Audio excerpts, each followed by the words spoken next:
Democrats don't speak for me. Speak for me, speak for me. Republicans can't speak for me. Speak for me, speak for me. A bitch ass nigga can't speak for me. Speak for me, speak for me. You coon ass niggas can't speak for me. Speak for me, speak for me. Listen here, this is a fact of life. I be rapping like Nat Turner came back to life. Grab Donald Trump by the pussy, he ain't acting right. I never run from a conflict, I be glad to fight. It's a very cold world that we live in. Somebody please tell Elizabeth you're not an Indian. You just trying to con them people to get the benefit. Just another immigrant, stealing from the Indians. That's some punk ass shit and that's too lame. Now we finna step over to Andrew Yang. And you a sucker, you could never speak for black folks. Fake ass pandering, trying to get the black vote. The Democrats don't speak for me. Speak for me, speak for me. Republicans can't speak for me. Speak for me, speak for me. A bitch ass nigga can't speak for me. Speak for me, speak for me. You coon ass niggas can't speak for me. Speak for me, speak for me. You know your boy be high off sativa. Kamala wasn't popping, so we said bye, Felicia. She ain't had a right policy. We ain't trying to meet her. Y'all can take Biden too. Bye, we don't need him. We don't need Roland Martin or that coon Al Sharpton. Didn't need Cory Booker from the start, man. I don't fuck with police and no snitch. You know I'm coming with the heat when I spit it. The Democrats don't speak for me. Speak for me, speak for me. Republicans can't speak for me. Speak for me, speak for me. A bitch ass nigga can't speak for me. Speak for me, speak for me. You coon ass niggas can't speak for me. Speak for me, speak for me. If you ever go to court and this is your luck, try not to get fucked by Benjamin Crump. I know it's hard. You and go is hard. But who the fuck is Amy Cloak? Put her picture up on the bullseye and start throwing darts. People cut our organs out our bodies, that's a stolen heart. They can't save us from the flood like Noah's Ark. Black lives always matter, we finna go for ours. So then we savages, we don't need to pot the piss. Mike Bloomberg can suck dick with that stop and frisk. You ain't speaking for us, we don't know you. Bernie Sanders, they get your funky ass on too. The Democrats don't speak for me. Speak for me, speak for me. Republicans can't speak for me. Speak for me, speak for me. A bitch ass nigga can't speak for me. Speak for me, speak for me. You coon ass niggas can't speak for me. Speak for me, speak for me.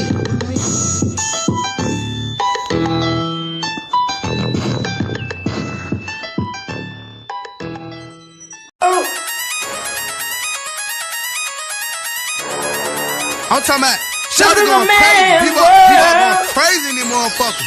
Run that shit back, man. But it's nothing. Nothing. Got a woman on the bed.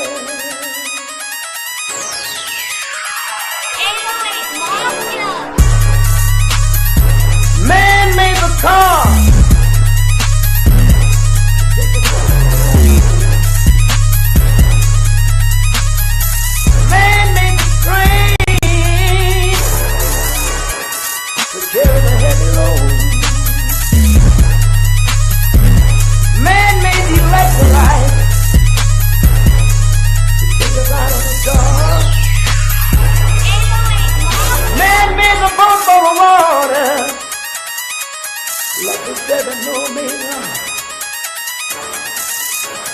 Man thinks about a little bit of baby girl and a baby boy, and man makes them happy because man makes them joy. But after man make everything we can, do you know that man makes money?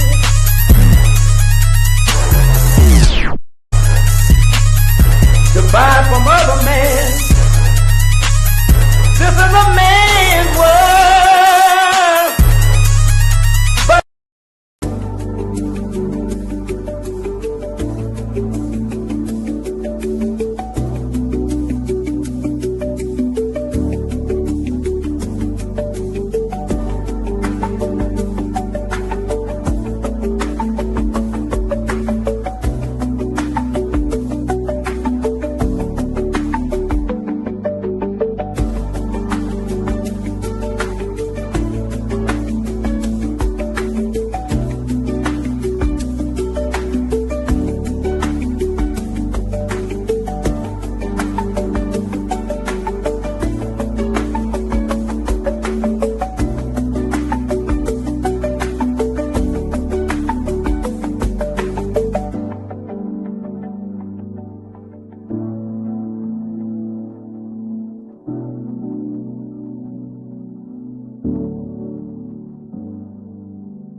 family, greetings.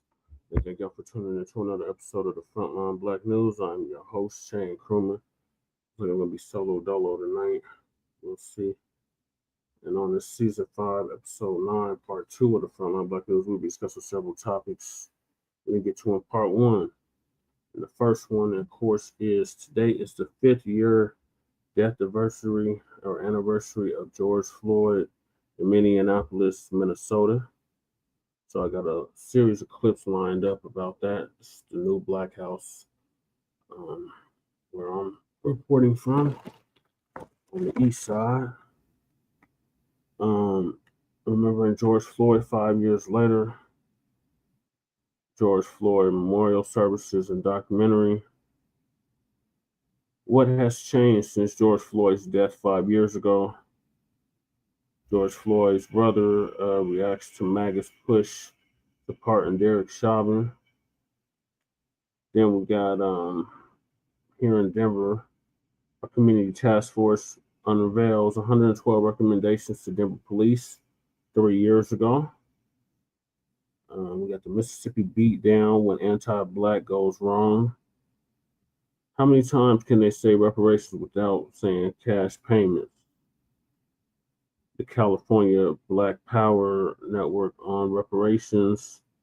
Freedmen Fridays with James Woodson and Derek Steele. Cartoonist Scott Adams dissed Black people, and this happened. And if we have time, the lie that dictated who was really Black. Please join us on StreamYard, YouTube, Frontline Blacc News. The links are all in the chat, including Jay Millie's and Cookiezy's. Also, the GoFundMe is in there. Also, the copyright disclaimer. And if you don't understand racism, white supremacy, what it is, and how it works, everything else you think you understand will only confuse you in all 9 areas of human activity, which are economics, education, entertainment, labor, law, politics, sex, war, and religion, and some say health and nutrition. RIP to our great scholar and master teacher, warrior scholar, Mr. Nellie Fuller Jr. And also, racism, white supremacy is conscious and subconscious behavior to maintain white genetic survival to prevent white genetic annihilation. Dr. Francis Cress Wilson. Let's see. Yes, twin. That's right. R.I.P. George Floyd. We got Sister Nine in the building. Greetings, Sister Desiree. Hey, Jesse, what's up? Hey, how you doing? I see Hey, what's going on, brother? About time you got this thing going. Why you gotta do your thing so late at night? because I go after all the new Black media goes on. Oh, no, you need to go up there before them. Yeah. This is just how we usually do it. It's usually after everybody goes on. Well, you look good. You Thank look good. You're very handsome. You look very nice. Oh, thank You see, I changed my thing. I had to change it. You know, I had to slay them jokers. I'm slaying them. Yeah, I see you've been making your rounds. I heard you on one of Tariq's Twitter Spaces, and then all into Black Alpha Network. So Man, that's therapy for me. Look, Black Alpha be having me like I can't even respond. I'm like, wow, you feel everything I'm feeling. You know what I'm saying? yeah. I think Black Alpha, I think he lives somewhere down the line. He in my DNA. How about that? Yeah. SC Mac 285. Yes, RIP to George Floyd. So I'm gonna start off with the 50th year death anniversary of George Floyd getting killed. So I had a series of clips, Sister Desiree, I was gonna play. Sounds good, boo. Well, yeah, because today is actually the day that George Floyd was actually killed. Yep, 5 years ago. Okay, where is the cue?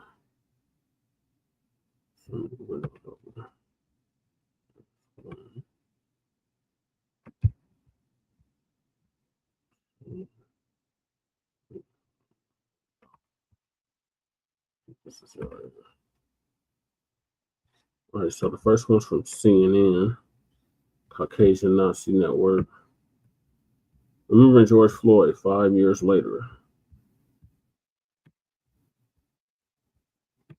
Floyd's life 5 years after an officer kneeled on his neck for nearly 9 minutes. Now, starting one of the largest protest movements in American history. Now, 5 years later, ex-officer Derek Chauvin has been convicted. He's serving a 22-year sentence in prison. And while there have been attempts at police reform just this week, the Justice Department rolled back some of those efforts. I want to bring in CNN anchor and senior national correspondent Sarah Seidner, who joins us now from Minneapolis. And Sarah, you helped lead CNN's coverage from Minneapolis after the killing of George Floyd. You're back on the scene today at George Floyd Square. What is it like? Look, it is much more peaceful. It is much more quiet. But actually, this square, throughout the protests around the world and across Minneapolis, was mainly a place that was peaceful, where people came to remember, to commemorate, to mourn the life of George Floyd. And that's still happening to this day. And what is remarkable about this, because you, Omar, were here as well with me, and have been to many of the places where people were slain by police officers unjustly. And this is different. And part of that is because this community decided they wanted to make sure they had a living memorial. And by that, I mean, there are gardeners that come on a daily basis to make sure that the flowers and plants here survive. They make sure that this stays clean and pristine so that people can come here in a place of calm and cleanliness. But this is the area right here where you see George Floyd's face and all of those roses lying there, which say Remembrance 2025. That is where Derek Chauvin had his knee on George Floyd's neck. Police officer eventually murdering George Floyd and being convicted for that. Now, what's changed? There are several things that have changed. While this is still very much here, the streets are still closed off. Cup Foods, what used to be Cup Foods, now calling itself Unity Foods. They are the ones that called police on George Floyd. And then you have this neighborhood. And the issue here for a lot of people is they feel that the reforms that they wanted have not come to fruition. And so this isn't just a day about remembering and just a day about feeling sorrow, but also feeling hope. It is a day about demanding change, the change they want to see. And in so doing, what they are seeing from the Trump administration is the opposite, where he is rolling back the federal oversight on police departments. Here's what one longtime resident here of Minneapolis, who's been here from the 60s, here's what he had to say upon hearing what the Trump administration is doing.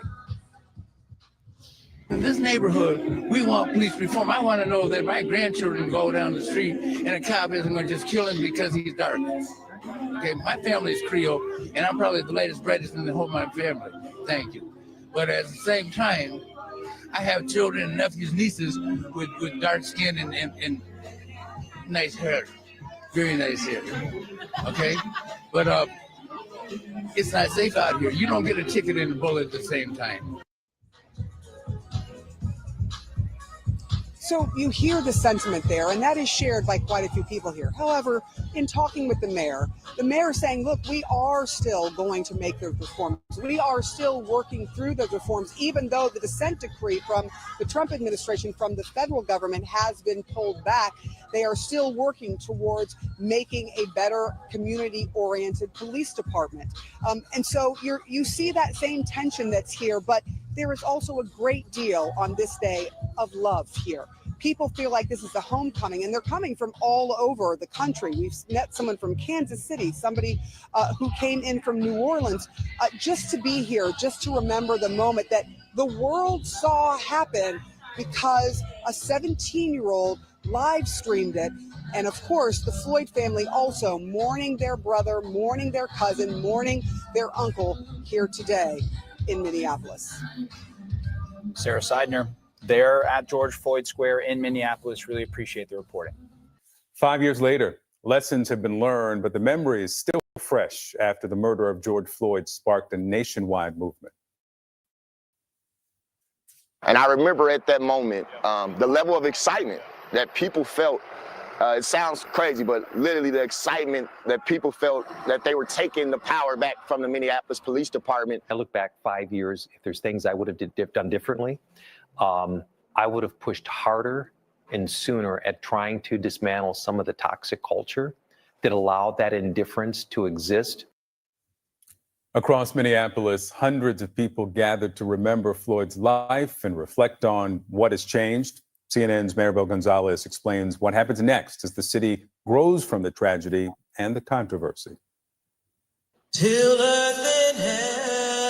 With voices raised in song and flowers laid in remembrance, Minneapolis is marking 5 years since the death of George Floyd and the racial reckoning that followed. Protesters across the country called for an end to police brutality. The change that we want to see has not come. Let's just all acknowledge progress on the issue of equity and basic human and civil rights. That's kind of an all or nothing proposition. Now, new complications. Earlier this week, the Department of Justice halted its oversight of police reform in several cities, including Minneapolis. Minneapolis is serious about our commitment to police reform, even if the President of the United States is not. Derek Chauvin, the officer responsible for George Floyd's death, is currently serving 2 concurrent 20-plus-year sentences. A state jury convicted him of murder. He pleaded guilty to federal civil rights violations, netting him more than 2 decades in prison. Some conservatives are calling for a federal pardon. Well, I think the reason that I'm advocating for the pardon is because Derek Chauvin is not guilty. President Trump has not indicated he would pardon Chauvin. If it happened, Chauvin would remain in prison on state charges. Still, the idea frustrated Floyd's family as they struggle to move on. We need people to hold police accountable. That's the bottom line. I'm Maribel Gonzalez reporting. Today marks 5 years since the murder of George Floyd set off a movement nationwide. But what has changed? Joining me now, Atlanta Journal-Constitution's race and culture reporter Ernie Suggs and Jason Lee, senior editor of Bossip. Gentlemen, welcome back. Thank you. Thank you. So let's start here. I remember that video, and I'm sure many of us remember that video of Floyd's daughter, Gianna, saying, my daddy changed the world. And he did for a period. Question this morning, and what I actually started my 8 o'clock show with yesterday is, has the world changed back? It has. And I look at it as kind of like Reconstruction. You know, we all the progress that we made as Black people after Reconstruction, which was pulled back after a while. And I think what we're seeing right now is a pullback. After George Floyd's murder, all the companies, all the corporations decided that we needed to do something to address systemic racism in this country.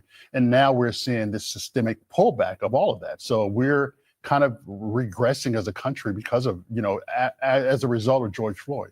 And part of that regression is the backlash against that groundswell, that movement in the first place. You see things like Ben Shapiro offering a petition, putting out a petition to get Derek Chauvin pardoned from his federal conviction. And, it speaks to the, I guess, insidious nature of how people feel when they see Black people fighting for justice, trying to get justice, and how deeply it can go to kind of, to your point, setting us back and kind of reversing things that we all took for, not maybe for granted, as this is how we should behave. This is how we should occupy space as a society. I was looking in preparation. Hey, Brother Jesse, something that we need to talk about also is the Menendez brothers are not going to be. Hold on, sister.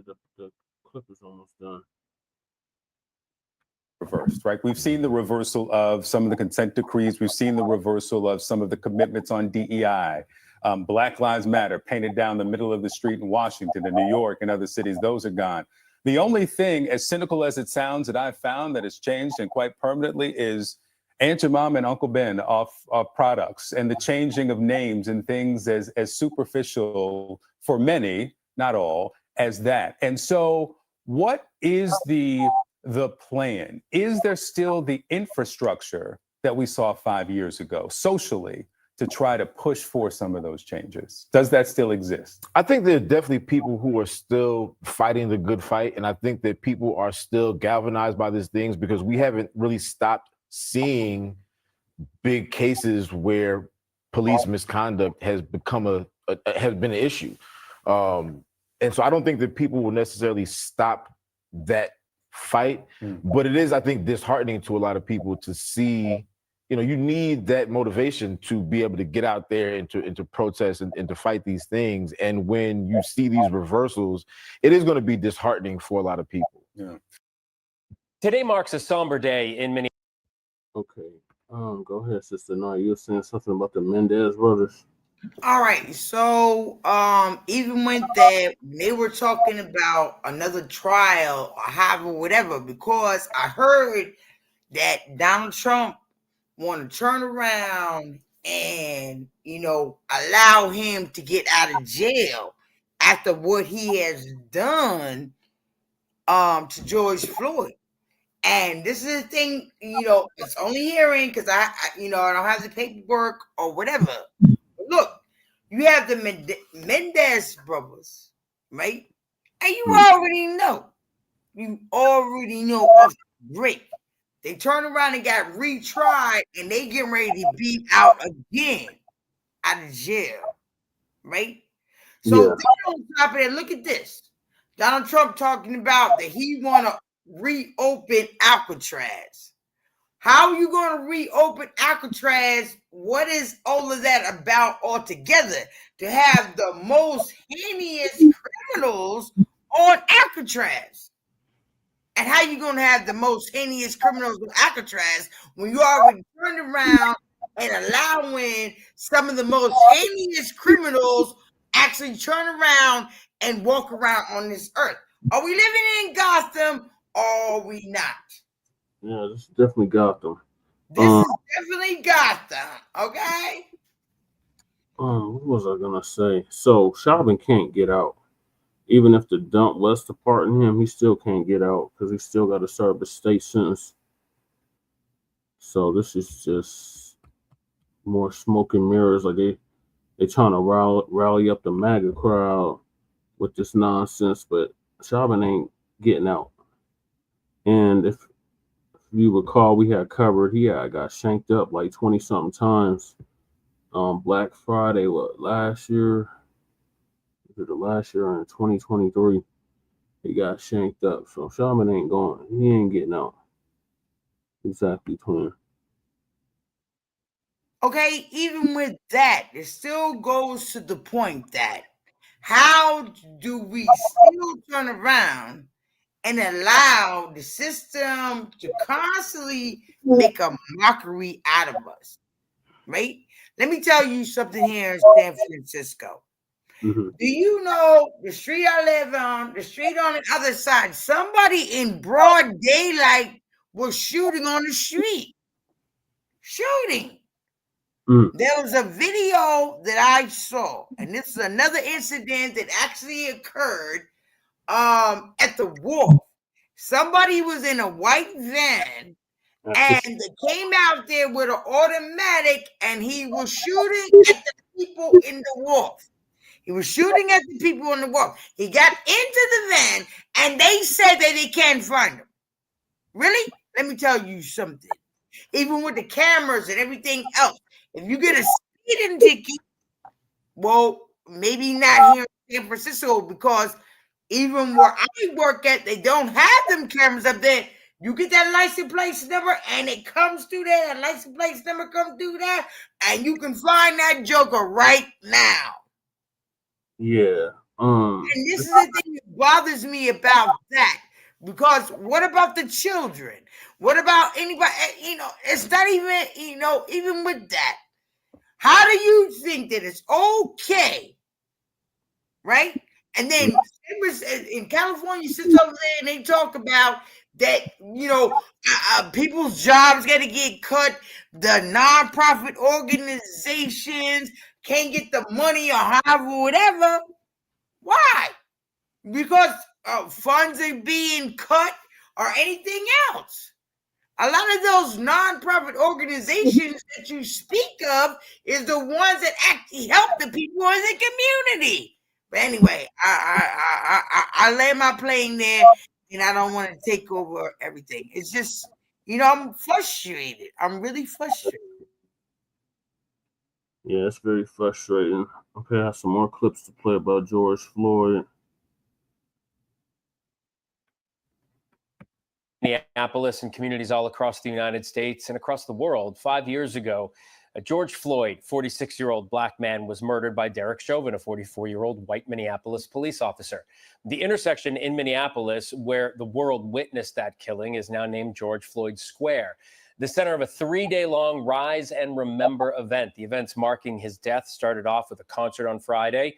Today's remembrance include a Sunday service, a street festival, self-care fair, and a candlelight vigil. Floyd family also speaking to the media earlier today. Joining me now with more is ABC News' Rena Roy, civil rights lawyer and activist Nikema Levy-Armstrong. Rena, I want to begin with you. Today marks 5 years. We know that the family spoke. What did they have to say? Yeah, well, Phil, you can really hear just how much pain his family is in and his community, how much pain they still have 5 years after his death. His family members gathered at his gravesite in his hometown of Houston, and it's clear they want to make sure his name is never forgotten, not just because of their love for him, of course, but because they are still fighting for justice in his honor, specifically when it comes to policing and race-related issues in this country. George Floyd's great niece spoke today at a press conference remembering him. Take a listen. My uncle means so much to me, and I love him. And when I say George, you say Floyd. George. Floyd. George. Floyd. Thank you, my uncle treated you well. Now, there have also been remembrances for the last several days at George Floyd Square in Minneapolis, where he was killed. As you pointed out, the community gathering there today for prayers and music. They want to make sure his life is celebrated and that people remember what happened there. Rena, after this happened, there were a lot of gestures from companies, even the federal government. But now we understand the DOJ is dropping the police reform agreements with Minneapolis and Louisville, Kentucky, right?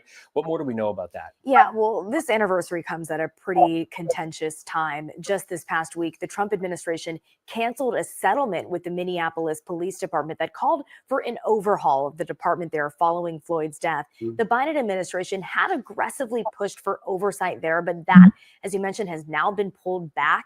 The Trump administration also canceled a settlement with the Louisville Police Department in Kentucky, where Breonna Taylor was fatally shot in her own home. And civil rights activists have been condemning this move, saying it is a slap in the face and will only deepen the divide between law enforcement and their communities. And Nikema, you're the former president of the Minneapolis branch of the NAACP, so you are obviously deeply connected to the community there. I'm wondering how people in Minneapolis are feeling 5 years after George Floyd's death, specifically around the same time we get this announcement from the DOJ. Well, there's still a lot of unprocessed trauma and grief, as you might imagine, in the aftermath of George Floyd being killed. And the sad reality is that George Floyd was one of many individuals who was unjustifiably killed by the Minneapolis Police Department, but his case received the most attention for a variety of reasons. So people here are processing trauma, but also frustrated with the Trump administration and the Department of Justice regarding their decision to withdraw from the consent decree process. Now, when you look at the DOJ's analysis and report that they did, it was scathing.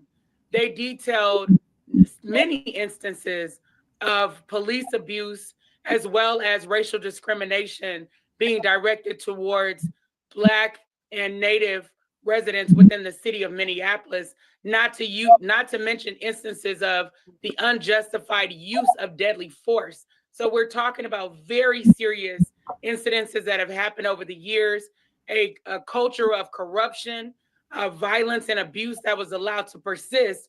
And the Trump administration is essentially saying, hey, it's fine. Let things continue as they have been because we're withdrawing from this process. And it's a slap in the face and a travesty of justice and an added measure of cruelty, given that this is the week can we that talk we are about that celebrating for a minute before we move on? Because I would like to make a comment as far as they were talking about the DOJ when they were saying as far as, okay, so yeah, the DOJ said, oh, they got all these lawsuits and everything coming in with Breonna Taylor, and I did see that as well. You know what I mean? And that bothered me too. You don't want to have that. But within that note, again, like we said about the state or however, whatever, and that is something else we have to look at as far as what goes on in our area and our community, right? So it's imperative for even where we are in our community that not only do we have to turn around now, mind you, so it's a different kind of status again, because the status again goes to the point that, hey, are you a business owner or do you work for the collective, what's going on? So with that, you have to turn around and you have to weigh everything out. I think even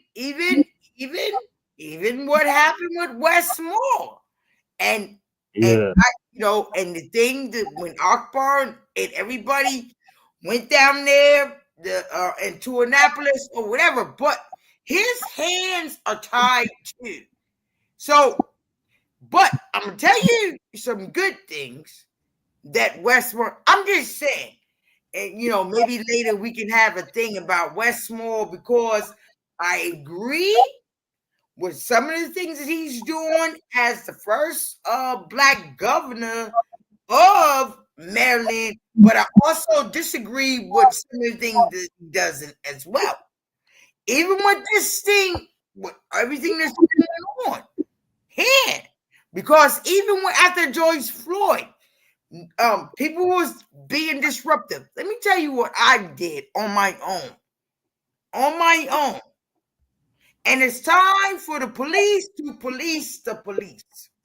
And I know that no Black person at all, hey, I'm Black, wants for me to say that we have good police officers. They don't want to hear that. Oh my God, they'll probably choke me right now. Trust me, I already brought that to the table, baby.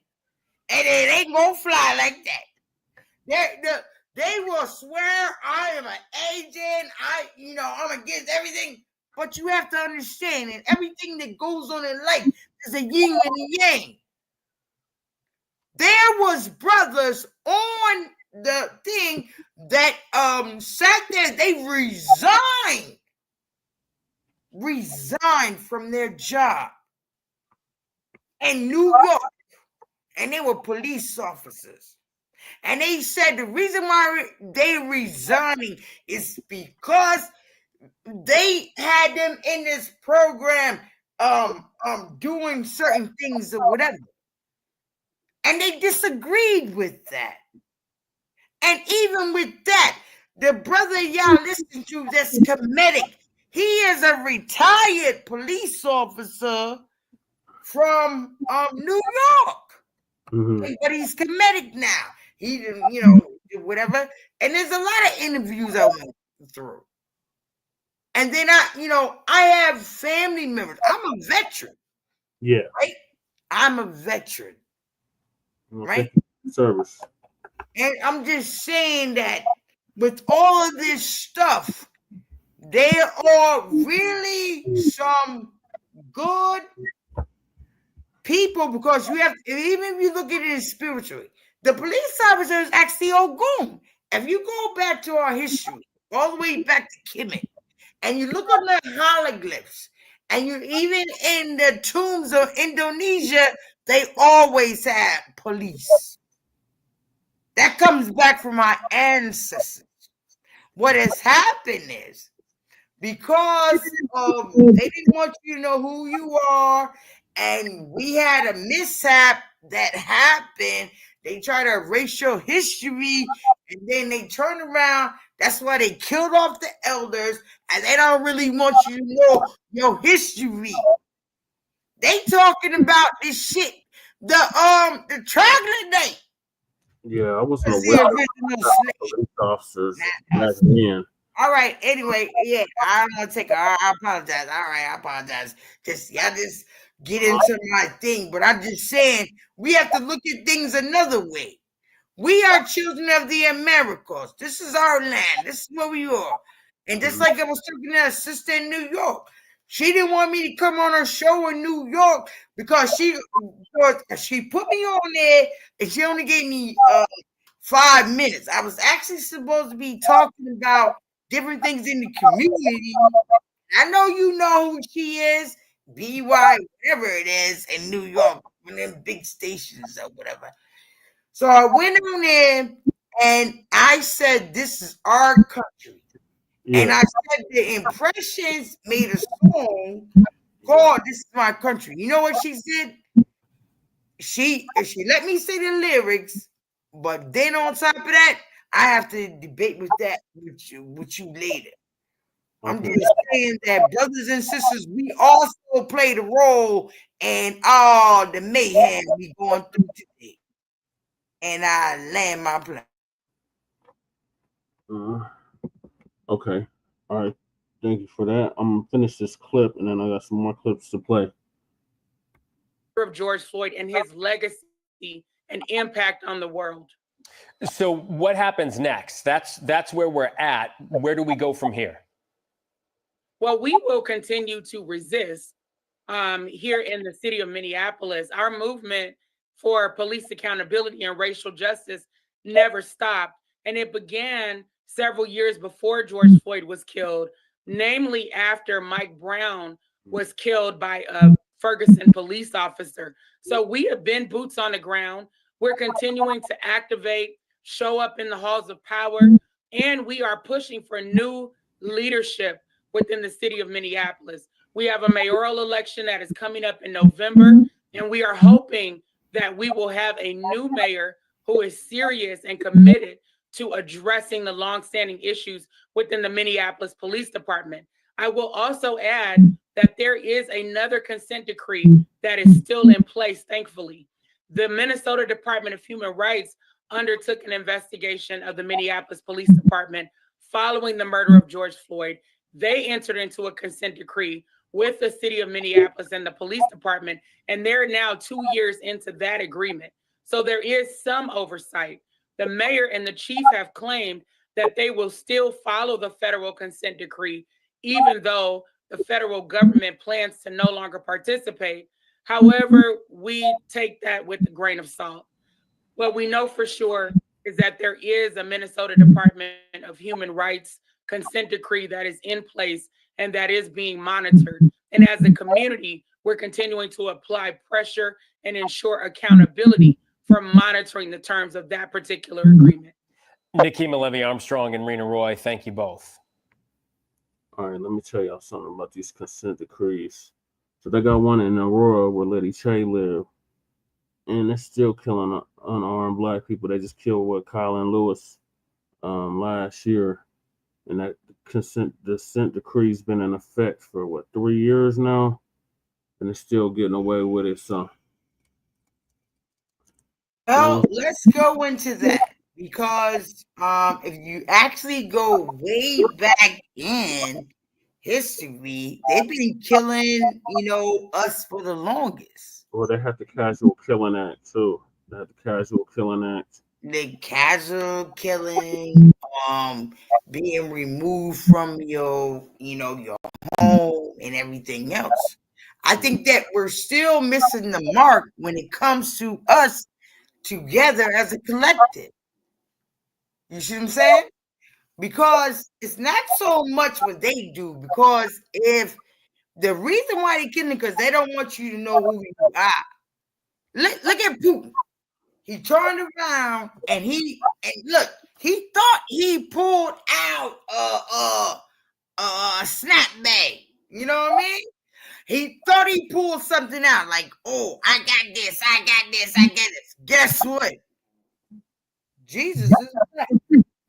Brothers and sisters going crazy on Facebook, everywhere else. Mm-hmm.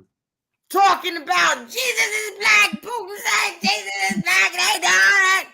People are going crazy. Yeah, we have been saying that though. But when he yeah, exactly. So that's what I'm saying though. That's what I'm saying all together. So everything that you want and what we want for ourselves is to what? You know what I'm saying? Be who we are. Look at Trump. He's sitting over there talking about creating a golden dome. Why you Yeah. want to create the dome? Yeah, I'm gonna That talk. is something that we need to be talking about all together. Yeah, I'm gonna talk Because about it it's- tomorrow. I think Yeah. I wanted to make the focus of this show on George Floyd since it was the 5th-year anniversary of his murder. Yeah, and you know, with that, you have to understand that these things, even though you're talking about his death, you should also should be talking about his growth and his you know, life. We don't mourn, we rise. Right. Right? And I understand all that, but with that, this is a time that we're supposed to have this because we know what it is. And then we grow and we keep on growing.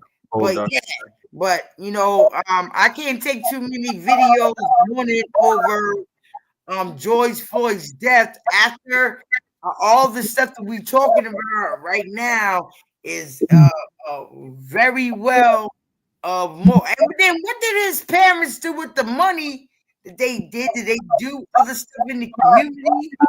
You know what I mean? I'm concerned about that. I think that Crump got them like $25 million, and you still got brothers and sisters out here who don't have no place to live, let alone have food to eat in the refrigerator. I'm just saying, He $1 got million can do a lot of things. Well, first of all, you know the IRS took half of that. Then what's his face took a third of that. So whatever they had after that, they probably divvied up amongst the family members. Well, with the family members, but you sitting all right. So it went to family members, but we're sitting here fighting, arguing about reparations. We arguing about we sit here and we argue all day. Everybody on a site. Oh, that motherfuckers are and then if I tell a brother and sister, hey, look, you ain't gotta ask them mother give you nothing. When is the last time our ancestors turned around, even with the Reconstruction era, ever asked anybody to do anything from us? And I'm talking about from the people right here in America. And we fought them white supremacists, sure did. Yep, and then they Sure did the devil's punch bowl. Well, look, even with that still goes to show that you had that DNA inside of you. And only do what needs to be done. Right. That's that Majora spirit that Tariq's always talking about. Yeah. Yeah. So the thing is, I call it the warrior. That's in your DNA. So don't even worry about all that stuff. We need to worry about what we're gonna do. As far as however, whatever. No, they want you to stay in that. No, they want to keep you in a frenzy. I'm gonna tell you. Because every time you get upset, every time you get angry, because you have to understand, just because you are revolutionary or because you are a nationalist or whatever you want to be called, socialist, a Marxist, who cares? The bottom is you love your brothers and sisters and whatever you want to do. When they get you upset, that's when they come and they're gonna eat you. Nobody wants to talk about that stuff, but it's another form of how it goes because they need that in order to live. Well, they're vampires. They are vampires. Oh my goodness. Nobody believe me. Nobody believe me. All right. Whatever. That's what that movie I believe me. Yeah, that's what that movie Sinners was about. You know what? Some brothers and sisters was telling me about that. I haven't ever seen it. But you don't have to look at no sinners. Just know your history. Know where you come from. And just look at everything that's going on. Just like the stuff that go on with Angola. You know? And then Louisiana. Yeah, but So somebody is, or whatever. Yeah, maybe they had the money to do it. But come on, we lived it. They might write a movie about it, but we live in it, boo. We the ones with the story. and we see how they trying to rewrite it already. Yeah, whatever. Fuck them. We the story. Mm-hmm. You know what I'm saying? We the beginning and the ending. They can put everything they want to be, Hollywood or however, whatever. We need to generate our generational wealth and economics for our children, our families, and everything else. Right. Well, that's where the reparations comes in too. And look, no, forget them and their reparations. Let me tell you something. We're gonna make our own reparations. Well, we can't. And then that's not for your show. You have to hit me on the side note. Trust and believe. We're gonna make our own reparations. Whether they're gonna pay us or they're gonna lose. Woo! Baby, like I said, this is not the time for this show. No. But listen to what I'm saying. We're gonna make our own reparations. Okay. All right, I got another clip. Our own reparations. Because right is right, wrong is wrong.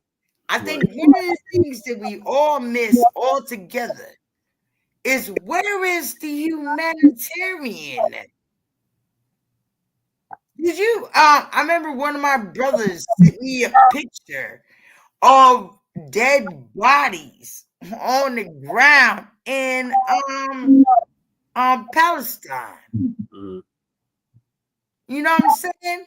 Where is the humanitarian at?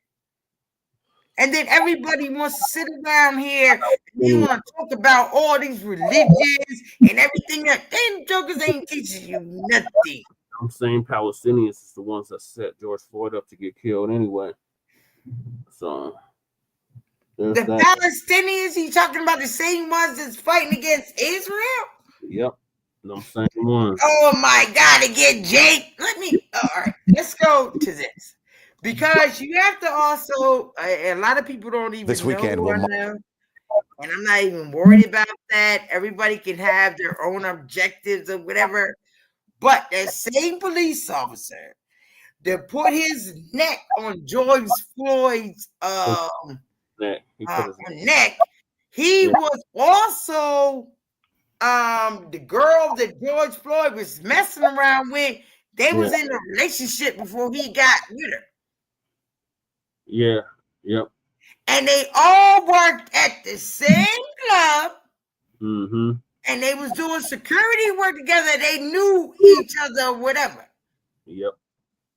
And then on top of it, even if you looked at the video, did you look at the other officers that was over there? They was looking like, and then it was like, and then it was like, whatever. You know what I'm saying? Because they already knew. All that shit was set up from that day because somebody gave him that $20 bill. See, the thing is, who gave him the 20? Where did he get the 20 from? Right. Where was the 20 from? And then, mind you, that same place that he went in there to do whatever he was doing, they knew who he was. Yeah, everybody knew who he was. Yeah. So at that time, you already knew. You already knew at that time that something was going on and that $20 bill was planted and however, whatever. And guess what? Let me tell you something. They hung out together. I didn't see pictures. Yeah, one time, yeah. Oh, wait, no. It wasn't just one time. I'm talking about at one time in the past, before all this went down, because like you said, they used to work at the same place. Wow.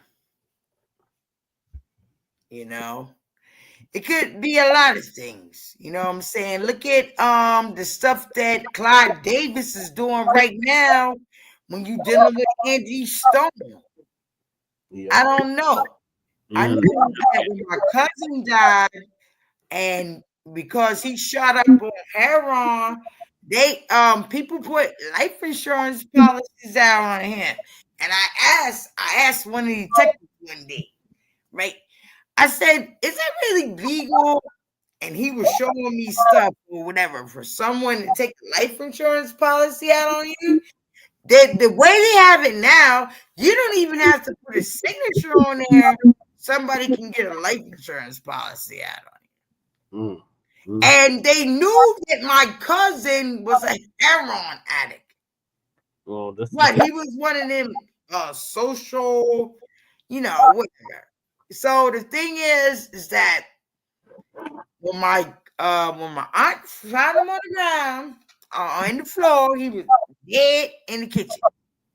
And something to me said, "Hey, something is not right about this picture. Now you got a functional addict that's being an addict." And I looked at the years, right?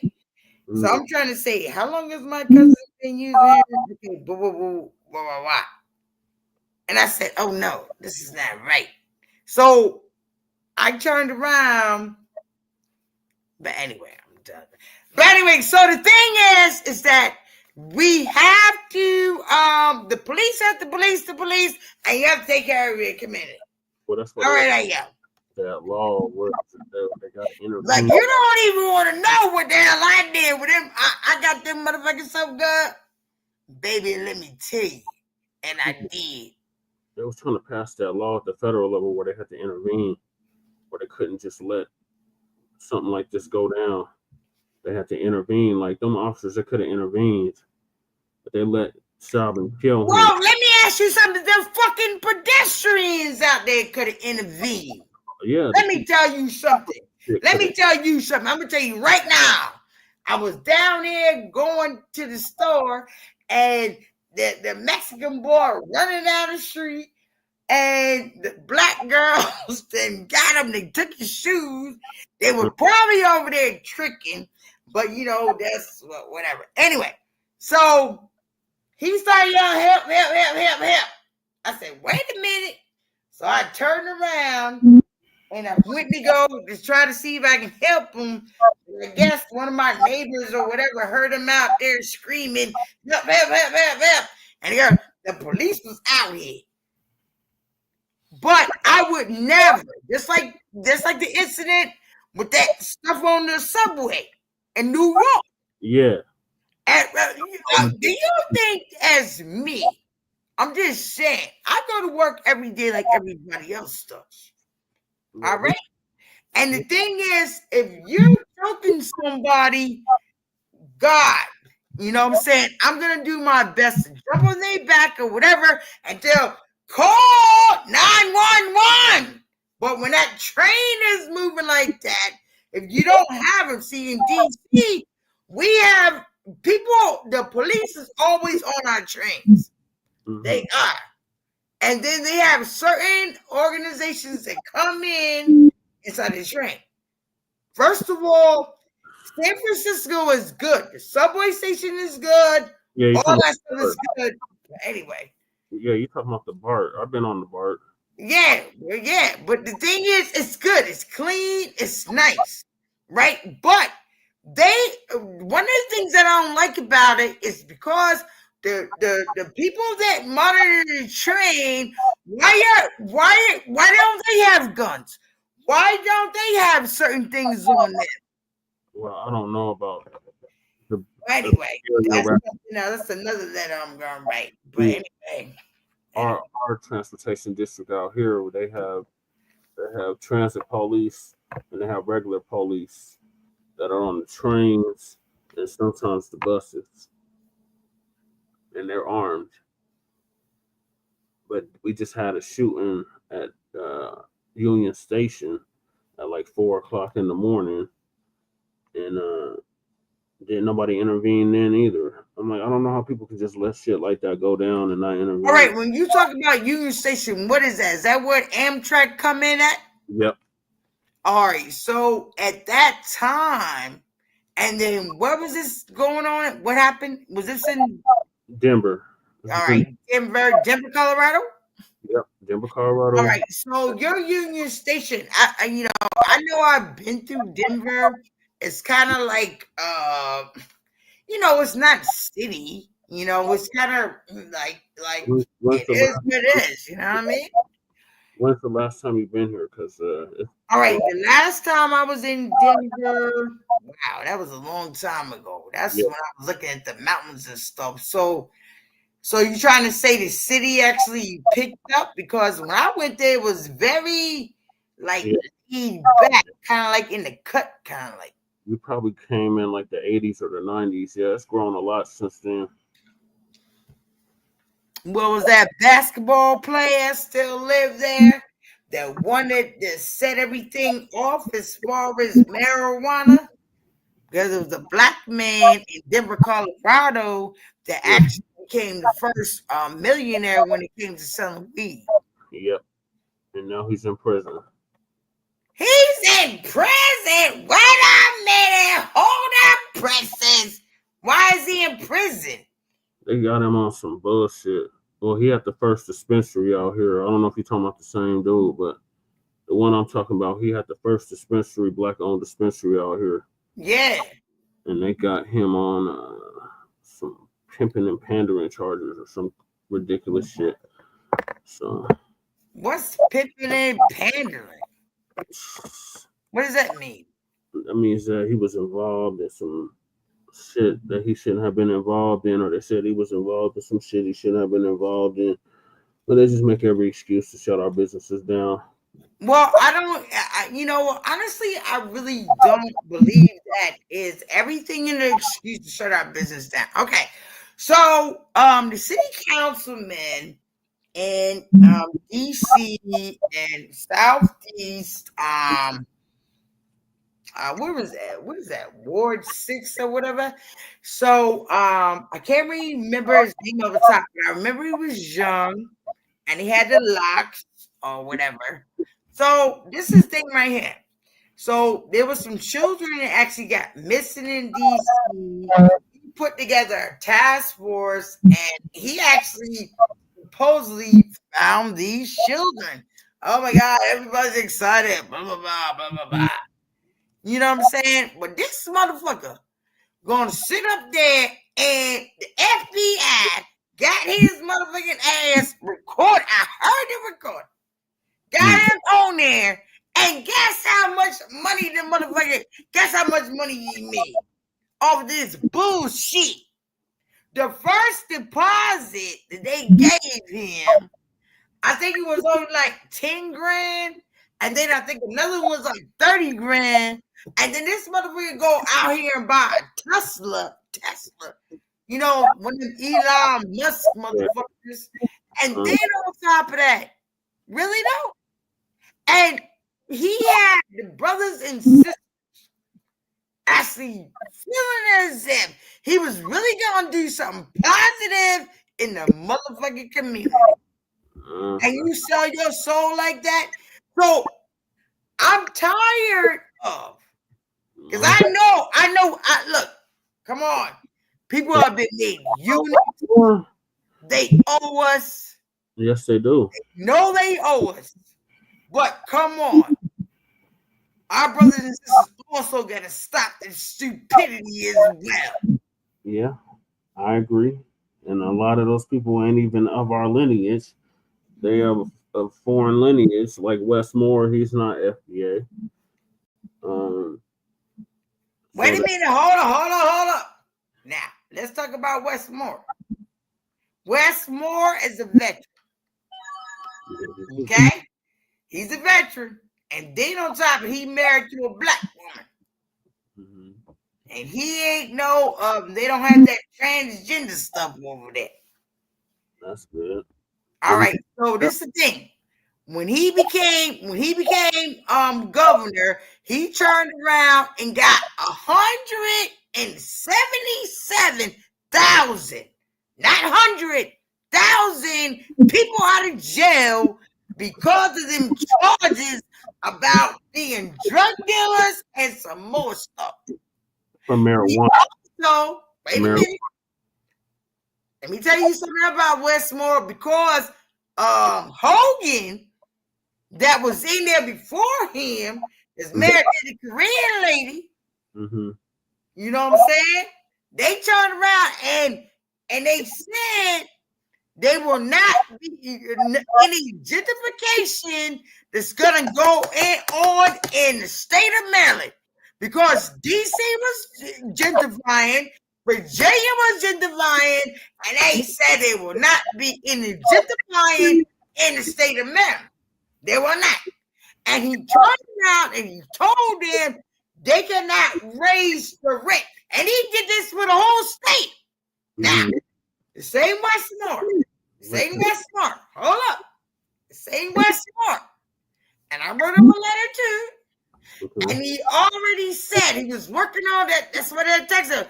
So, you know, just like in San Francisco, if you are a resident here, you can go to community college free. Westmore is doing that. All right, hold it.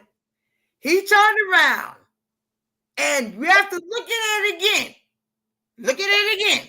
He said something about reparations or what was ever. He said, I'm tired of the research. Mm-hmm. That's what he said. I'm tired of the research. Well, he did say that. What you got to do a study for? You already studied enough. Cut the goddamn check.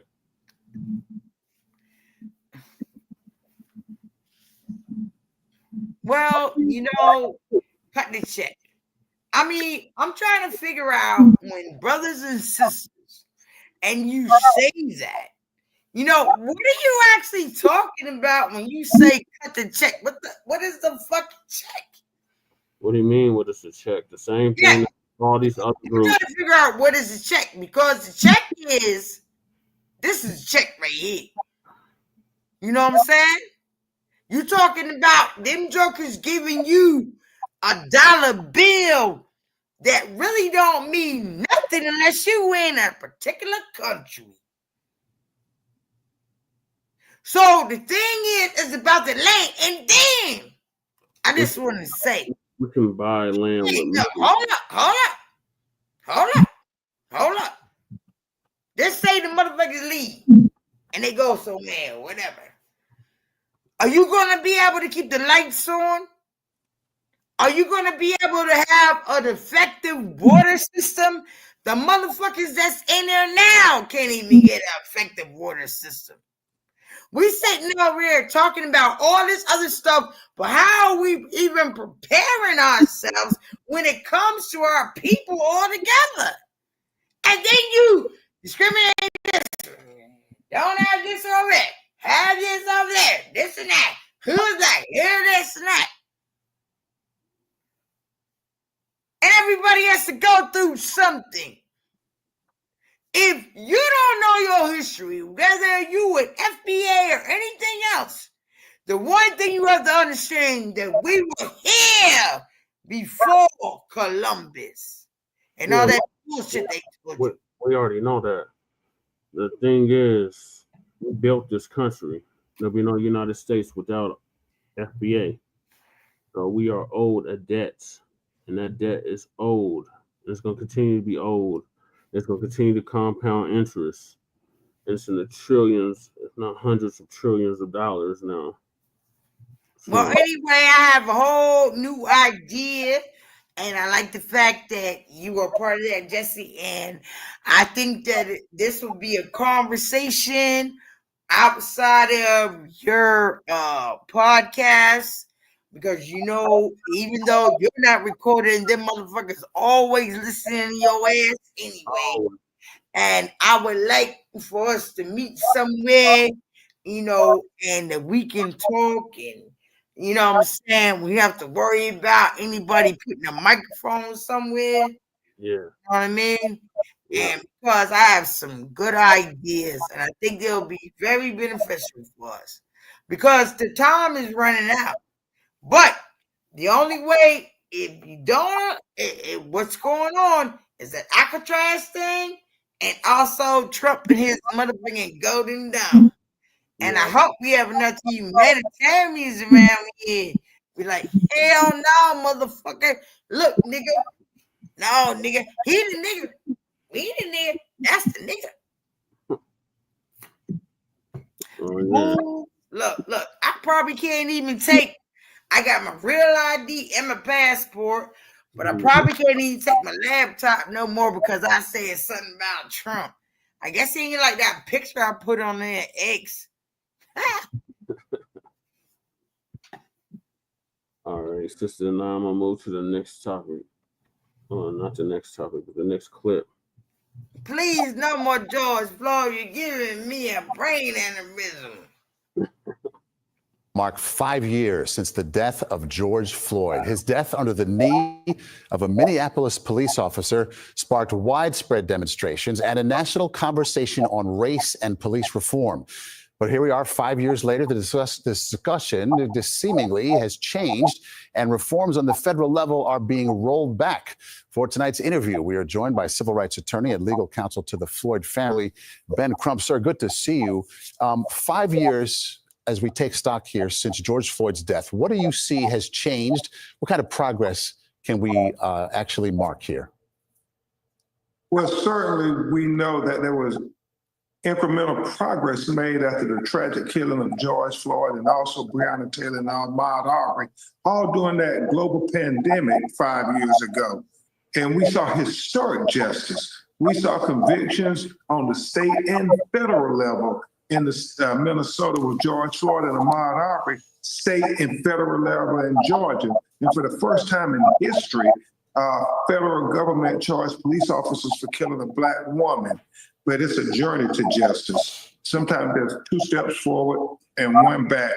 We must remain vigilant with our eyes on the prize. And speaking of which, the Department of Justice announced this week it's reversing those proposed consent decrees in Minneapolis and Louisville. What kind of impact do you think that's going to happen on those cities and others who are watching? That nigga, please. Well, it's not only a slap in the face to the families of George Floyd and Breonna Taylor, but it's also a slap in the face to the community or anybody who cares about justice. It's almost as if they're trying to erase the truth, erase history, but we saw it with our own eyes. And once you saw the video of George Floyd being tortured to death, you can never forget it. 5 years later, people remember that watershed moment all across the world. And it's also striking to look at the data. The data shows that police involved shootings have actually increased over the past several years. That was surprising to a lot of people in our newsroom. I got to tell you something. After you see this, I got to tell you something. It's always been about trust. And these consent decrees that were entered by the Department of Justice under Merrick Garland and Tristan Clark. All right, tell me after the clip. It's like 2 more minutes left. Was so important because it helped build trust between law enforcement and communities, especially communities of color. But now that they are eroding the progress we made, I am very concerned that it may get worse before it gets better. Then the movement by corporate America to roll back DEI initiatives over the past few months, what do you make of that? What do you think when you see that happening? Well, I think that they are forgetting their values, their morals. How can you be against diversity, equity, and inclusion? I've never let them just say DEI. I make them say the words because in a moral, civilized society, how can anybody with a conscience say, I'm against diversity, I'm against equity, I'm against inclusion? And so America has to get back to its better angels if we're going to live up to our constitutional promises to all of our citizens. How do we get these issues to be universal? I don't know about you, but I've spent a lifetime talking about this stuff, and it seems like we just keep coming back to square one over and over again. How do we get past this? Well, you know, racism and discrimination is America's original sin. We've been grappling with this for over 400 years. And so I continue to believe that we will make a more perfect union as long as the people with values and morals continue to persist and fight for equal justice under the law and not give in to the enemies of equality. And I know it seems daunting right now, but it was even worse 100 years ago, 200 years ago, and we were able to overcome that. So I fight every day to make sure that we can give all of our children a better America, a better world. You make a great point there, 100 years. Are you hopeful? Just got a few seconds here. Are you still optimistic? I'm optimistic because I believe in the future. I believe in the young people who marched for George Floyd, that they're going to replace the people in power today. It's hard. Yeah, we got to get them elected. All right. Oh, you know, one of the things that I want to say, and I'm just going to say it because brothers and sisters going to get mad at me. And they are going to get mad at me about what I'm getting ready to say. And I believe with all of everything that was going on, you know, even with this, or even with that, I honestly believe that it went deeper than dealing with the police department and everything else. It went deeper than that. I'm just gonna say, all right, I'm just gonna be honest with you. I believe brothers and sisters were actually causing shit to motherfucking happen to get shot by the motherfucking police. You talking about during the I'm not saying every incident, just like the incident that happened when she thought she had a taser on her and gun or whatever. I'm just saying that it's like, you know, it's like one thing happened. He goes, oh, you can get how many millions of dollars? You know what I'm saying? And I'm just saying though, if you look at what was going on now, if we can look at what happened. What's his name? Stevante Clark. Remember when he was killed and his brother was sitting up there walking around taking pictures and videos with money phones. He had a whole wad full of money talking about, do you love me? Do you love me? In Sacramento, remember that? I don't recall that. It sounds familiar, but you know, I'm just talking about the probability altogether. So you already have a group of people that you already know is, you know, dealing with poverty, have whatever, and they say, look how family members acting with you right now. Sometimes they don't want to talk to you, even if you're in an organization, you disagree or have or whatever, they want to lay you down, say they're gonna beat you in your head or whatever. I'm just saying. And one of the reasons, and I can say this right now, and I honestly really don't give a shit, but I was trying to tell them yesterday, but there was a brother that contacted me that was incarcerated, and he was telling me that, you know, people were supposed to be helping them get out of jail and everything else. And I kept hearing that. And then there was a movie that came on a long time ago. It was called something in Chinatown or whatever.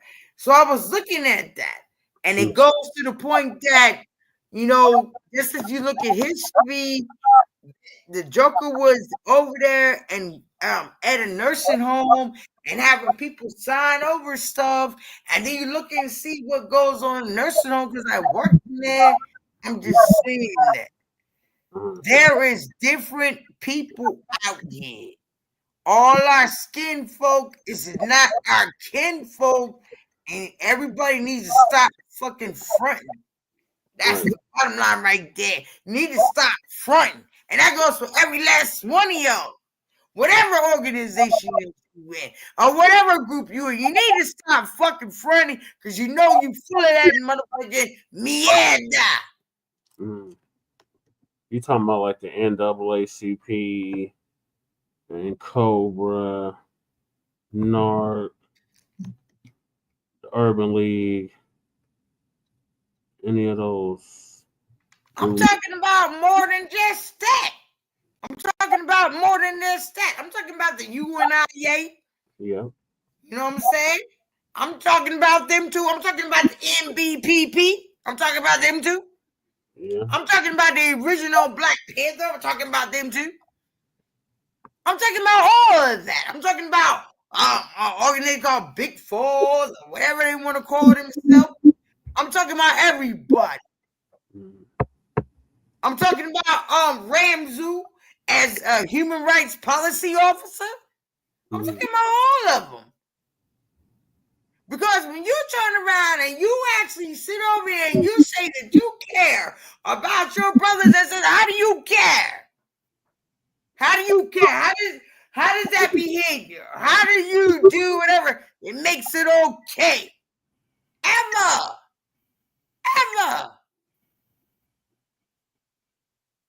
You see what I'm saying? So people can sit over and say, oh, Desiree drinks a beer. You better be glad I drink a motherfucking beer.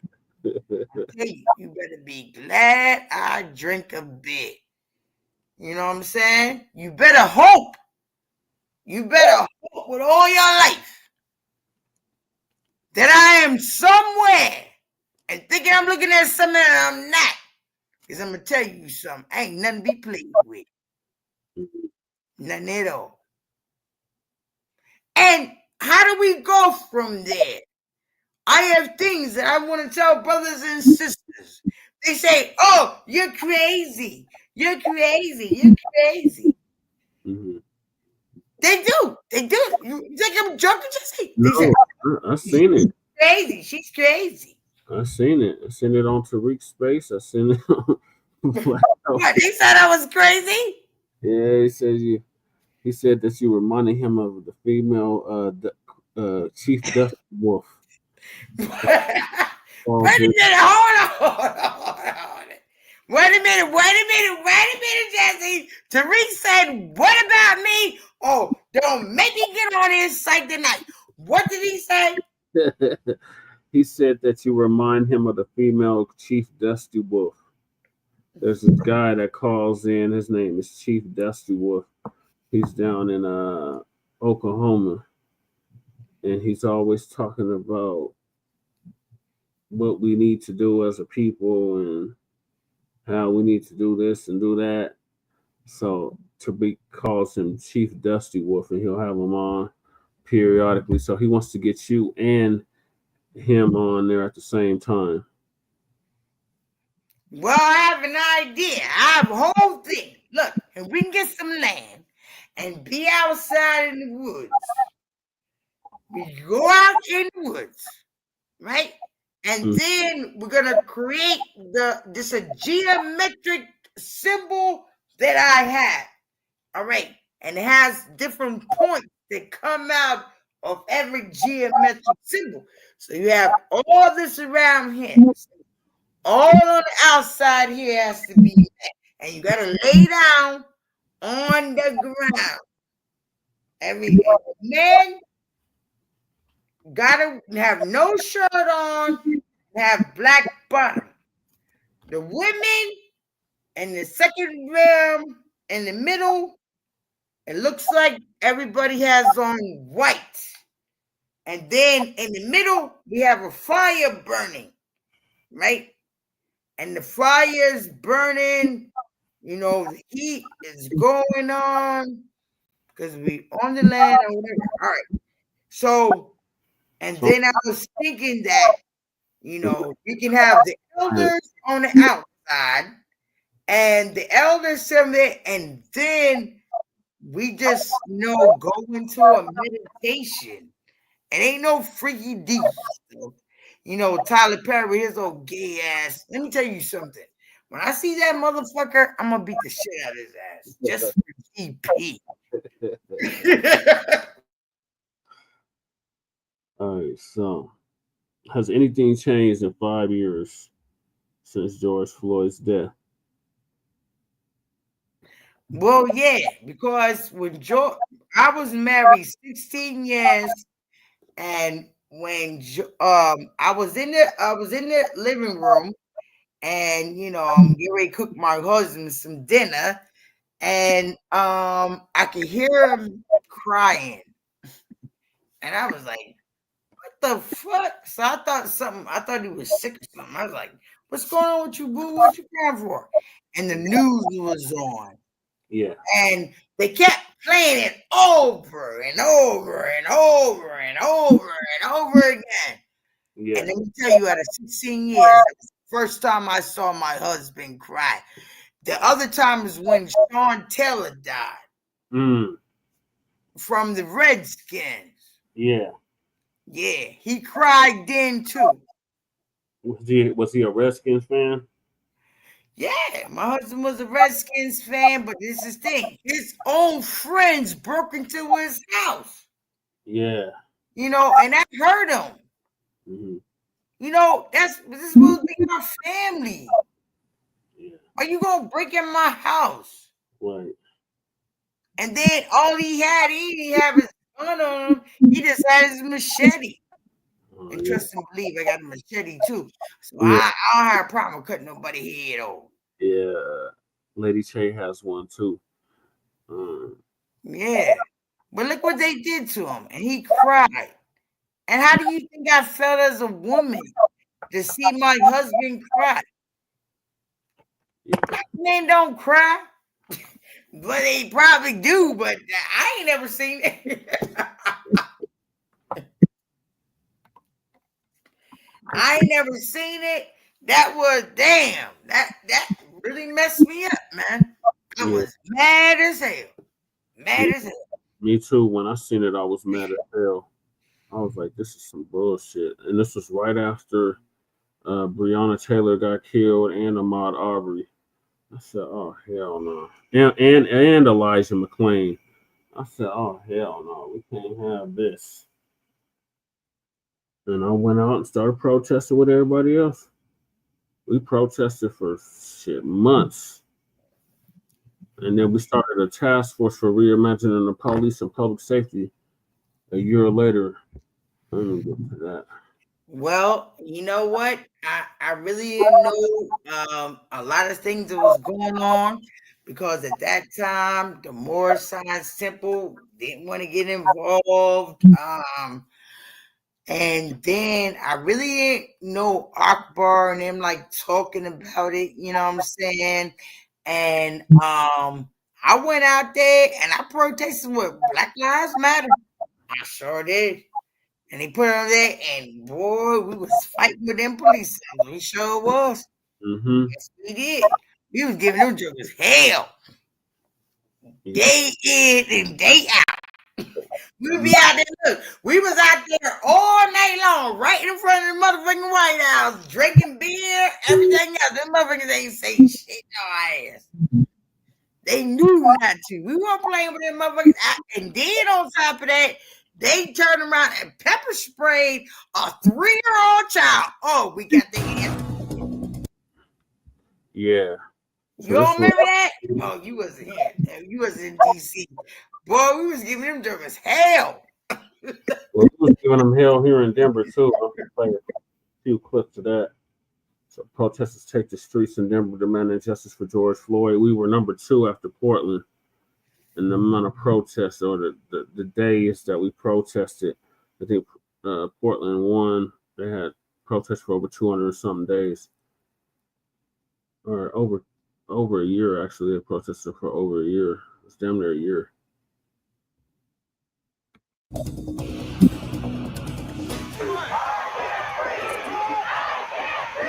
Outrage across the nation, and tonight Coloradans are joining the fight for justice.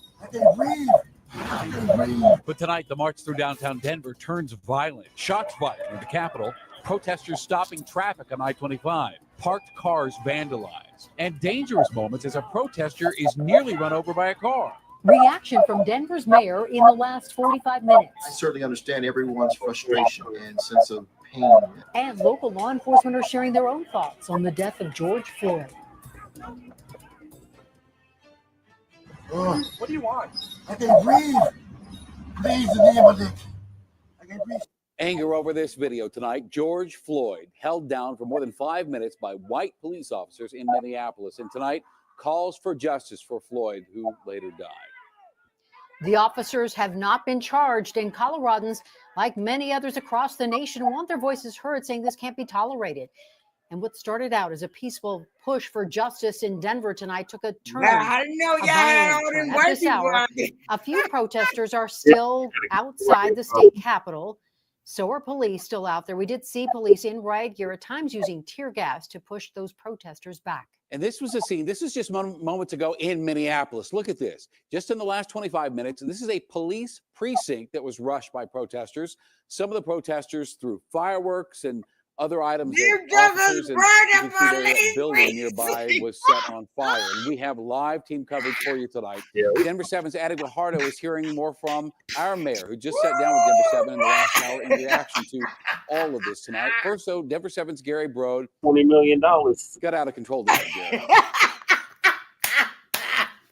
Yeah, and as you can see behind me, we're looking at several streets blocked up around the Capitol as we speak. And just in the last 10 minutes or so, we've heard several explosions. And as we walked a little bit closer, we definitely started to feel some of that tear gas seep into the lungs. So they've certainly administered quite a few to try to disperse the crowd at this point. It's hard to believe that around 5 o'clock, this started as just a peaceful protest. But as they continue to march through downtown, the crowds grew bigger and more hostile, all upset over the death of George Floyd. What was a small gathering on the steps of the Capitol building. For as long as I can remember, as long as any black person can remember, we've loved this country, and the country hasn't loved us back. Protesting the death of George Floyd and many other black men and women killed by police. Black Lives Matter! The protest moved through 16th Street Mall, chanting through the streets, gaining followers in the process. As the protesters made their way to Lodo, I can't breathe! I can't breathe! They were met by Denver police and SWAT, eventually making their way onto I-25, shutting down traffic, and not just on the highway, but in several streets around downtown. Police firing what appears to be paintballs into the crowd, some getting hit. Oh, they shot me, I think, with a rubber bullet. I played paintball. That wasn't a paintball. Others, like this woman, caught in the crossfire. I got trapped in here, and I'm trying to get through with my kids, and they're shooting at our car. I'm just trying to get home safely. One man put in handcuffs. Back at the Capitol, protesters were roping off streets, keeping cars from going by. This woman driving through a crowd as the group hits her truck. One man even throwing his bike. Another situation where this black SUV nearly runs someone over. Later in the night, gas administered to disperse the crowd. All right, so can I comment right quick as we pause for a minute, because that is exactly what I wrote in my letter to all the chief of police all across everywhere. And I did write the letter. I said, it's time for the police to police the police. And they have to. Because of this situation that went down like that. Look what happened. Yeah. I remember growing up, in our family, in my family, we do have friends that are police officers. And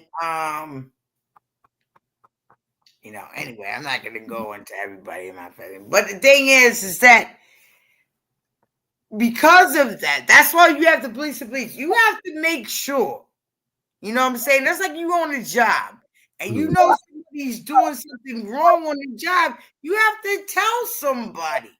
Right. You know they're doing something wrong. You notice them like that. No, You're they supposed get to tell. fired.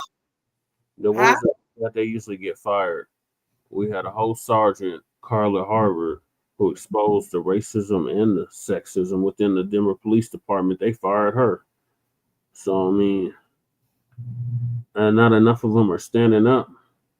Well, it's not about, okay, so with that, even with me working at with that, you turn around because you already know that You can't really say nothing while you're in that department. So what you do is you contact another department.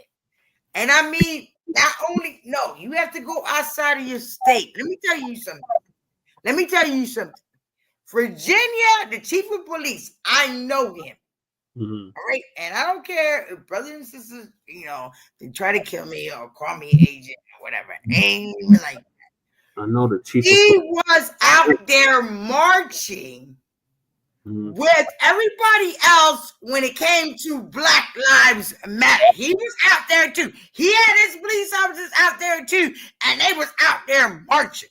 Yeah. They made DC look like a motherfucking food.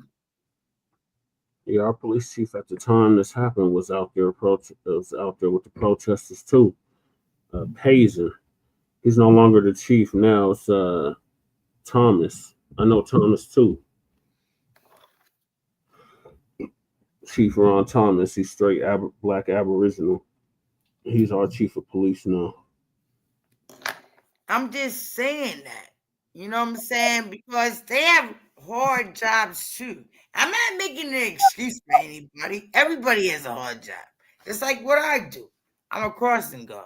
But the thing is, somebody can run me over with a car. Somebody just ran out, whatever. And I've been writing the mayor. I've been writing everybody here that we need to have cameras up at the school area and everything. And I've been doing it for the longest. Yeah. Writing the letter. I even asked the parents to write the letter. You see what I'm saying? Who's watching the camera? I'm just saying, you got, just like that officer did, whatever. You know what I'm saying? To tell us If there was no footage, Chauvin would still be working. They try to tell us we didn't see what we seen. We know goddamn well we seen what we seen. And he killed that man.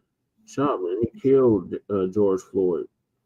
You trying to say it was a drug overdose? No, that he killed him. And you already know what I already told you what that was about. Let me tell you something, mate. And I'm not saying whatever. I know that one time I had got into a situation and the police came over and one of the female police officers, like rough, like all up in my face. And it was a sister. And I'm a sister. And she all up in my face and what you gonna do or whatever. You know what I'm saying? Or whatever. And I said, well, what you gonna do? You know what I mean? Yeah. And the thing was, and that's what they do. Yeah, they always showing out. Black police always showing out for the white cops. It's not even about that. I think it's about the individual. This is the thing that I have all together with everything. And that goes with the president. That goes with politics. That goes with everything else. If we get more people out here that actually want to be the humanitarian, that actually want to be humanitarian, and they want to do right. I mean, like, honestly, like, right in your DNA, just to do the right thing, the world would be a better place. But the corporations that we do not see, because all of us is pawns in their corporation. Every last one of us are. Even the fucking police department. They ain't nothing but a motherfucking pawn. Yep. They ain't nothing but a pawn. Running a big old chess game. Mm-hmm. Big old chess game. So the thing is that how do you get whatever? You have to be a humanitarian. You can be a humanitarian as long as the culture of the police remains the same, which is slave catchers, patty rollers. Oh my God, I just told you a minute ago, the police did not start with their motherfucking slave catchers or whatever. We were the original cowboys. I can show you right now how we the original cowboys. And what about, all right, let's go back. Bass Reeves and crew. But Let's go back to a black man that was actually a federal marshal. What is it? Ben Reeves? Ben Reeves? No, Bass Reeves? Bass Reeves. Bass Reeves. So what are you saying about him? That's where they got the Lone Ranger from. The Lone Ranger was based I'm off. not even talking about that. I'm talking about altogether. He was also a police officer. Well, he wasn't a police officer. He was He was a marshal. He was a bounty hunter. A bounty hunter, marshal, whatever the hell. And he arrested 3,000 of the baddest outlaws at the time. He did way more than that. He turned around, he actually did the research.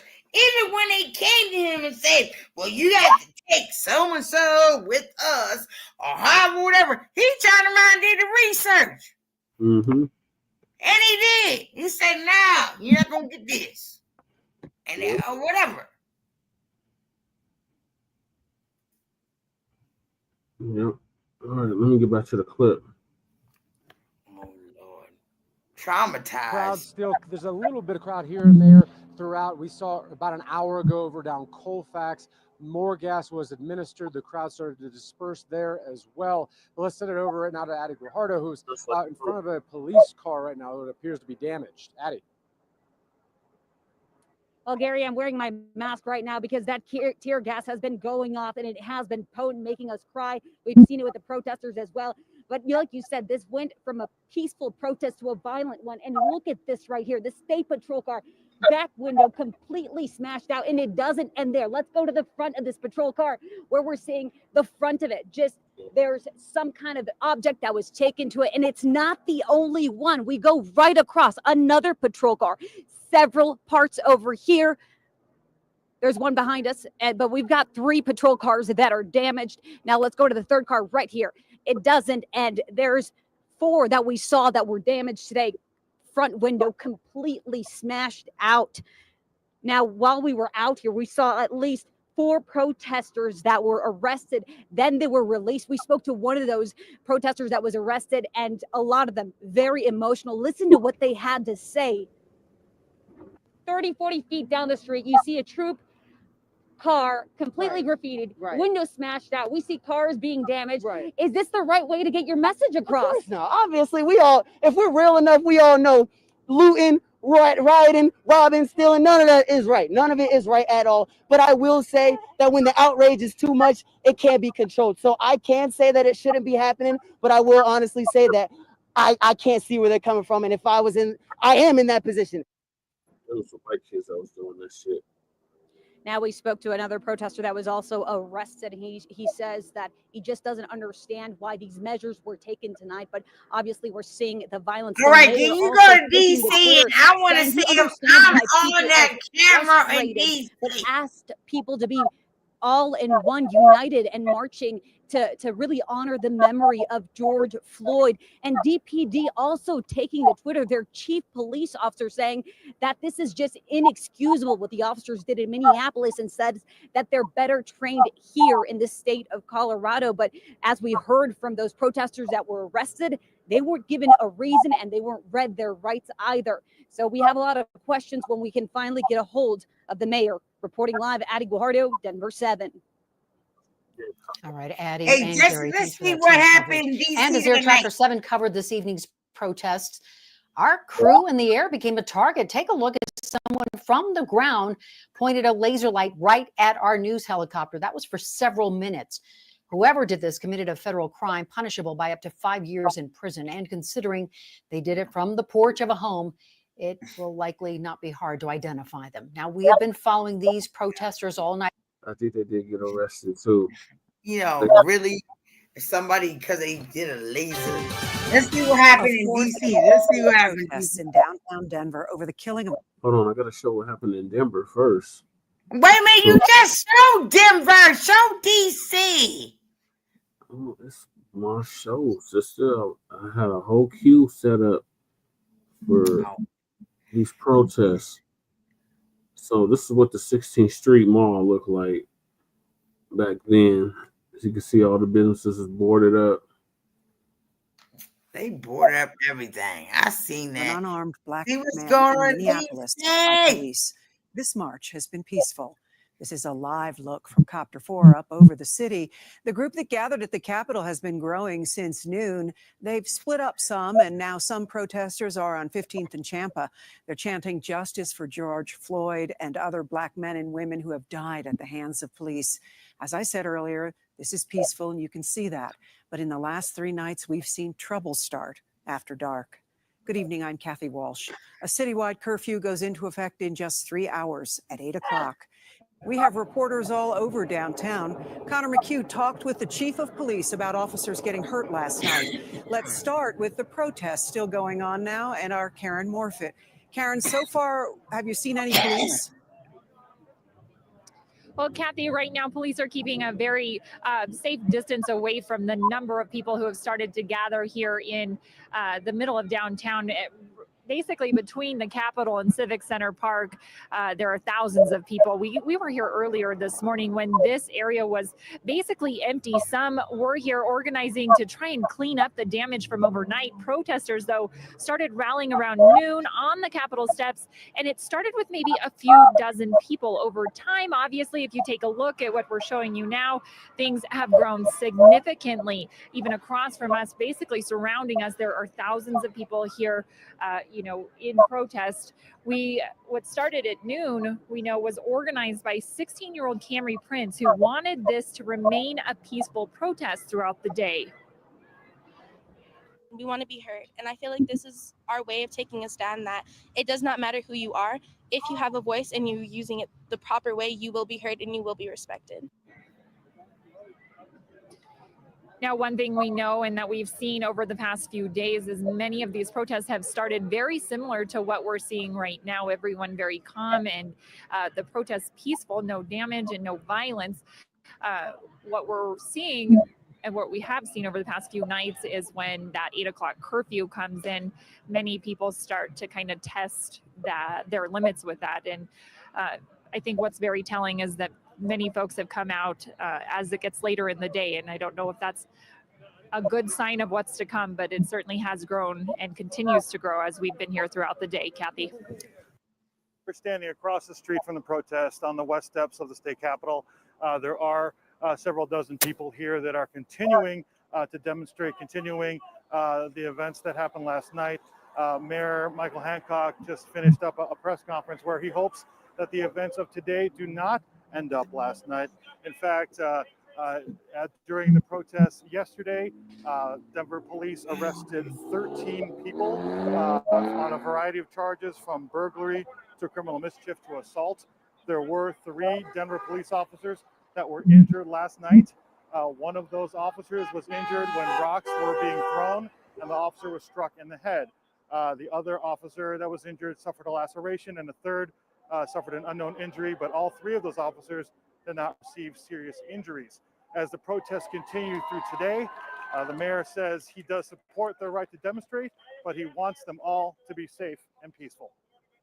It is a tough situation. We get it, but we must demonstrate peacefully. I can tell you not to go out and to demonstrate, but the reality is it's going to happen. And if it's going to happen, we're not encouraging people. We're going to let it happen. And though we're not encouraging people to gather, we're going to allow it to happen. We ask you to do it peacefully and ask you to do it safely. The mayor says that he expects that people will be out here today, and there's obviously a lot of people driving by in support of this demonstration, but he does want people to exercise. He wants them to exercise proper social distancing while also serving a message. He believes that violence during these protests does not do justice to the message and to the honor of George Floyd. The tipping point last night, according to Denver Police Chief Paul Pazin, was when the rocks were being thrown at officers. So things are starting to build out here on the west steps of the Capitol. We'll be here all day, and we'll let you know how things develop as they do out here during the demonstration. Back to you. And Nelson, I hope you can hear me. I know it's noisy, but the mayor made it pretty clear that he speaks from a personal opinion about the importance of these protests, but he also very much supported Denver police in their response last night. Yeah, he does. He said that he reviewed all of their actions. He was watching it live on a video feed, and also was briefed on how things progressed yesterday. He said he was satisfied, and he believes that the officers exhibited extreme restraint, even though they were under duress from the demonstrators. And he hopes that that type of action by Denver police continues today. As long All right, as so you gonna put DC on there now? Tonight, the nation is remembering the life of George Floyd. On this day, 5 years ago, former Minneapolis police officer Derek Chauvin kneeled on Floyd's neck for more than 9 minutes, eventually killing him. The whole incident was caught on video. It sparked national outrage and protests calling for change. Today, Minneapolis city leaders held a special worship service in Floyd's honor. There was also a moment of silence where members of his family were joined by a crowd of supporters just steps from where Floyd took his last breath in South Minneapolis. It was just one of several community events this weekend marking George Floyd's life and death. Floyd's family was joined by civil rights leader Reverend Al Sharpton and attorney Ben Crump for memorial service. They called for continued pressure to keep moving forward in the fight for justice and equality. At the end of the day, he was a human being. His life mattered. Yeah. All our lives matter. Yeah. People of color lives matter. So let's stick to this movement and stick to the script. We're not going to give up. We're going to continue to fight. That's what we're going to stand on. Oh my God. Chauvin was found guilty of second-degree murder and second-degree manslaughter in 2021. He was sentenced to more than 20 years. I don't know what he was on. Yeah, he looked horrible. I know, but then they was talking about he had to lose weight and this and that. I don't know. Wow, he looked a hot mess, didn't he? Jesse Jackson was a hot mess when he came to DC too. Ooh. Talking about me drinking my beer, shit. Jesse was drinking something. That drinker was twisted. Had Nation of Islam as his security.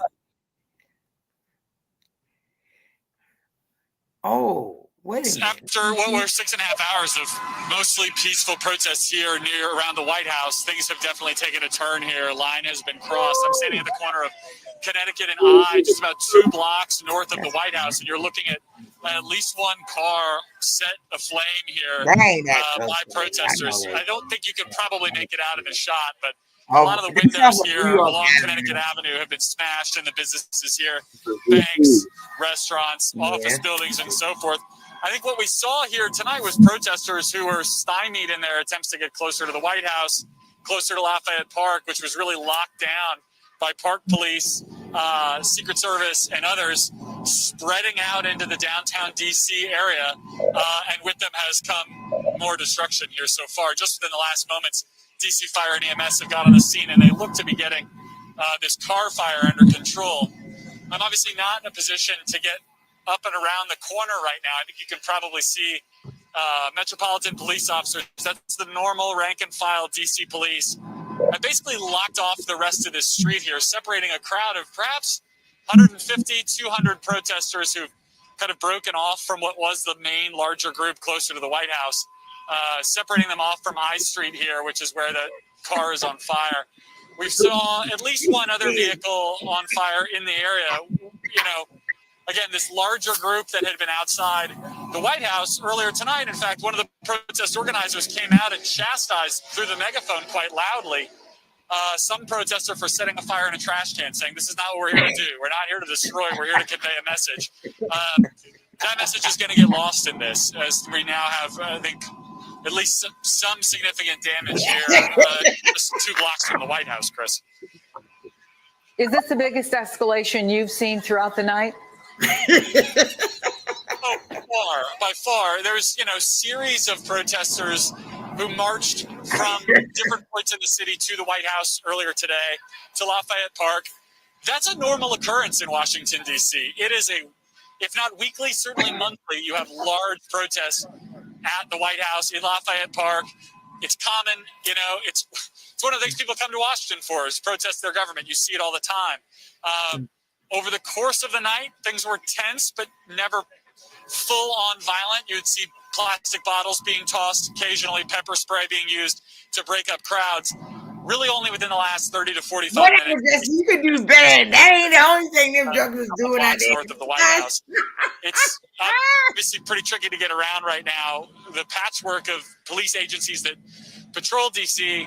are now out in pretty significant force. We understand that the D.C. National Guard, which is federally controlled, that means not by the mayor, but theoretically by the Secretary of Army, the Department of Defense, federal controlled unit, has been called in, although I've not physically laid eyes on them myself. Again, this sort of greater White House region of downtown D.C., the center of activity here tonight, it's not a part of the district where many people live. It's a business district, and in many cases on a normal night, even a normal Saturday night, you know, DC's kind of a happy hour early town. This area would be completely empty. There are hundreds where I can see, and at times thousands of people surrounding Lafayette Park on the sort of the northern region. If you've ever been to DC, if you've had your picture taken in front of the White House, you have walked through Lafayette Park. That's essentially a police zone now. It's fully controlled, and now you're seeing MPD officers clearing across Connecticut Avenue here, trying to clear out the protesters again who broke off from that main group and spread north. And how you see them know doing so with now down all I this Street, thing going might give us an on, opportunity to move a little bit closer here as well. turn around Hey there, and I'm Chris set Hayes from their own MSNBC. shit Thanks on for watching fucking MSNBC on YouTube. If you want to keep up to date with the videos we're putting I'm out, just you can saying click though, subscribe come just on. below me, or click Because over they on this already list know to they see got lots money. of other great videos. I remember when all this stuff, when COVID was happening. As we go to air tonight, the United States of America is unraveling for all the world to see as race riots leave many of the nation's biggest cities burning in almost unimaginable scenes.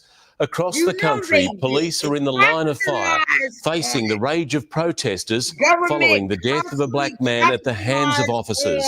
The wave of violence has now washed across 29 cities, from New York, Los Angeles, New Orleans, Seattle, and Minneapolis, ground zero for that anger and outrage now being vented by so many Americans.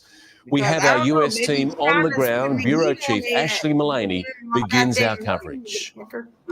Police unleash force in a country gone to hell. A loaded assault rifle snatched by a private guard at gunpoint as officers, dangerously outnumbered, surrounded. Officers being chased by the group here.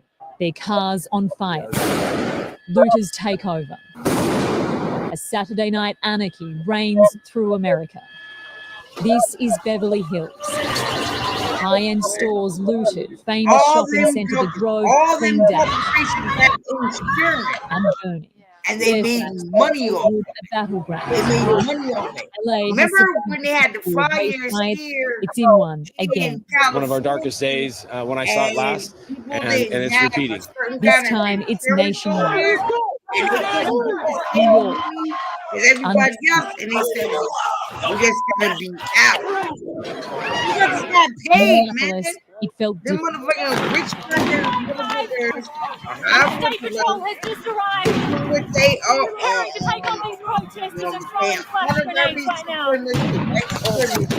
Turn around and they made money off of triumph in our neighborhood.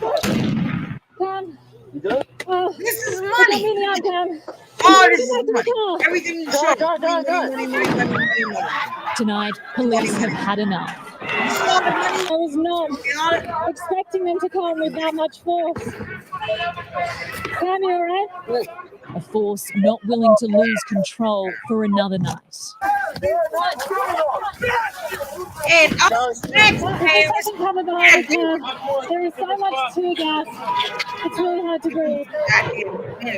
Right across the country, It's a revolution. a weekend escalation was the threat.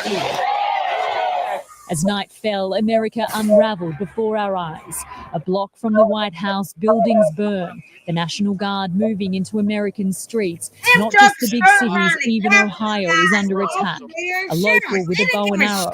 You call yourself Anybody else?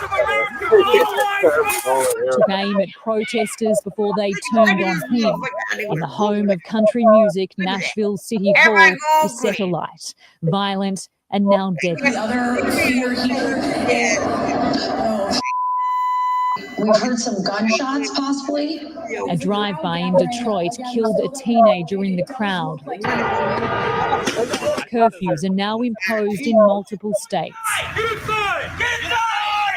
There's an arrest. There's another one. From Seattle to Chicago and in the heart of Los Angeles, police begin taking control. A new lockdown from a new spreading threat. In virus-hit New York, a lone nurse puts herself in the firing line. We don't need no more Black brothers and sisters dying. That's it. Pleading, begging for this to end. And Ashley Mullaney is okay and live for us in Minneapolis tonight. Ashley, there at least there was a very different response from police today. Has it worked? Yeah, Mark, well, after days of being outnumbered.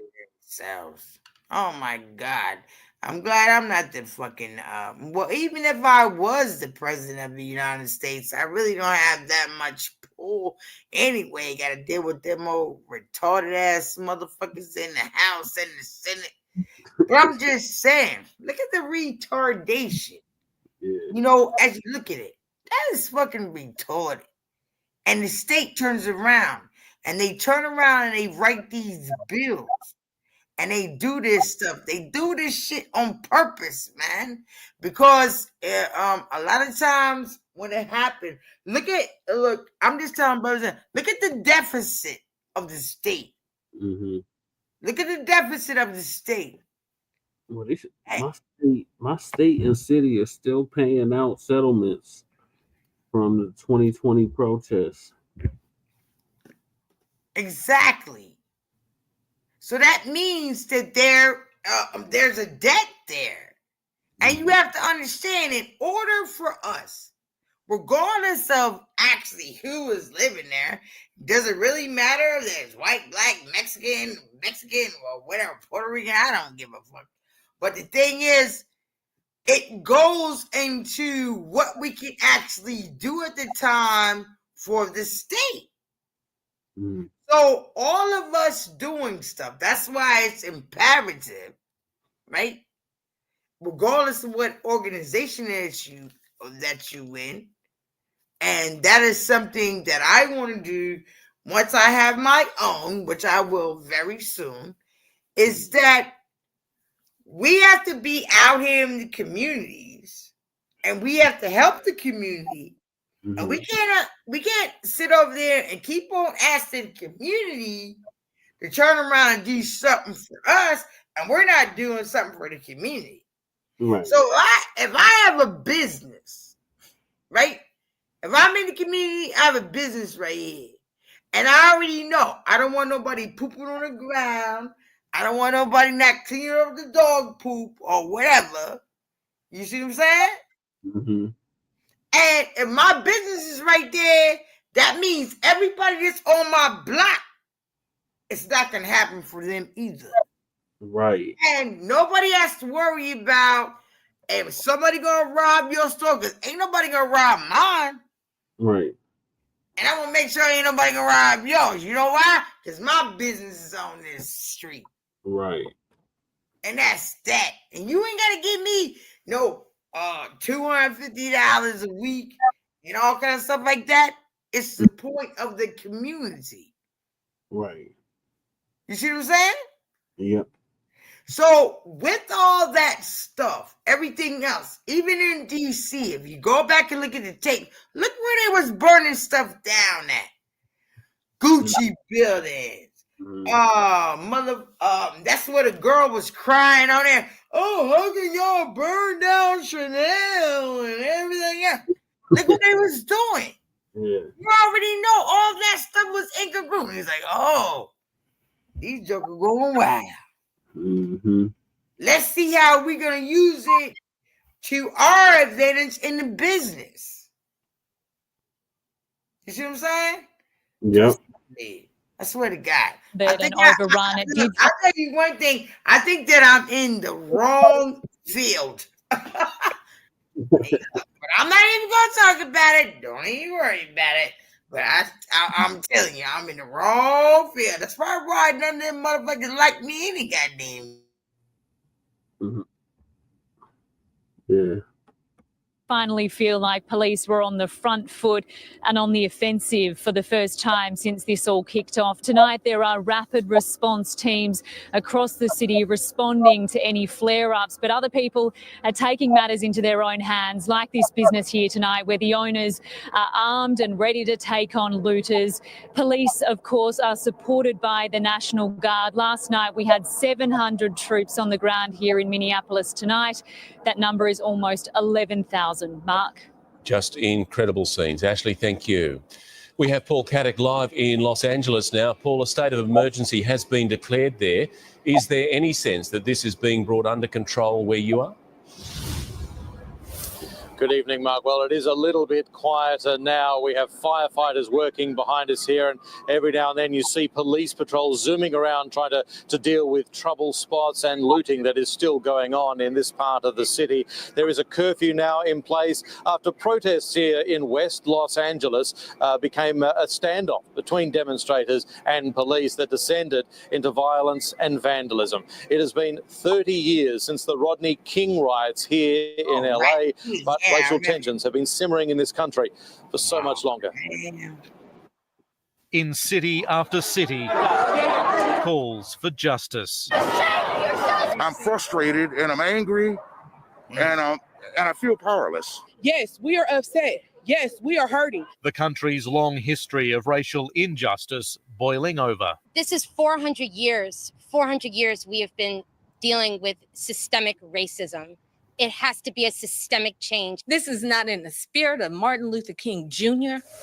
This is chaos. My administration will stop mob violence and will stop it cold. Some of the anger directed at the president, stoking tension on Twitter as the mob reached the gates of the White House. Warning protesters have been greeted with the most vicious dogs and most ominous weapons. In Minneapolis, the current epicenter of America's pain and anger, the calls are only growing louder for 3 more officers involved in that deadly arrest to be charged. I can't breathe. Derek Chauvin filmed kneeling on George Floyd's neck, ignoring his pleas for air, already charged with murder, now on suicide watch. The situation in Minneapolis is no longer in any way about the murder of George Floyd. It is about attacking civil society, instilling fear, and disrupting our great cities. There is no honor in burning down your city. We as a city are so much more than this. A curfew is now in place here in Los Angeles, as it is in many cities tonight, but it's having no effect here. That store being looted right now. The nearest police are actually only just down at those traffic lights, but they're dealing with other people. A long night with resources spread thin. And here now, the consequences of authorities being stretched to the limit. Here on Los Angeles' famous Melrose Avenue, this building up in flames. Firefighters doing the best they can. They need a police escort to respond to most fires. And just down the road, other fire crews are busy with another flames. Last time they burned Los Angeles down, this time they come out where the white people at and they burn their stuff down. In America, justice is never achieved at the hands of an angry mob. The president and leaders in cities across the country say the protests have been hijacked by radical extremists bent on anarchy. Groups of outside radicals and agitators are exploiting the situation to pursue their own separate and violent agenda. But the anger is real, and despite the president's pleas, Healing, not hatred, justice, not chaos. the thin blue line is tonight holding on by a thread. It was going down. All right, what were we gonna say? What's the mayor? What's my mayor in California? Which In which San city? Francisco. What's his name? It was London Bridge. Well, you know, she ain't the mayor anymore. We got the rich white boy. Oh, you had Newsom. Gavin Newsom used to be. Newsom is the governor. Yeah, but he used to be the mayor. No, but I'm talking about the mayor now. Oh, I don't know. Because I wrote him a letter too. But I'm bringing it up now because, you know, I don't keep his name in my memory. Oh, yeah, Lurie. So this is thing right here. And I didn't send him some letters or whatever. And I don't even know. This is a thing that I'm getting right now. I don't know if it's like a competition going on because Lurie is also very Sunday wealthy. marks 5 years since the George Floyd protest took a violent. He's very wealthy as well, just like Elon Musk is wealthy. And then these jokers is running around here saying they more black than we all, and motherfucking Americans and have or whatever, because listening to crazy Donald Trump.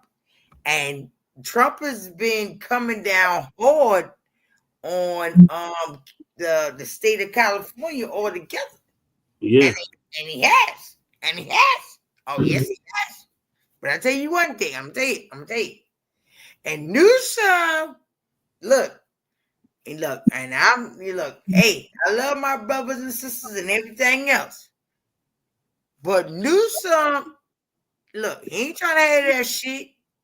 And then here, Lurie, Yeah, look, I'm president. talking about in San Francisco. He's doing what he's supposed to be doing, and he got them jokers around here doing something too. Trust and believe. They getting ready to clean this motherfucking house up here, baby. Like they did for the Asian convention. I don't know. It ain't even about the Asian convention. It ain't even about that. No, It's remember when they had the Asian convention and Newsom, Newsom and London Breed had put all the people on one city block, put all the unhoused on one city block. No, Lurie is not doing anything like that at all. And he's not. He turned around here. I'm going to tell you. He turned around here. Look. Laugh at me. Everybody want to laugh. But I'm telling you what he did. Because I'm out here every day. He cleaned up the area. He's steadily doing it. He's not doing all that stuff. He cleaned up the Tenderloin. He cleaned up. Look. He trying to do whatever. Look, let me tell you something. Lundy said that she was gonna have HBCU here. You know, that didn't happen. What happened to the funds? They sitting over here talking about they want to take funds or whatever. And then on top of that, let me tell you what Lurie did, because it's like Elon Musk got his damn X. He came up with his own stuff. But anyway, that's neither here nor there. I don't even know I'm talking about these crackers. But the thing is that look, I get it. You look, none of them jokers is loyal, man. They ain't loyal. Them jokers will show you all kind of stuff they be doing. Mm-hmm. You see what I'm saying? It's about ego. And it's not even dealing with when I'm even talking to you about the troglodytes. It's the point that we do that in our own organizations. Mm-hmm. You turn around there, you say you don't appreciate the black woman. You treat the woman any kind of way. You see what I'm saying? And then, I hear that brothers sit around each other, call each other simps and all kinds of stuff. How do you speak to a man? And this is a man that you hang around and you allow someone to call you a name like that. You don't know who you are? Yeah, it goes way back from there. Yes. That's part of that gender war that they're wanting to keep going. Oh, get the fuck out of here. Ain't no nothing in what's being going. Shit, you go out there and fuck the white bitch any goddamn way, whether you get some money or however, whatever, and you turn around and go sleep with them, or somebody got to be in some status. That shit happened a long time motherfucking ago when whatever. Ain't nobody talking about debutantes and all them motherfuckers. Them bootleg bitches. Yeah. You see what I'm saying? And then you still do whatever. Like you gotta have a status or whatever. Today, I got fussed at by the Moors side tip of America. And I'm a member. Hold up, Jesse. I'm a member. I pay my dues. And I'm a member. And I did. You want me to tell you what them motherfuckers did to me? What they do? All right, so this is the thing, right? So they was trying to tell me, and let me go back to this book right here, because I got a book. Wait a minute. Where my book at? Here you go. Number 93. Or I think that was the one. All right, so every time you go on the Moral Science Simple, the only thing they want to go over is the 101s. They don't talk about nothing else. And so it says right here, will you define the word white? White means purity. Purity means God. And God means ruler of the land. So my question was, what the hell is that supposed to mean? Right.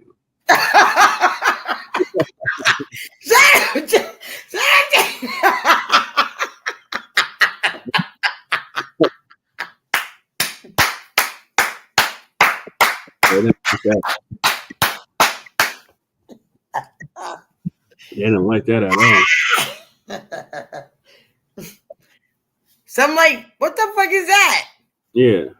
So we get into that, and then there's a guy that comes on there. I guess he was a somebody that was in the Morrison Simple with.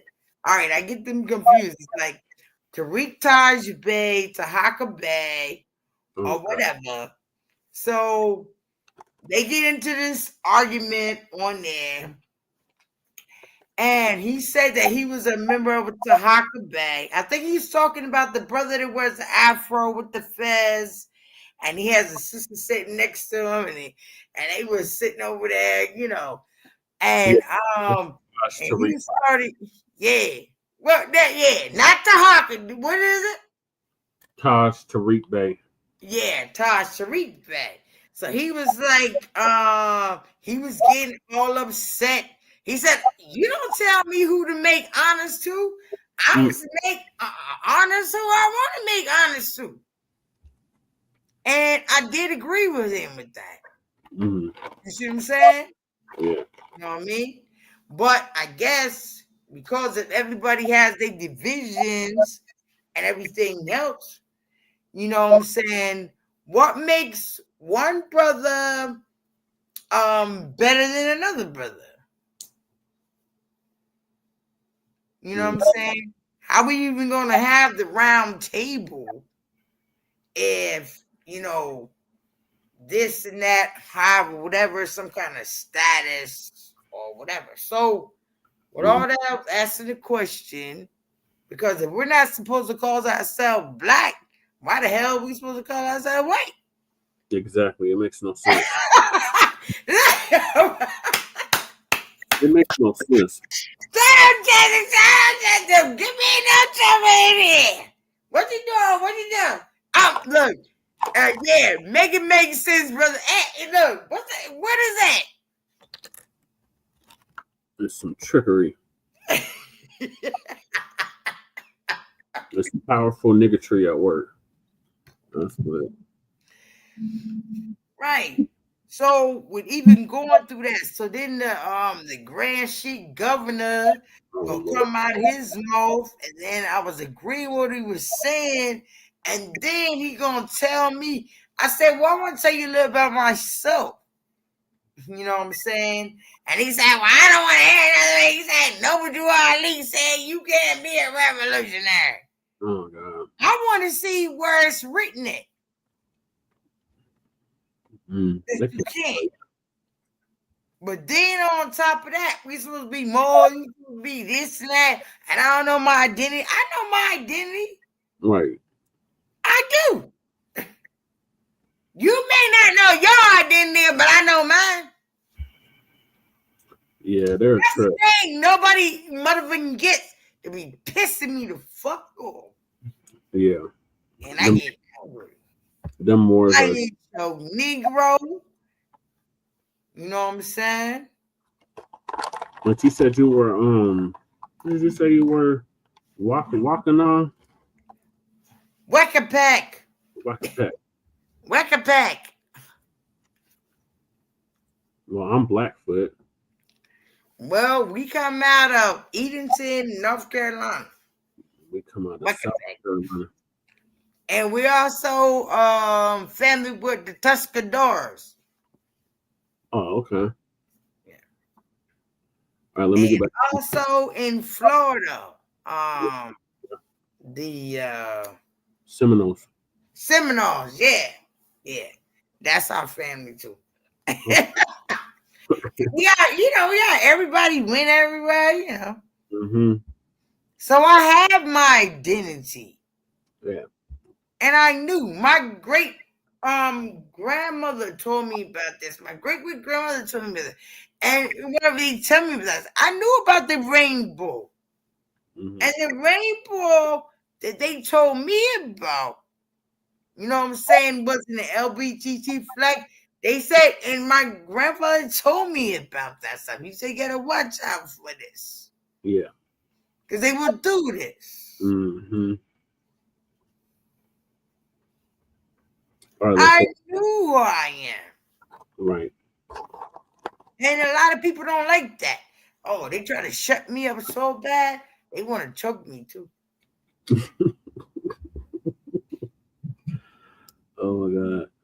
Oh, yeah, you do. Because I don't agree with that.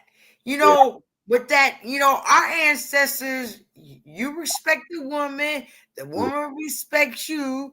Dealing with all these religions, even with the Christianity, Muslim and stuff, all they want to do is boss the woman around. Like she has no life, or she can't talk, or this and that. Even in the movements, it's like a patriotic system that how come I can't be just as important as you are? Mm. Why can't it be equal? Right. Our ancestors showed you that already. That's colonialism. That's neo-colonialism. But you had the neo-colonialism before you had the full colonialism. And then more and more, it wasn't good enough for you. And then the new colonialism is the new colonialism. Yeah, exactly. And that's what they doing. And everybody's over here kumbaya. And kumbaya. This is the F around and find out season. But let me get back to this. So these LA business owners, they recount all the damage that was done. Whatever! With looting all across Los Angeles. Well, many of those business owners say they've struggled to recover. Others never did. It's NBC4's McCullough Medina. When thousands gathered in the streets to protest the death of George Floyd. George Floyd was a pent-up aggression from years of abuse from the police. Eric Abentotten was there too at protests in Long Beach, carrying out a message that led to his nonprofit Dreams and Goals a year later. I wanted to heal the community. There was definitely a lot of anger, while watching everything unfold. Thomas Liu, the owner of Loose Leaf Boda Company, had to board up his store in downtown Long Beach as peaceful protests that he supported suddenly took a violent turn. We thought everything was going to be normal, everything was going to be okay. It was a crazy night. To this day, I condemn the prosecutors in Minneapolis. That was the owner of Table Art in LA's Fairfax district in 2020. He's convinced how prosecutors handled the case actually led to the national protests and eventually the looters. The demonstrations were different from the riot. It was not the same people. Those rioters looted his store as well as others as he watched live on surveillance cameras from home. We were breached at about 8:20, and I watched it nonstop until about 1:30 in the morning, and by then it was pretty much done. Whatever they wanted to take or break. He never reopened on Melrose. In fact, he moved down the street to the Pacific Arts Design Building with more security. Looters could just get in so easily. Security was top of mind when Albert Daniel opened up his candy store in Long Beach after seeing rioters devastate his friend's shop in the downtown area. A lot of people that were like small business owners, they work so hard. It costs thousands of dollars to get certified, to have your own facility, and they lost it because, yeah, you're upset. We're all upset, but we're not looting. We're not breaking windows. We should be supporting each other, not breaking each other down. For Black-owned businesses, many actually did not survive past those protests here in Long Beach. But for those that did, they vividly remember their windows being boarded up and worried about what would come next. National Guard was everywhere. Maxie Villitz, owner of Village Treasure, shared these photos of that day 5 years ago. She had hoped the message of justice and equality would be louder than the looting and the rioting and sustain itself beyond the destruction. I don't think it sustained itself the way I had hoped it would. 5 years later, she says the struggle for justice persists, and businesses like hers have never been the same. That incident did not really help as far as I'm concerned. In Long Beach, I'm Mikalo Medina, NBC4 News. That's not going to be the... This is evil. This is evil. They turn around and they play the game. Mm-hmm. Did you see how they played the game? Yep. They killed 2 birds with 1 goddamn stone. And motherfuckers is still begging. What the hell are you begging for? Begging or demanding? There's a difference. Well, I have some ideas. We have to talk about it, not on here. Right. Trust and believe I do, boo. So what is this madness about them wanting to pardon Chauvin?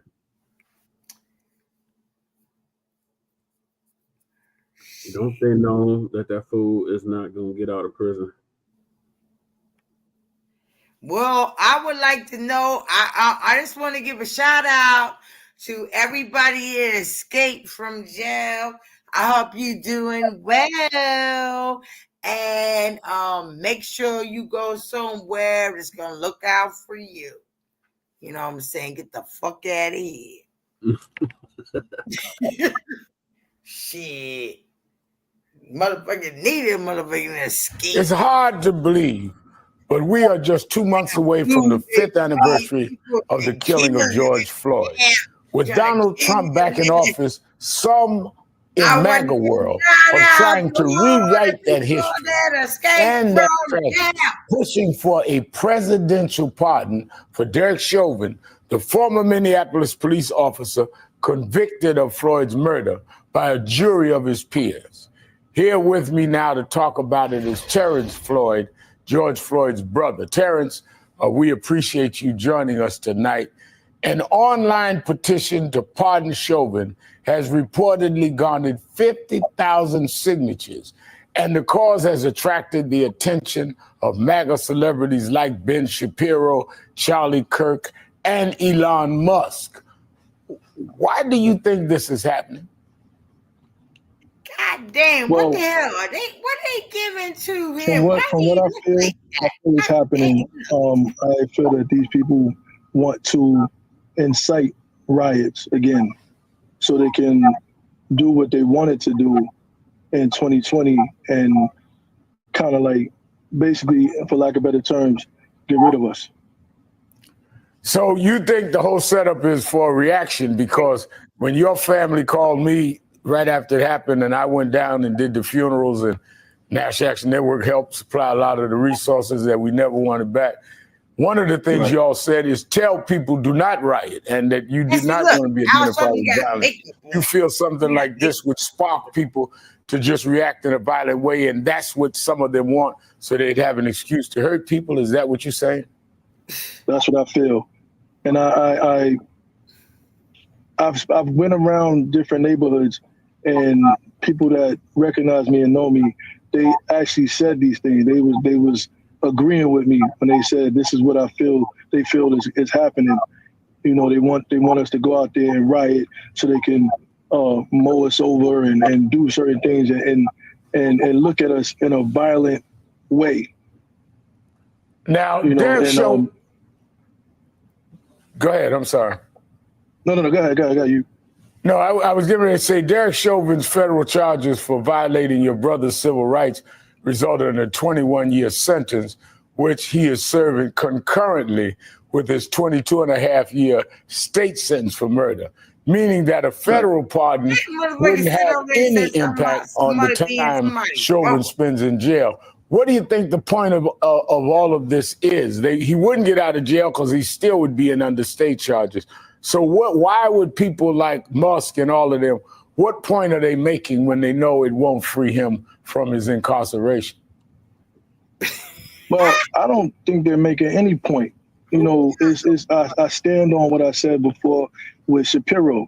They need to stay in their lane. Yeah. You know, I listen to, you know, some with what you speak on when it comes to the Central Park 5 and what Trump did as a businessman, as a real estate person. He stepped out of his lane and voiced his opinion, and that's what I feel like Shapiro and every other person, conservative or whatever, is doing now. They're voicing their opinions, but they're not stating facts. They're not paying attention to the facts. And because there's a videotape of what Chauvin did to your brother. That's what helped to convict him. You know, the topic of Chauvin's pardon came up at the White House Daily Briefing on Wednesday. Listen to this. His hair like a balloon, and you put it on the thing. Some prominent Trump supporters have been making the case that Derek Chauvin deserves a pardon. They argue that he did not receive a fair trial. Joe Biden and other Democrats actually implied that he was guilty while the trial was going on. BLM rioters had these jurors under immense threat and pressure. Mainstream media, frankly, many news outlets here today are complicit here. They chose to ignore the autopsy report. They chose to ignore the full body camera footage. They decided to slander Derek Chauvin as a racist cop instead. Does the administration believe Derek Chauvin received a fair trial, and will they consider a pardon moving forward? The president has been asked and answered this question. He said it's not something he's considering at this time. Now, first, what's your reaction to the way the reporter framed the question? I mean, all of these things about it wasn't a fair trial and this and that. And second, do you have any confidence that this president will stay true to his word that he does not intend to pardon Chauvin? Well, my reaction to that, to the reporter, is I wouldn't exactly say I'm numb to it, because this is the garbage we was hearing during the trial. You know, they were saying about his drug problem and this, that, and the third, but it still has nothing to do with the knee being on the neck. This is what they're missing. This is what they're not focusing on. They're not focusing on the fact that so they was trying he to had say my brother pinned down. Was also They focusing on everything else but the fact that he had my brother pinned down. Now, if we as Black people would have did something like that, it would have been an open and shut case. There wouldn't have been no trial.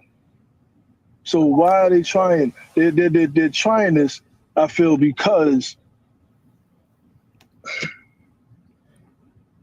it's no point. It's no point. It's actually frustrating. Well, we're still going to keep being frustrated until we can make this kind of attitude not become the law of the land, or even those that want to play games with it. Thank you for being with us, Terrence Floyd. I will see you in less than 2 weeks at the National Action Network Convention, where you join other victims' families and Ben Crump in one of the plenary sessions. Al Sharpton looks so horrible. Yeah, I know. But one of the things that I want to say is that I didn't even know that they thought that George Floyd was using drugs. So for them to say, wait a minute, for them to say that, you know, this was already being known. There was something else going on with this whole situation that we still haven't gotten the clue to it yet. Something else is going on.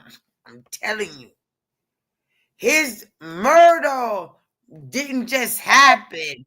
That was planned and orchestrated. And I can show you the proof. If anybody wants to listen to,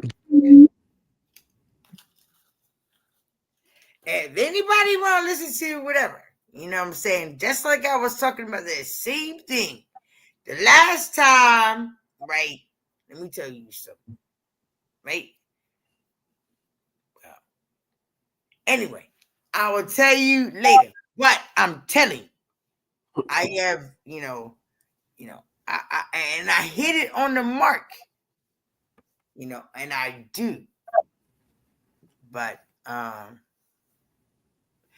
think that as any of us, being here in the community, being humanitarians, a lot of us have seen so many things out there. It's probably not even an environment that we can't be a part of, and it's like just fit in, because hey, we've been out there or whatever. And even remember a long time ago, they used to have the angels and all kind of stuff or whatever.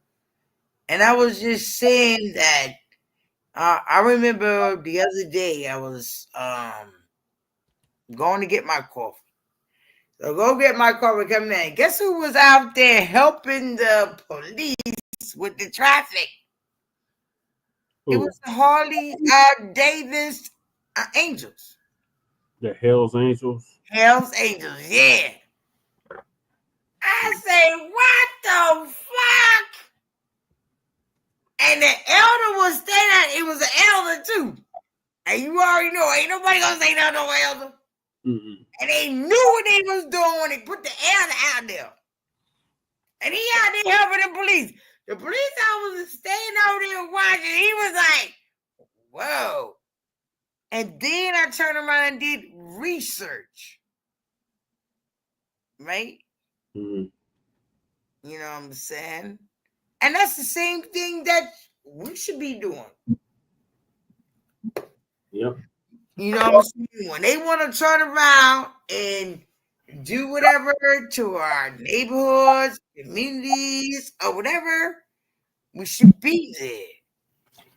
I agree. That's why I've been attending my local city council meetings for the past 10 years. But getting back to this, why is there this push to pardon Chauvin? Oh my God. Who fucking look, you know what? To see how far they can take white extremism. I'm ready to go because I can't they take feel it. Emboldened. George Floyd shit.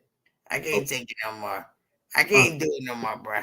I can't do it. I know the brother died, whatever. We lived it, we did it. Good God. Yeah. He ain't even a motherfucking Malcolm X. He ain't got a speech. Yeah. You know what I'm saying? And I don't want to hear what you protesters want. They've been hanging our ancestors for how long? Ain't nobody telling that motherfucker to fuck that white bitch. And it's my problem because you fucked the white bitch, and you know that fucking white bitch was fucking with that motherfucking police officer, and now all of us gotta hear this motherfucking shit. Nobody said to put the fucking neck on you. Hell no. You know what I'm saying? But what the fuck was I doing out there? What you stay there and doing out there? Let me tell you, they may be glad that them motherfuckers don't work for me. Because I would tell you I would fire you. And ain't nobody got to write shit, you dumb motherfuckers. Yeah, they all got fired. Shit. Them motherfuckers, no. I'm going to take them to the dungeon. And that goes with my recon, but that's a certain other thing. I can't tell nobody about my recon. You have to be initiated to be a part of my recon. Okay. All right. Well, thank you for joining us, Sister Desiree. Thank you for having me on. But I don't want to hear nothing else about no motherfucking George Floyd. Okay, that's fair. All right, have a good night. All right, you too. That was cool. Good night.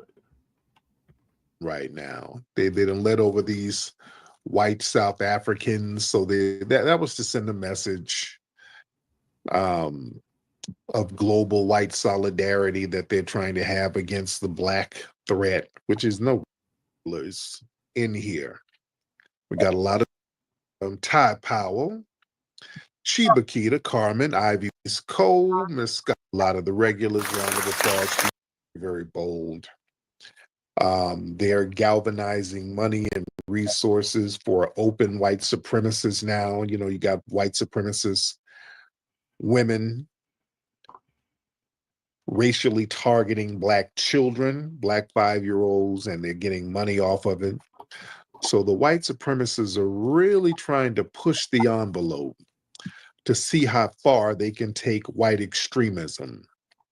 They feel emboldened right now. They done let over these white South Africans, so that was to send a message of global white solidarity that they're trying to have against the Black threat, which is no real threat other than the threat of nature and their low birth rates. But one thing that the white supremacists, they really got a bug in their ass about Derek Chauvin being locked up for the murder of George Floyd. They're back talking about trying to get Chauvin pardoned. Now, even if they were to get a federal pardon from Trump or somebody, and I don't think Trump would make that move. That would be a horrible move to try to show some kind of solidarity with the white community. That would be a bad look for his brand. Yeah, he would need to stay away from something like that. That would be a horrible look, especially if the Democrats, boy, you would just hand them a football and they would run with that. You would breathe new life into the Democrats. But let's say even if he did, Chauvin is still in jail over state charges. So the only way he can get a pardon is if the governor of the state would do that. And I don't think that governor is going to do that at all. Yeah. But these white supremacists they're really trying. The white supremacists are really trying to get Chauvin out, and they're trying to use the "I'm white and I say so." It was really fentanyl, which they know isn't true. They know that that's horse crap. But white supremacy is all about "I'm white and I say so." We got to understand the "I'm white and I say so" law. But why do they keep circling around to Chauvin? See, Derek Chauvin, he's a symbol. That's a symbol of state-enforced white dominance. See, Chauvin's knee on George Floyd's neck, that became a global image of systematic racial violence. That's why they like making memes of that. The white supremacists love doing that, they're making their little janky memes. And pardoning him is not just about freeing a man, it's about reasserting that state violence against Black bodies that's acceptable. So if they can reverse that, that would be a win for white supremacy. See, giving him a pardon, that would be a symbolic reinstatement of unchecked racial authority. See, the thing is, if you're a white supremacist, you're supposed to do whatever and get away with it. That means kill people, particularly Black people. You're supposed to kill Black people, and you're supposed to kill white allies of Black people. See, that's why the whole thing with Kyle Rittenhouse, him killing those 2 white guys, the only thing that's worse than a Negro is a Negro lover. So that was still a win for white supremacy. That's why don't let them act slick and they try to play dumb. Like, hey, how was it white supremacy and Kyle Rittenhouse? He killed 2 white guys. No. The white dudes were trying to protect some Black people. And that's a playbook out of the Turner Diary books. There was a book written in the 70s by white nationalists called the Turner Diaries. And in that book, it was talking about a open racial battle to racially cleanse Black people from the United States. And one of the things they talked about, you not only target Black people, you target the white allies of Black people. That's straight out of the Turner Diary book. Y'all got to study that book. And then, for years, I've been talking about just doing a real deep dive on that book and breaking it down. And I'm gonna probably have to do that one day. You know, it's just so much other stuff going on. But the thing is, going back to Derek Chauvin, them trying to get him pardoned, they want to reverse the precedent of accountability. See, his conviction, that was one of the rare cases where a white officer was actually held accountable for killing a Black person on camera. Oh, the damn country had to burn down almost, but the streets and the grassroots asserted their soft power and turned it into real power and made sure that that man got the correct punishment he's supposed to get. And this was years ago, but the white supremacists, they don't like taking an L. So giving him a pardon, that's like sending a message that that type of accountability is an error. It's just a moment. It's a momentary lapse in white impunity. So it's not. That's not going to be the mainstream order. They need the old order restored. See, they got to reinforce the "I'm white and I say so" doctrine. I want y'all, and I talk about that in my book, the "I'm white and I say so" doctrine. That is the real law of the land. White supremacists, they've operated under that unspoken document that their word, their judgment, and their authority, it overrides the truth. See, that's how demonic it is. See, the white supremacists will show you something and then tell you you didn't see what you saw, and we're not going to punish anybody based on what you saw. Because I say you saw something different. Why? Because I'm white and I say so, and I got the power and the muscle to back up my "I'm white and I say so" narrative. See, that's the name of the game, Black folks. They can sit here and lie, and they have a military power system to back up their lies. You see, that's why everything is so hypocritical. They understand the double standards. They know that. And their mindset is, yeah, there's a double standard, but I say it isn't. And I don't care what you saw. I say this happened. I say this didn't happen. And you're going to bow down and obey, or I'm going to use my militarized system on you. Now, you got a choice, Black people. You can either accept that and go along with the program or challenge that.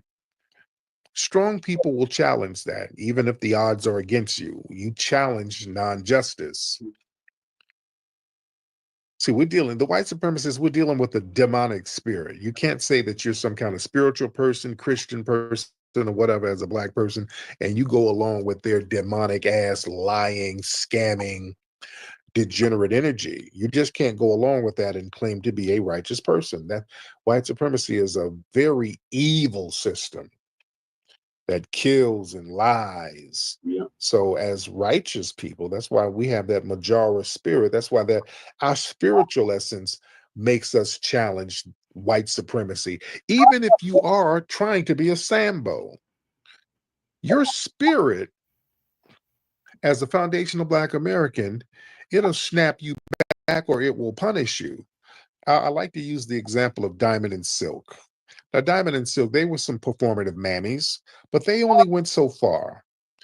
They were one of the few far-right entities who, now I won't even say they're far-right, but just right-wing, who actually supported George Floyd and justice for him. See, that's the thing. Yeah, they did a lot of that mammying and all that samboing and we gonna build that wall and all that mammy stuff. But they were not on that Candace Owens stuff that, yeah, Derek Chauvin should be free and George Floyd deserved what he got because he was high on fentanyl. See, Candace Owens, that's a Caribbean mammy. So she's not of our lineage like that. She's not. She identifies as Caribbean. That's her identity. She fully identifies as Caribbean. Diamond and Silk, those are FBA women. So even they said, hey, look, what happened to George Floyd was wrong. So your spirit ain't gonna let you sambo out like that. Now, y'all remember Ken Thompson, who I think he was FBA up there in New York. He was up there in Brooklyn. He was the prosecutor up there. And he was the one who sat up there and allowed that Asian officer to get a slap on the wrist for killing a black man, a Kai Gurley. Yeah. So it was Ken Thompson who let the Asian community make him bow down and kiss their ring and let non-justice happen on this soil. And right after that happened, his ass immediately got cancer and died. I mean, damn near overnight. Y'all remember that? Mm-hmm. Right after that, that dude got cancer out of nowhere and just plopped dead and died. As the ancestors getting his ass. Mm-hmm. But listen, we got to understand, family, why these people are so hell-bent on this damn Derek Chauvin. See, they also want to undermine the global impact of those George Floyd protests that happened all around the world. Mm-hmm. Those George Floyd uprisings, that was one of the largest global protest movements of anti-Black racism in modern history. We got to understand, 2020, that was a big thing. Yeah, it was. That was a big thing. We haven't had nothing like that in decades. We haven't had nothing like that, where we were turning up over here and we had the world turning up. So yeah, the U.S. government, we turned up so heavy, and the international community had all eyes were on us over here. There were shit going on over there in U.S. embassies where people were firebombing embassies. They were throwing Molotov cocktails at U.S. embassies because of that. We made the whole block hot. Yeah. So they had to do the right thing because all eyes were on the U.S. People are like, hey, do we need to invest in this country? Do we need to do these trade deals with you and y'all got this racial shit going on? You're treating your citizens this way. Do we need to invest money in your land and some of your corporate structures? Do we need to do business with you guys? I mean, this is how you rolling? So yeah, when you make the block hot and money starts getting messed up, yeah, people start getting some act right. And the white supremacists, they think if they pardon Chauvin, that's going to be a way to symbolically erase the legitimacy of those protests.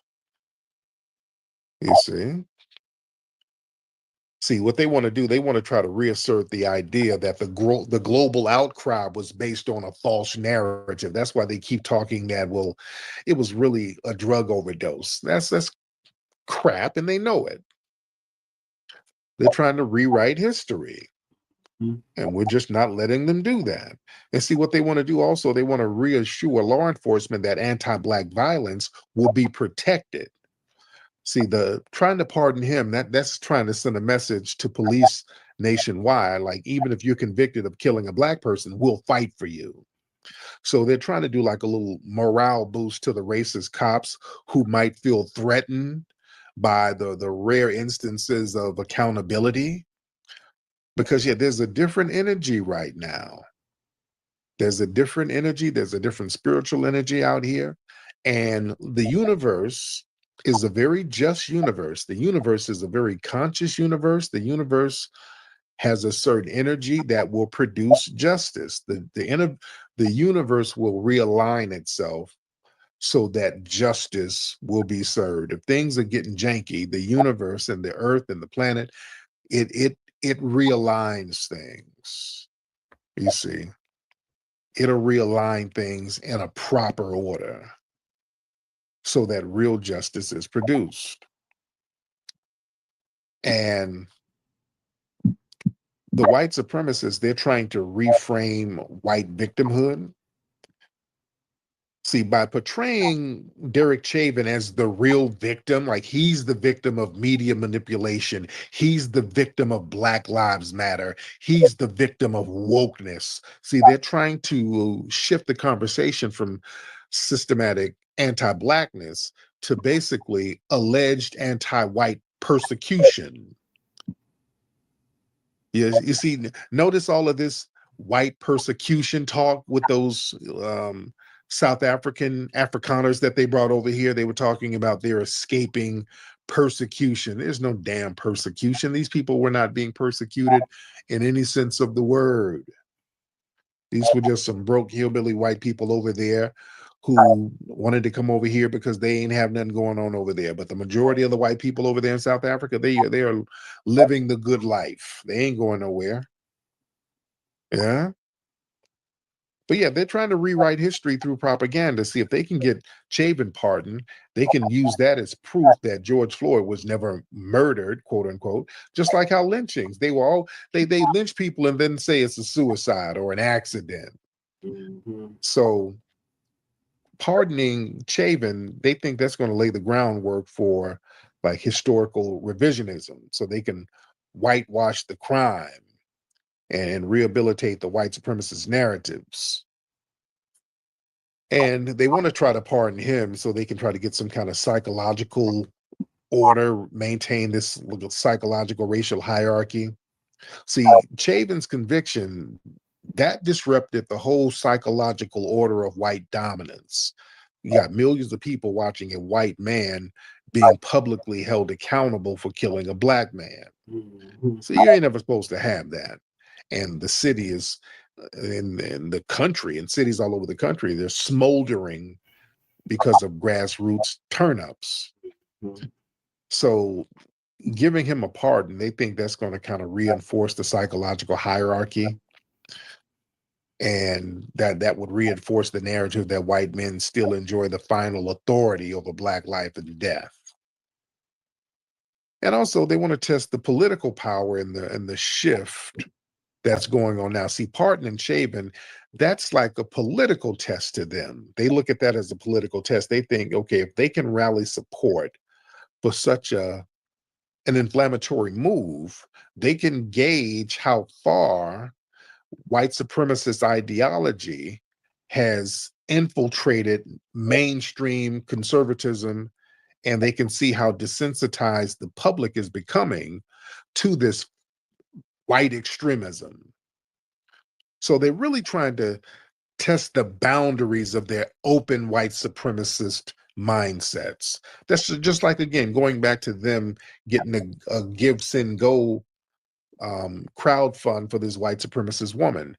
See, that was a bold move for them to do that. Hey, we got a white woman out here who's openly spewing racial epithets to children, and we're going to support this woman and give her almost $1 million. So they're trying to send a message. So they got away with that. So now that they want to test some more boundaries, you see. But we got to understand how that I'm white and I say so, that is the law of the land. We cannot play games with that. I want black people to really understand the I'm white and I say so narrative, because that's America's oldest legal doctrine, to be honest. Long before formal laws existed to protect black people, the unwritten rule of white assertion governed basically how justice was going to be distributed. During slavery, a white person's word was enough to convict, mutilate, or kill a black person. No evidence required. That tradition, it passed on through Jim Crow, black codes, even modern institutions now. It never went anywhere. Excuse me. That never went anywhere. All right, hold on. Let me get some folks in here. Shout out to everybody in here, because we got a lot of folks in here. Let me have y'all chime in. Raise your hand. Let me get the family in here. Raise your hand if you are ready to chop it up. And shout out to everybody in here. Everybody give me a retweet. What's up, Empress? Hey, beloved. Everybody give me a retweet, ladies and gentlemen. If you are ready, raise your hand. I got to check some of these pages, because sometimes, okay, yeah, I was about to let this woman up, and okay, some of these pages I got to watch y'all, because I'm kind of looking at folks and they'll request to get on, and then when I try to get them on, they don't say nothing. So I'm kind of looking at patterns, like, yeah, this woman here is requesting to get on, and I say, well, hold on, wait a minute. Let me wait a minute. Then I looked at your page, and bam, your damn titties out. Your titties out and all types of shit in your mouth. So yeah, folks, don't come up here trying to promote your struggle porn page. All right. Let me say this. Y'all don't come up here trying to promote your struggle sex work page. Put on some heels and hit the track like the old school. Yeah. Susan, hold on. If you need to find a track, get on the track. Susan, hop on in here. Let me see if you're one of these people just trying to promote their page. Susan, hop on. Susan, unmute your mic. Unmute your microphone. Don't make a request trying to promote your page. Susan?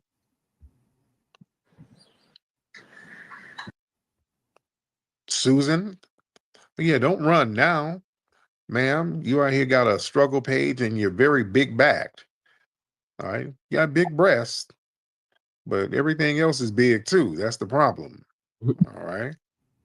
Now I'm gonna start giving a review of your page. All right. Your page look very musty. All right. You got struggle porn on your page. You're up here getting with a bonnet on. You look like somebody's baby mama. Nobody want to see that. At least take the bonnet off and put on a lace front. Damn. Y'all, the hoes don't know how to hoe right these days. Can some of the seasoned hoes give them some hoe lessons? Your hoeing is raggedy. You're sitting up there sucking a dick with a bonnet on, looking like a Quaker. Come on. Y'all just looking a mess. Go get you some money and go get you a 30-inch bust down and work that mouth and do it with style. Sitting up here looking a mess. Sitting up here looking like a lunch lady sucking on balls. Y'all get it together out here. Good grief. Susan, trying to promote your damn page with your big back. Good Lord. And also, yeah, can y'all listen, if y'all gonna do OnlyFans, ladies, can you kind of have a somewhat of a set design? Okay, can you make the shit look somewhat enticing? Are y'all getting any customers? Yeah, you sitting up there with a bonnet and an air mattress with your finger in your ass, that's not gonna really entice anybody to give you no big money.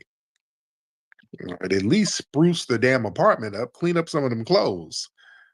You got trash in the background and banana peels and shit, Capri Sun packs.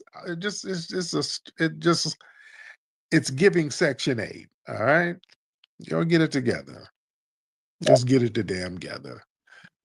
All right, let's get Mr. Boogle.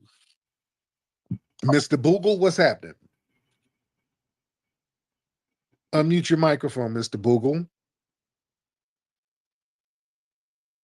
All right, Mr. Boogle, you're not saying nothing, sir?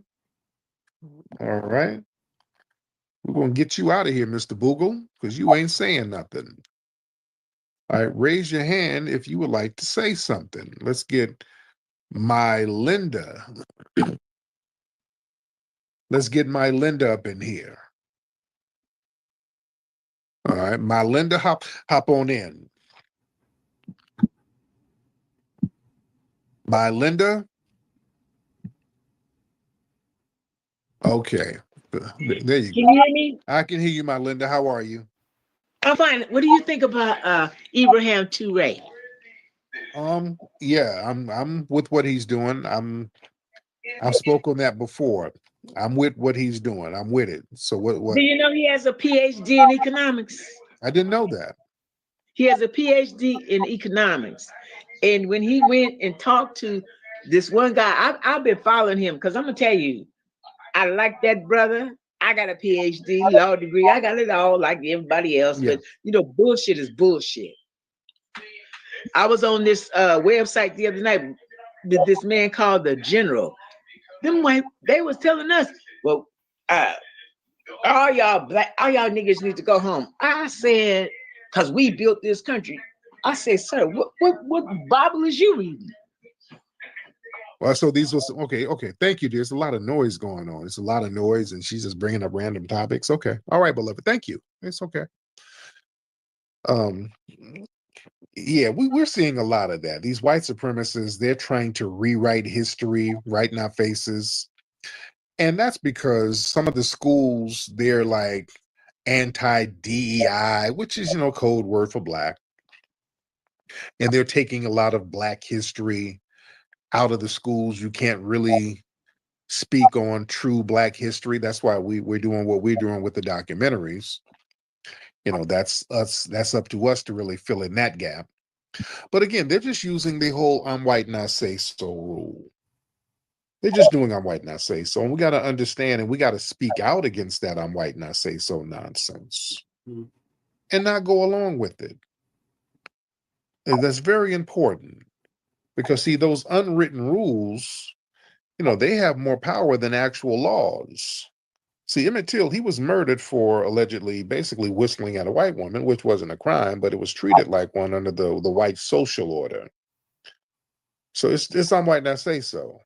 Yeah, you're not supposed to lynch kids, but they sat up there and let them white supremacists get off. And remember, they can't sit up and say, "Oh, that's the thing of the past." They let Carol Bryant, whatever her name is, Carol Bryant, they let that woman live out her whole life and die peacefully a few years ago. The Biden administration didn't do anything. People were calling for action against that woman. They all got on code using the I'm white and I say so law. You see? And we got to understand what that is and not be afraid of it, because a lot of Black people feel powerless because of the I'm white and I say so law. And again, they get out here and these white supremacists will try to rewrite history. They try to do that all the time. I saw something where, speaking of the South Africans, they're letting the South Africans over here using the I'm white and I say so law of, well, yeah, they're being persecuted and they're being harmed, and yeah, we gotta bring them over because they're refugees, and there's nothing happening to them people over there in South Africa. And they start talking about, look at all of the white farmers who were killed. That's a damn lie. They show all of these crosses of all of the white farmers who were killed, but no. A lot of the farmers who were killed were Black too. There's just a high crime rate over there. White people and Black people get murdered because of robbery, things like that. They're not being targeted, and there's no sanctioned law saying to target them. It's all cap. Don't let these people lie to you, family. I have been over there. I have been there. There are no Black people taking these white people's farms and living on these farms. That ain't happening. It ain't like Black people are kicking these people off all of this wealthy land and Black people are sitting up here in mansions and just chilling on all of this white land. That's not happening over there. Don't let them fool you. It ain't happening. White people are still living lovely over there, and the Black people are over there in them damn townships and shanty towns. Much respect to them. I'm not saying that to disparage, because I have a lot of love for the brothers and sisters in South Africa. When I went there, they were very kind to me, very hospitable to me, very supportive of me. And I've been supportive of them. We gave money to orphanages, and I did what I had to do, or what I could do, to try to help as many people over there as possible, just to extend an olive branch. And they're very lovely people. We get a couple of knuckleheads who call us up from South Africa talking crazy, but they're knuckleheads, and we have to verbally slap them around a little bit and make them get their minds right. But again, speaking of I'm white and I say so in South Africa, there's a narrative now, and I saw some white supremacists tweeting this, talking about, well, yeah, the Dutch and the Europeans were not really invaders in that sense. They're trying to say that they're damn near indigenous. They're trying to say that it was the white Dutch who were there before the Black folks. Yeah. Like, yeah, it was the white Dutch. We were there before the Zulus. So what they're trying to say, they're trying to create a narrative that the white supremacists showed up and nobody was there.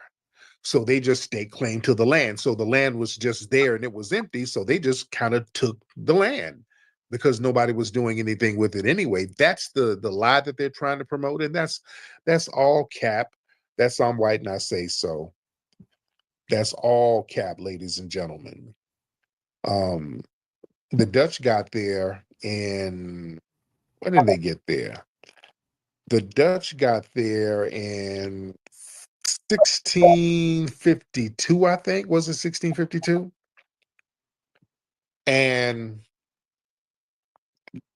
the Dutch were on some shit where they were fighting a tribe there. There was like a war there. I think it's the Khoisan. It was one of them tribes. There were some tribes there. So if they're talking about they got there and there was nobody there and they just took over because nobody was there, then what the hell are you doing in a war?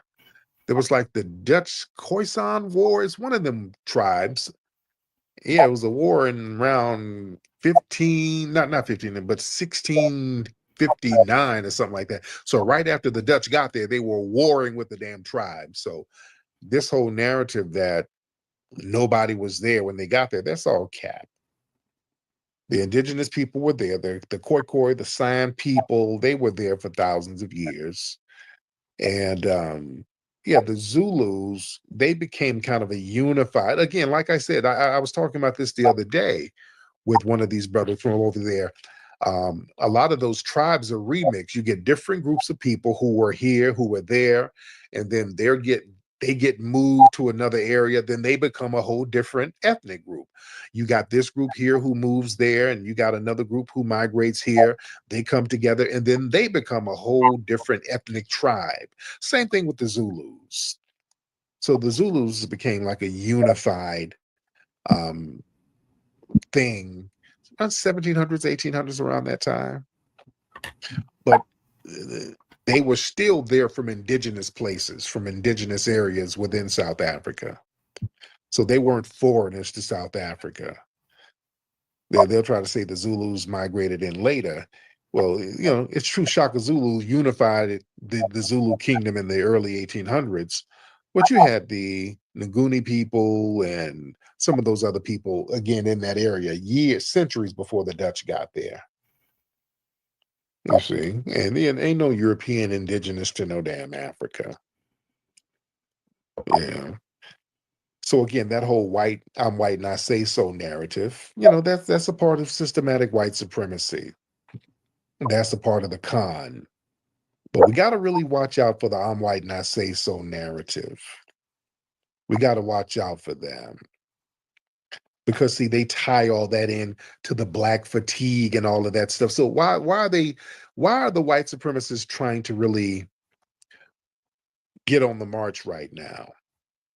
Why are they really trying to push that envelope of hardcore white extremism? Because right now there's a demographic panic for them. They fear that they're losing dominance. When you look at the census projections, white Americans, they're going to be a minority by 2040. That's coming up. That ain't too far from here. So there's a fear that's fueling this reactionary movement to kind of reassert control through cultural, political, and even violent means. I think that's why it was symbolic for them to bring over those white Afrikaners, because over here, they have to figure out how to run the United States like an apartheid state, like they did in South Africa, where you have a black majority and a white minority that's the ruling class. So they're trying to establish a violent disposition early, and it's being rejected. We're pushing back from that. When you got brothers like Rodney Hinton doing what he's doing, that's why these white supremacists are looking scared. See, there's a lot of people letting the white supremacists know, hey man, you're not going to press us too hard and not get consequences. You're not going to press us hard and nothing is going to happen to you. No, there's going to be some consequences if you try to push us with these injustices. If you harm our children, if you harm our wives, if you harm us, our fathers, our sons, there's going to be consequences. That's the messaging that they're getting, and that's why they're nervous. But right now they're desperate. The white supremacists are very desperate. They're desperate because of white economic insecurity. So they do a lot of blame shifting. See, a lot of the middle class and working class white Americans, they're experiencing an economic decline. Look, man, I was just down in Alabama. It's a bunch of broke hillbillies running around there looking like they struggling. Even out here, a lot of white homeless people. So they're struggling out here. Their little money is funny. So instead of them trying to challenge capitalism or the elitist exploitations, the white supremacists, they try to direct their anger towards Black people. You know, trying to blame Black people for social decay, and that it's easier for them to do that than confront the white elites who actually created the crisis for your ass. You see? And that they need to mainstream some of this far-right rhetoric through the media. This is what they're trying to do. Like right-wing media outlets and politicians, they're kind of normalizing these fringe ideologies. What's her name? Marjorie Taylor Greene, that's her name. She was up here. Now, this woman is a sitting politician. And she was up here talking about Derek Chauvin needs to be pardoned because George Floyd died of fentanyl. So, you know, you got people who's in political office right now, in mainstream office, trying to regurgitate these far-right talking points. You see? And now Fox and all of these other people and Twitter, right here on X, you know, these are recruiting grounds for these white grievance politics right now. And the white supremacists, they're really trying to push their white extremist ideologies as a backlash to the global Black empowerment movements. Again, we got things popping globally. We put white supremacy on Front Street globally, and they don't like that. So they're trying to get their lick back. And, you know, they're trying to create white martyrs. See, white society, they're trying to embrace this false sense of persecution, claiming that they're being erased or replaced or censored or canceled by the wokeness.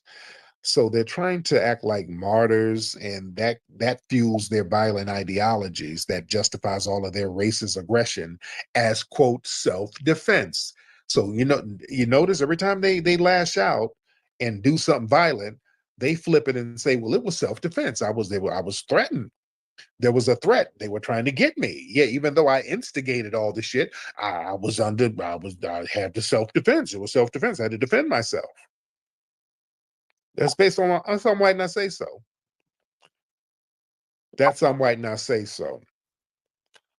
So they're testing the waters for like a white supremacist realignment. You know, with the Proud Boys and all of these people and these white supremacists being pardoned for the January 6th thing, that kind of emboldened them too. You see. And the whole Black fatigue narrative and the anti-Black GoFundMe campaigns and their viral racist content, you know, all of that's designed to psychologically exhaust Black people. And that's part of a larger agenda. So they think if they can demoralize, distract us, and divide the Black community, they can stall any forward momentum for reparations, liberation, and collective power. This is why I'm so glad that foundational Black Americans, we are subconsciously fighting against that. We're doing things like line dancing and group dancing. See, there's a spiritual reason for that. There's a spiritual reason for that. We start, you know, in the face of white supremacy, we out here around the country line dancing and dancing in unison with each other. That's us spiritually connecting. That's us getting spiritually clicked in with each other on the same page. That's us getting spiritually unified. That's a good thing. See, a lot of times we've always had forms of resistance that look like just dancing and entertainment. We've always had resistance that started off as entertainment, then it flipped into something else. Just like dances like the Patent Juba, we had dances called the Pat and Juba and the ham bone and all of that.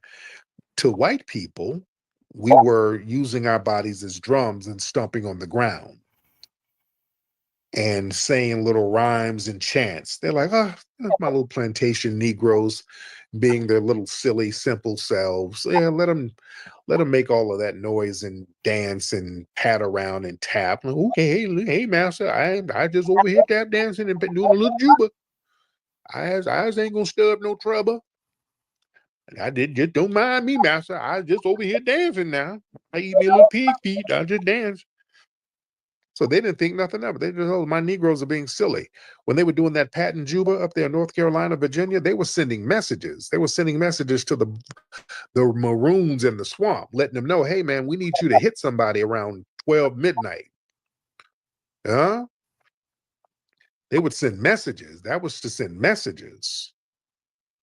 That stomping and patting, that sent codes.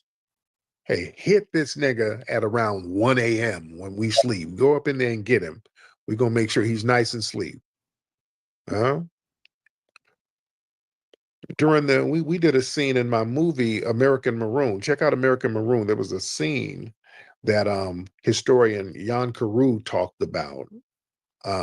He was a Caribbean brother who was a very own code, and he did a lot of history and studying about Caribbean culture and culture here too, Maroons and resistance and rebellion. And we got this scene in American Maroon where Andrew Jackson and his guys, they went down to Florida in the swamp looking for the Seminole warriors, and they came across a group of Black slaves who's sitting around a campfire playing the banjo, tap dancing. And they were like, just some Negroes shucking and jiving as they always do, because that's what they expected of Black people. They expected to see us shucking and jiving, being simple. And the Black Maroons and the Seminoles, they played on that. They knew that the white supremacists would undermine and underestimate Black people. And they knew that they thought Black folks were Sambos and silly and childish. So they said, okay, we're going to play on that. So these Black folks were out there playing a banjo, dancing around a fire, and Jackson's people lowered their guards, and the Maroons who were in the trees and in the bushes started ambushing the shit out of them and ran their ass up out of there. You see, so we knew how to use certain things to our advantage. Yeah, we sure did. All right, I got one more piece for y'all on this George Floyd topic, and that is the task force, the community task, the community task force, reimagining police and public safety. We unveiled 112 recommendations to Denver police 3 years ago on the 1-year anniversary of George Floyd's murder. So I'm gonna play the clip of that. And the city is yet to implement all 112 recommendations. Calling for police reform created by a community. There I am in the camouflage. This lady chained a wheelchair. The task force. Such talk gained momentum nearly a year ago after the death of George Floyd in Minneapolis. Tomorrow marks 1 year since his death. Protests quickly filled streets across the world, including here in Denver, for months now. CBS 4's Rick Salinger live right now at the City and County Building. Rick, there are 112 recommendations. Well, those recommendations, Jim, are contained in several strategies. One of the key ones is for empowerment to provide for their own public safety rather than relying on the police. Do so from a place of... They gathered at the spot where they knew their message could not be ignored, the seat of city government. How do we come up with some solutions to these problems that have been plaguing our communities for too many years? Since the death of George Floyd and social unrest that followed, a task force of community leaders and members has been at work. they've put together 112 recommendations for policing, the courts, jails, and social services. It's a way for policing to change in the city so that policing in Denver is now approaching our citizens and our community in a healthier and safer way. They were here the same day the mayor outlined his strategy for public safety recovery. Here's my message to Denver. We will continue to work against racism and crime, and for crime prevention and reforms always. He said city departments would team up, focusing on 5 high violent crime areas. There will be more visibility of police. It's getting officers out of cars. We can connect with people. We can disrupt the crime patterns to deter criminal activity from occurring in the first place. The mayor says he will take a look at the recommendations that this task force has come up with. They'll be presented to the city council this evening. Live in Denver, Rick Salinger, covering Colorado First. Yeah, so we served them with them recommendations, and to date, I don't think they've implemented 50% of the 112 recommendations, and it's been, what, 3 years? So that's what's going on with that. We're moving along. Like I was telling Sister Desiree, this is the F Around and Find Out season. So this white supremacist decided that he was going to go into a black establishment, act the fool, say nigger, and then think he was going to get beat down, and he got a Mississippi beat down. So Black Alpha Network is going to give us an update on that. The morning after the victim was reportedly heard using racial slurs. Telling everybody this is what we're going to do. And now we're doing it in the Washington. If you notice how uncomfortable everybody is, you're not supposed to be a brother or sister who does what they want to do, what's right by themselves. That's not supposed to how it works in the system of supremacy. The system of supremacy, you're supposed to do for everyone other than who you are. So they went out there, hands and feet, and did some regulating. And we always talk about regulating. Y'all know we always talking about G-checking. And if you look, every day I'm seeing a new story of some brothers and sisters G-checking somebody, running people out of store, hopping out of cars, getting in these people's faces, letting them know there ain't nothing you gonna do that's gonna stop us from holding ourselves down. This generation is different and the vibe is moving strong. And they are not gonna be able to charge these brothers down there with nothing because they ain't got a case. And then the grassroots community, we're watching it all play out, so they really ain't got nowhere to spin it. They try to twist the words, we spin them back. They try to come up with something fake, we give them something real. They try to drop some type of lies on our brothers and sisters, we send it right on back to the Mayo side of town. Now what? So they came out there after that, fam, and they ran a whole nother story. Let me show you the stories that they've been running. This is story number 2. And notice every time you see the stories, you're not seeing a bunch of sellouts on there. Yes, son. No. Like our brother said, they're trying to now criminalize the venue. This is another tactic. That ain't been what's happening in real life. You thought you was coming to get in the Negro spiritual, but you end up getting a Mississippi beatdown. Checkmate. This is how it all played out and how they're trying to get us to believe that this situation was a hate crime. In reality, it was self-defense. And self-defense always matters. Check this out, family.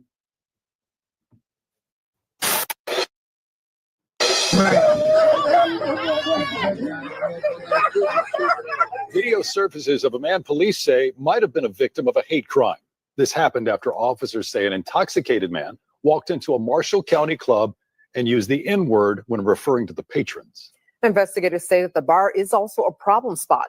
They say that they respond to it several times every weekend. Fox 13's Daniel Wilkerson is live outside CJ's Lounge on Memphis Street in Holly Springs. So Daniel, how is this man police are calling a victim? Daryl Darcy, good evening to you. Good evening to you at home. They say he didn't go to the hospital until today. He believes he may have a broken jaw. Meanwhile, CJ's Lounge is now closed. Police say that they were operating without a beer or a business license. Holly Springs police say cell phone footage they provided to Fox 13 News shows a Tippah County man who has been stripped naked. They say the people who attacked him are seen pouring on him what investigators believe to be beer. Officers say seconds before they hit, nearly every part of his body. The guy walked in and he was very aggressive. Stop. They said that they done hit damn near every part of his body. You want to talk about regulating. You want to talk about self-defense. I'll be damned. And notice how they trying to spin the words and they trying to make him look like he was the good guy. Damn all that. You was in there disrespecting and you met Mr. Hands and Mr. Feet. That's what ended up going down. Because these people don't have no problem, y'all, with the story being the other way. See, if the story was the other way and something bad happened to a black person, then they'd be in here talking about how rude and how crude we were. They don't like the fact that the story's coming out differently because it went down differently. And that's why I say we've been hitting differently, literally. This person found out the hard way that disrespect will not be tolerated and you will receive your ABK all goddamn day, courtesy of FBA. Don't be mad, just enjoy the show. Miles Stone says he was at CJ's Lounge on Memphis Street late Saturday night into Sunday morning. Other guys in the area was listening, trying to remain calm. We asked them, they asked him to leave quietly. But police say the man continued to call the patrons the N-word. Holly Springs police provided another video of the man outside the bar, speaking erratically, throwing what investigators believe to be gang signs. See, let me tell you what he's trying to do there, fam. What he's trying to do right there with the gang stuff, that's some yo, yo, yo stuff. That's what he's trying to do. He's trying to hit you with some, what's up, dog? Yo, yo, yo. That's what he's really trying to do. Brothers and sisters know exactly what's happening. This is the thing about being on code. It don't work too good. And I want y'all to notice, by the way, the brother that they're interviewing, this isn't a brother circa 2007. This is the brother who's on code. Because y'all know the dominant society loves going to find them a tap dancer and say, ain't it all wrong what black people did? Yes, sir. Ain't black people really the problem? Yes, sir. Is there any racism? No, sir. You see? But they ain't getting that no more because you can't find those people. Look at all of the things inside of this story and notice how we are on code and about business. He thought he was going to run up in there and start disrespecting people, throwing up gang signs, right? And the fact of the matter is that we identified it and we handled it. This is what happens when there's a threat. You neutralize it. This is a self-defense case. Look how belligerent this guy is. All right. Name me a place in the world where someone could be so belligerent, so aggressive, the instigator, and then they're seen as the victim. The days of the dominant society playing the victim and the villain are over. And it's not because they don't want to. It's because we won't allow them to. When you're on code, there are plenty perks. If you understand what I'm saying. Continued to call the patrons the N-word. Holly Springs police provided another video of the man outside the bar, speaking erratically, throwing what investigators believe to be gang signs. When they was scuffling and stuff outside, he was still trying to fight. He still was saying the N-word, N-word. Man, F-U-Ns, F-U-Ns. Officers say the attackers used and sticks to beat him. So you don't think this is a problem spot? I do not think. I think it's a positive spot. But Holly Springs police disagree. The police chief estimates they've been to some 30 calls over the last 3 months CJ's has been open. Now you see, family, they're trying to now criminalize the venue. This is another tactic. How come it starts off with this guy running up in there and now they're talking about we've been there multiple times. This is a terrible spot. No, none of that. Because if it was so bad, how come you didn't do something before? Okay, and maybe the reason it's bad is because people like this intoxicated guy is in there starting problems. You see how they're trying to smear everything, but the brothers are on code. They're not falling for it. And let me go back to what the brother says. Notice that they asked him the question. They said, is this a problem spot? And he says this is a positive spot.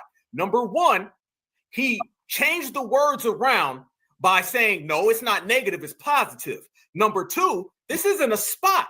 This is CJ's Lounge. This is the lounge. We're not going to call it a spot. You got to be cautious, fam. A lot of people let that go over their head. And then they'll listen to the way these people talk. And these people will change words that criminalize things. This is not a spot. It is not a problem. This is a positive lounge. And Mr. Mayo was the one who was out of pocket. And he paid for it. Officers say the attackers used and sticks to him. So you don't think this is a problem spot? I do not think. I think it's a positive spot. But Holly Springs police disagree. The police chief estimates they've been to some 30 calls over the last 3 months CJ's has been open. They say there have been fights found inside and a man shot in the foot. The chief tells me they're pushing the district attorney to declare it a nuisance. I'm not standing for anything like that. However, we have to live with our choices, and he made a choice by going into there aggressively, and he has to live with the choice he's made. There you go. He has to live with the choice he made. Man, I'm loving when brothers and sisters get in front of that camera and talk that good talk. Hold on, one more time. Found inside and a man shot in the foot. The chief tells me they're pushing the district attorney to declare it a nuisance. I'm not standing for anything like that. However, we have to live with our choices, and he made a choice by going into there aggressively, and he has to live with the choice he's made. He has to live with the choices that he made. I'm loving the fact that now we're saying, well, you did this to yourself. How long, family, did they try to put that off on us? How long were they always trying to tell us, well, y'all just got to live with what you did. Now you got to live with that Mississippi beatdown since we got to live with things. How about this, fam? How about they got to live with the choices that they make? And the choices that he made were very, very clear. He decided that he wanted to come out here and be disrespectful to people. And the next thing you know, he got a little reckoning, and the reckoning was brought to you by them hands and feet of them brothers and sisters out there. That's what it is. They can spin the words, they can twist the words, they can turn the words, but you can't turn the facts away. What ended up happening right there, family, is an energy. It's the energy shift. And we talk about it all the time. And when we talk about it, we let everybody understand that this generation, foundational Black Americans, this generation, the reparations generation, we are hyper-focused on ourselves. See, what comes delineation ain't just about setting borders amongst people who have no business being around you. Delineation also ushers in a lot of things. Delineation is not just about we don't want tethers around us. That's an aspect. Delineation ain't just about keep the Democrats over there. Delineation is a self-focus. And delineation also teaches you how to be self-reliant, self-sufficient, and self-defense worthy. And that's what we've been doing now. So it's been bringing a lot of new energy and new vibrations, and they're finding out the hard way. And the fact that that guy runs in there and he starts being very belligerent, because of all accounts, family, this guy goes into this place, this venue, he's absolutely drunk, he's hammered. He came with another person. See, he came with another W. The person that he was with, notice they don't talk about that. He came with somebody else, and he was in there acting very belligerent. And first, actually, he was in there dancing and having a good time. And then he started getting in the face of the people who worked there. See, it wasn't just the individuals who were there that were having a good time. He also started getting in the face of the security guard and the DJ. He went around starting a problem. And see, this is the thing that their community always does. They always start the problem and then play victim. They always throw the first rock, play victim. They always instigate, play the victim. What we've done, we done stripped away the goddamn victim card. Remember they was always talking about the black card? You're playing the black card and the racism. Okay, well, you've been playing victim. And now you can't be victim no more. So we're seeing you for exactly what you are. And exactly how it plays out, exactly how we say it's going to go. The victimization, the victimhood is over. They were running around here talking about some black fatigue. We said male fatigue. What, that last a week? Good one. That didn't work. They was running around here saying DEI. We said, all right, that go for white women. Try another one. Nothing they're doing is working. And the victim card is not working at all. We had this person on camera, absolutely belligerent, completely drunk. And then we see that he was saying the N-word left and right. And by every single account of every person who was there, now people are saying that this guy has been clearly identified as the culprit. I'm telling you now, that will not stick. Notice they're saying they want to make it a hate crime. They're not saying that it is a hate crime. If they wanted it to be a hate crime, they would have already had them hate crime paperwork on the table. They know there's nothing they can do with this. There's nothing they can do. And the brothers down there in CJ's Lounge, they saying, damn, do whatever you want to do, because we still gonna stand on business. Black folks ain't scared right now. We're not saying, well, we regret what happened. I didn't see no prepared statements. Let me tell you, because I've been in communication with some people down there. And what I've been seeing, family, is nobody's running around saying, I'm going to make a prepared statement. I want the charges to go. This ain't the goddamn Diddy trial. They down there saying, we did what we did. We said what we said.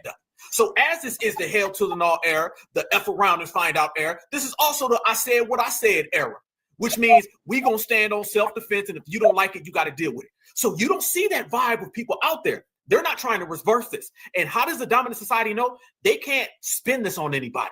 There's not going to be any issue. The brothers and sisters are going to do it because all the evidence shows this man was the culprit. And they stripped him down. I heard they was putting some of that malt liquor. They was dropping the 40 on him. They was dropping that 40 like they was for their dead homies. You understand? That's what they do when they was pouring out a little liquor. All right. But guess what? If you run around and you use that word freely, then you welcome anything that comes in your direction.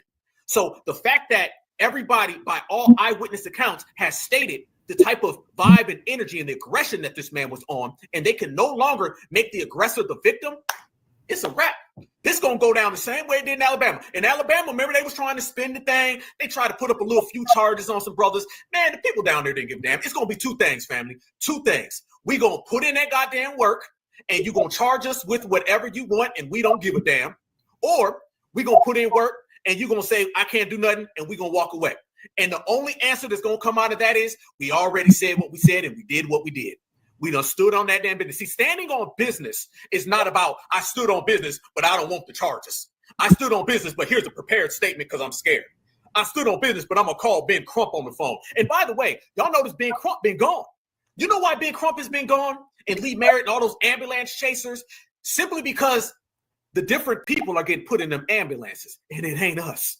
Yeah, you might want to go to another side of town to go get some clients because as I'm looking around, I'm not seeing the black folks getting tossed in there. I'm just keeping it 110.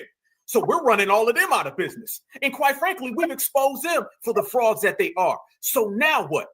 This is all about the vibration and the energy, y'all. This is us standing on business. So we've been telling everybody this is what we're going to do.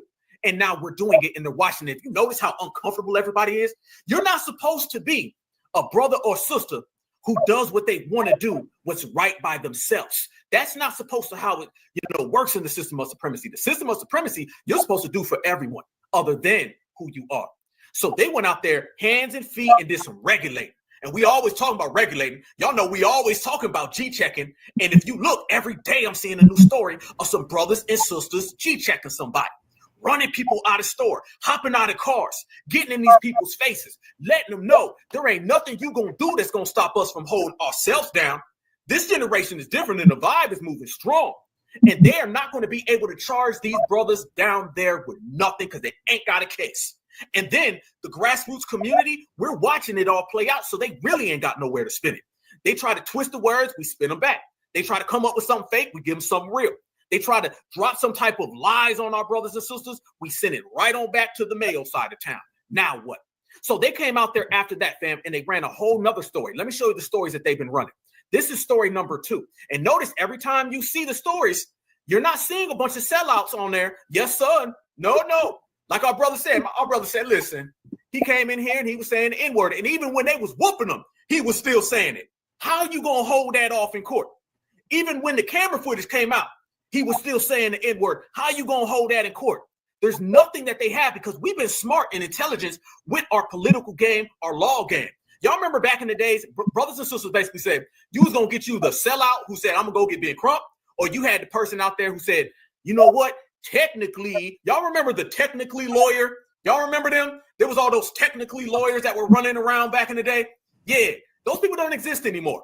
And then the Ben Crump people don't exist. We were always saying, we need a new Johnny Cochran. That's what we were always saying, right? Shit, then we said we're going to be the change we want to see. And then we just went ahead and do it.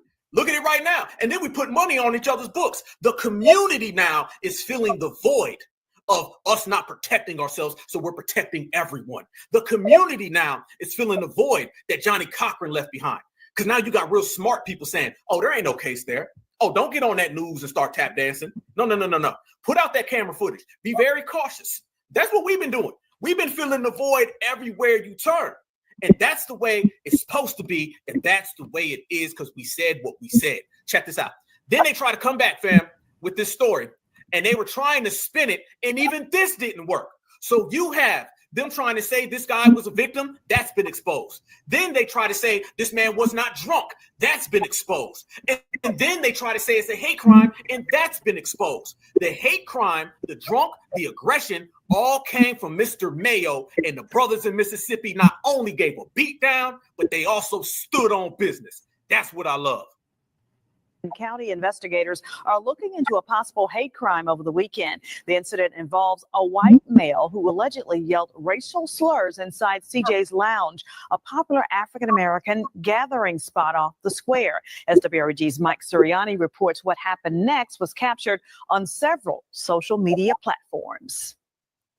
We're at this point now to see just how bad the assault was. We're hearing that it was there was some violent stuff that happened. Lieutenant Colonel Kelly McMillan with the Marshall County Sheriff's Office says the investigation into the reported beating of a white male at a popular African-American club in Holly Springs called CJ's Lounge is well underway. The incident reportedly happened early Sunday morning after the victim was reportedly heard using racial slurs. At this point in time, that's a critical part of this investigation because we have heard the same thing. However, we want to make sure that that is exactly what happened. But no, Barney Five. No. Because when you're talking about a hate crime, you're talking absolute. But now you find out that Mr. Mayo was the one using the hate crime racial slurs. I've never in my life seen somebody use the slurs racially and they're the victim of the race crime. It doesn't work that way, Barney Five. You better take that back to the trailer park. Nope. See, they don't like the fact that the person that they're trying to victimize was really the aggressor. Now they can't spin it. Look how he's got his head down. He's not got his chest out, y'all. He's not out there talking like they used to talk. Yeah. Remember all them sheriffs that were running around with Mike Brown? Yeah. And they had their chin in the sky saying, "What you gonna do? Black people, he was the aggressor. And I'm going to defend my department." He don't look like he trying to defend nobody. Look like he want to get off that camera ASAP and get back to that meth pipe in his trailer park. He look like meth head Melissa is waiting at his house with a Toby Keith CD and some Brussels sprouts. He wants to be everywhere other than at CJ's Lounge, because at CJ's Lounge is some foundational Black American brothers. Right. That's what he trying to do. Easy work. So the spinning and the narrative flipping hasn't been working. It's not been going nowhere. Notice they keep saying, we're trying to figure out. All of the camera footage is out there. The man was drunk. He was using racial slurs. He was the aggressor. That does not fit the Mayo narrative. And newsflash to them, the Mayo narratives do not work anymore. Checkmate if there's ever been one. Easy. Heard using racial slurs. At this point in time, that's a critical part of this investigation because we have heard the same thing. However, we want to make sure that that is exactly what happened. But and if it is, then that will be reacted on as well. I was hearing him. Hey, notice. Hey, whenever they start saying notice anytime they start saying he's trying to come up with something because what he thought he had wasn't working. And then notice, fam, he goes, if that is true, then they're going to work on that. See, he should have never said that. See, his supremacist slipping right now. That's what he's doing. He's supremacist slipping. What he should have said is, we're going to get to the facts, and kept it that way. But instead, since his back's against the ropes because the FBA reparations generation is here, we got these people so shook they don't even know what's coming next. He ends up saying, well, if that's true, then we're going to work on that as well. Yes. And it's been proven to be true because footage has came out, which I'm about to show everybody, that the man was in there being the aggressor, putting his hands on people and using those slurs. So in instance, this man threw away his whole goddamn case. You threw away your own case, Barney 5. And you better go get Barney 6, 7, 8, 9, 10, and they still ain't gonna help. Because there's nothing you can do when FBA starts standing on certified time. Then that will be reacted on as well. I was hearing him blare out and yell out the N-word repeatedly. Miles Stone is part-time DJ and security at CJ's and says he heard the victim's derogatory remarks. Everybody on planet Earth has to live with their choices, and he walked in there with a choice to be very hateful, very negative. Police believe the... Hey, shout out to Miles Stone. That brother out there making the circuit. That brother out there doing all the interviews. Fam, that ain't that Dominique Alexander guy. That ain't Dominique Alexander down there being the advocate for Carmelo Anthony. You see the difference when you got good, strong, positive representation. That brother said, I'm going to go to the news. I'm going to tell all the goddamn stories. I'm going to go out there and tell the truth. See, typically, y'all, and you know exactly what I mean, what would they have done before? Before, they'd have sent out every COON they could have found and said, can't we just get beyond race? It's so wrong. I mean, he should have never used the N-word. He should have never put his hands on people. But we as Black people need to not be so impulsive. Ain't that what they would have said before? But this brother, shout out to Milestone family. Shout out to you, brother. He going around right now. He doing all of the interviews. See, you got to get in front of the press. I told everybody that we are filling the void. We don't have a leader in this community. See, now we're dealing with the community that doesn't have one leader. And y'all see how much we get it done? This is why they're always trying to put a leadership or leader tag on one of us. They'll come to my brother Tariq and say, I know you're a leader, right? You're the leader, aren't you? FBA is not a lineage. FBA is a group. See, the reason why they want to make FBA a group, because a group can have a leader. A leader they can target, and then they can bring down everything. We've been saying, oh, no, we're lineage, and we don't have a leader. Nope, none of that. Nice try. And they know it because we've been sticking to the game with it. We've been very, very stern with letting that be known. So they cannot leader us. They cannot organization us. And now we've got 50 million certified foundational Black Americans who are putting in the work. Each one teach one. We all do a little. We all do a lot. And we've been doing a lot now. So that brother right there, that brother is the DJ. Family, that brother is the DJ and the security guard. And he has more posture, more tone, speaks more clear than that Dominic Alexander dude around Carmelo any day of the week. Think about Dominic Alexander. The man can barely talk. He out there talking about, yes, we can, Cory Booker, all lives matter, and stuttering all through every interview. This brother right here is a damn DJ in Holly Springs, Mississippi, who goes to CJ's Lounge, and then he's representing perfect. He's a better lawyer than Ben Crump. So what does that tell you? It's the certified always prevails. The real ones always prevail. And everybody out there who's fraudulent and counterfeit, they done got pushed out the way. We didn't ask them. We didn't beg for them. We told them, get the hell out the way or you're gone. And they're gone. Checkmate. This brother out there is going through the circuit, putting it down. And we're continuing to make sure that justice prevails. The incident started inside CJ's Lounge and spilled out into this courtyard. This is where investigators say the victim was beaten. He was robbed, stripped of his clothing, while onlookers took video and laughed. Hands and feet. You can skip all that. Hands and feet. That's what happened to him. The victim is unfortunately has his jaws busted open, his eyes busted. He's just in a terrible state of mind right now. Holly Springs police are not releasing the video they were able to get off Facebook, describing it as too graphic. They also say the owner of CJ's has not been cooperative and has not provided video from the lounge's cameras. This security camera video. That's a lie. That's a lie, everybody. That's a lie. I have obtained the footage. That's a lie. See what they're doing now? They're trying to come after the owner. Didn't I just tell you that they will try to pick one of us amongst many of us?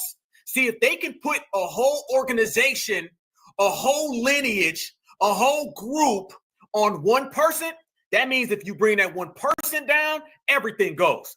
They're doing the same thing they're trying to do with FBA to CJ's Lounge. They're trying to smear and slander the owner because, in essence, they want the lounge closed. And they're using this as a catalyst to do so. That ain't nothing but the damn juke joint and centers, where foundational Black Americans gather to get away from all of the vampires and do our damn thing, and they came knocking. Only difference is this ain't no movie. When they came knocking in real life, they got knocked out in real life. Checkmate, checkmate. From a convenience store across the street shows a large crowd Sunday morning near the lounge, but does not show the courtyard. Kelly McMillan says the search is on for more video of the incident. We're trying to adopt some search warrants, get those done, and see if we can retrieve information from those social media accounts. For your news leader in Holly Springs, Mike Suriani, WREG News Channel 3. Getting to the bottom of what happened there, and CJ's. They're lying, family. They're lying. They're lying. They're lying. It has been given to me on heavy, strong authority that the sheriff department has not been trying to contact the owner about the footage. Never. That's not what they're trying to do. They're trying to paint the narrative that he's being uncooperative, okay? Because if he's not cooperating with the situation, then they can simply say, well, they have to be angry Negroes who participated in this violent attack. See, the domino effect that the dominant society puts on us is something that they've been doing for years. Say one bad thing about a black person and allow it to have a domino effect on all black people. So if they can get the owner and say that he's not cooperating, then by de facto, all of the black people were violent. Let's get a hate crime. But that brother, just like the other brother doing the interviews, is not budging. This game that the dominant society's playing, they're losing badly right now. And I'm here for it.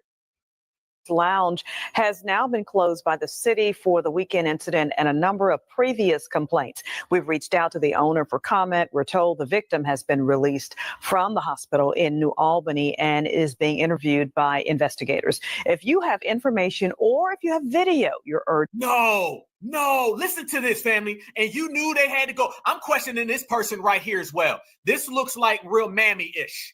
This is some real mammy-ish right here. And the way that hair is leaning to the side, that might even be tetherish. Notice what they're doing right here, family. They're trying to act like this is America's Most Wanted. If you have any footage, please contact. It's funny. Ain't nobody said that about Carmelo Anthony. When it came to Carmelo Anthony, it seems like they don't want the footage to come out. By every single account, the Carmelo Anthony situation, people said that the footage goes along with what Carmelo said. Am I right or am I right? Notice this, fam. When it comes to Carmelo Anthony, hush, gag order, they don't want the footage to come out because it's going to prove that Carmelo was correct.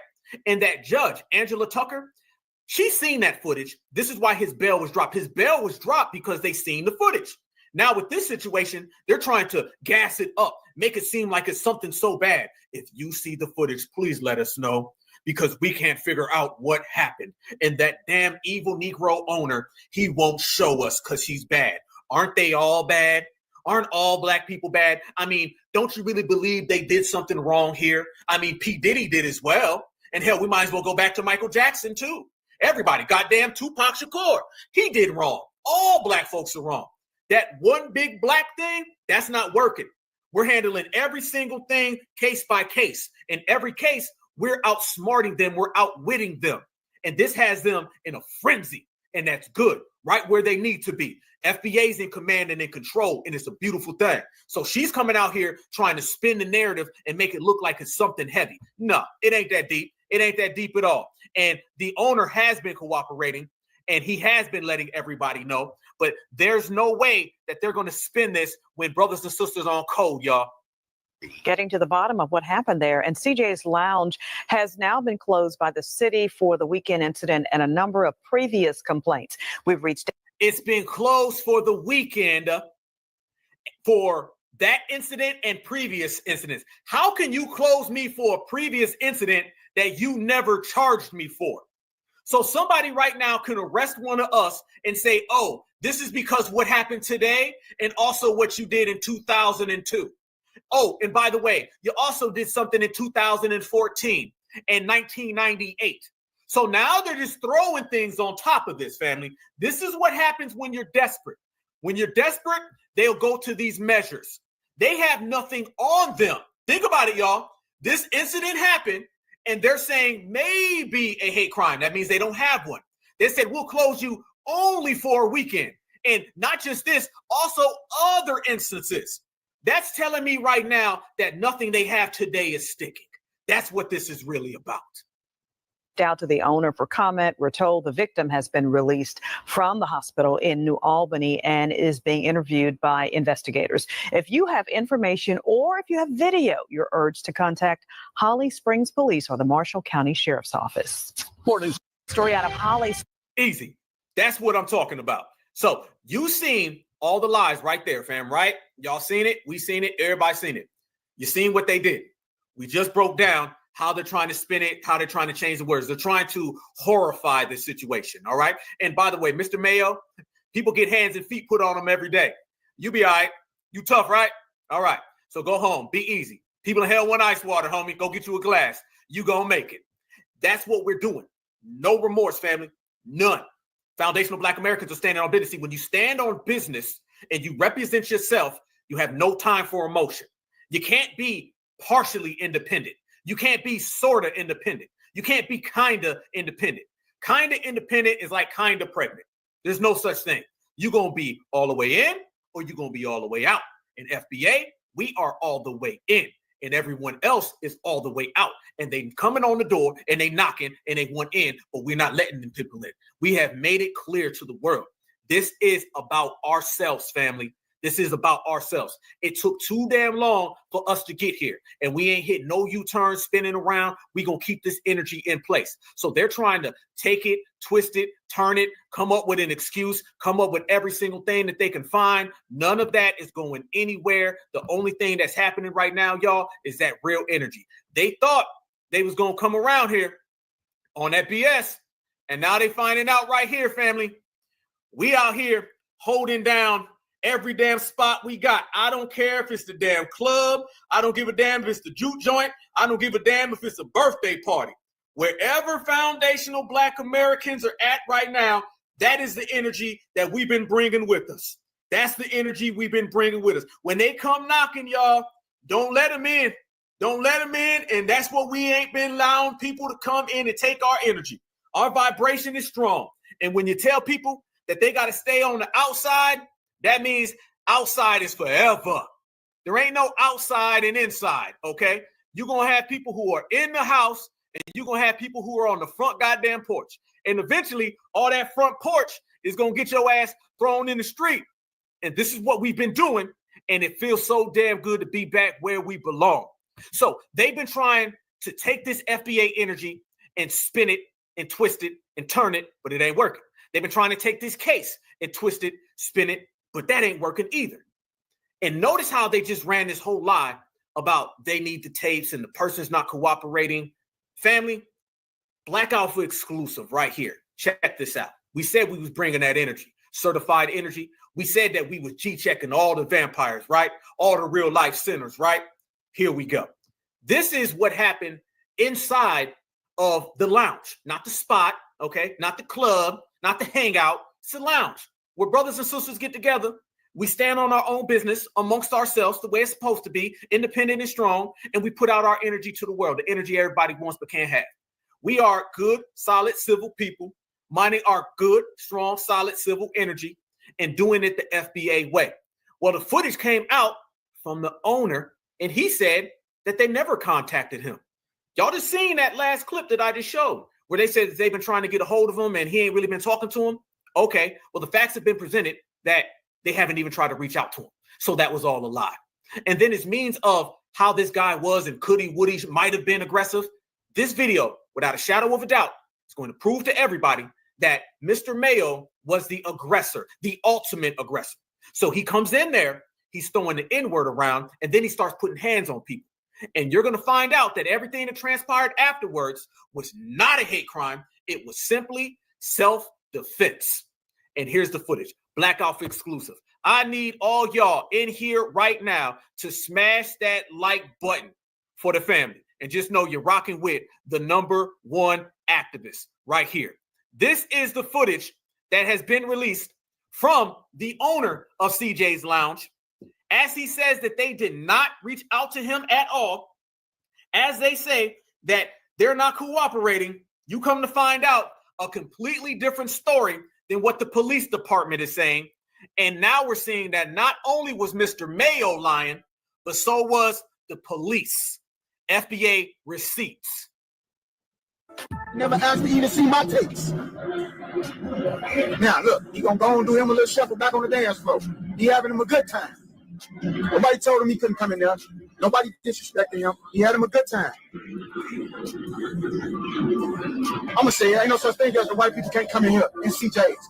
We got white people that come in here. We got Hispanics that come in here. We got all races that come in here. We ain't exclude nobody to come enjoy themselves. I'm just giving it to y'all. I got to give it to y'all in this long length of time so y'all can see what the lick was. He dancing. He came in the club with another Caucasian gentleman. He's somewhere lost in the sauce in the party having him a good time. He ain't even there no to the man he came with. He having him a good time. I'm just going to give it to y'all all the way up until it was time to go. That's when things got crazy. Now, you need my security guard with aggression. my manager and my security guard. The lights on. It's 2 o'clock. It's time to go. I'm gonna shut up so y'all can hear the focus. As y'all can see, my security guard is not. He called him a nigga a million times. He never touched him. That's my manager and my security guard. Never touched him. Never touched him for using the N-word. I'm gonna show y'all when he got touched. My dope man trying to keep him calm. He's upset because it's time to go. Leaves out the door, immediately come back in and check out the footage. Boom.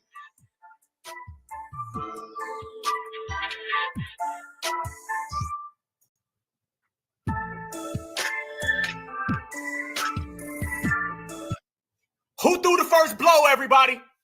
Who threw the, look at this picture right here on your screen. Look what's highlighted in the circle. He immediately came running back into the door and aggressively attacked the security guard and the DJ. Right there on camera footage. No lying, no hiding, no twisting, no turning.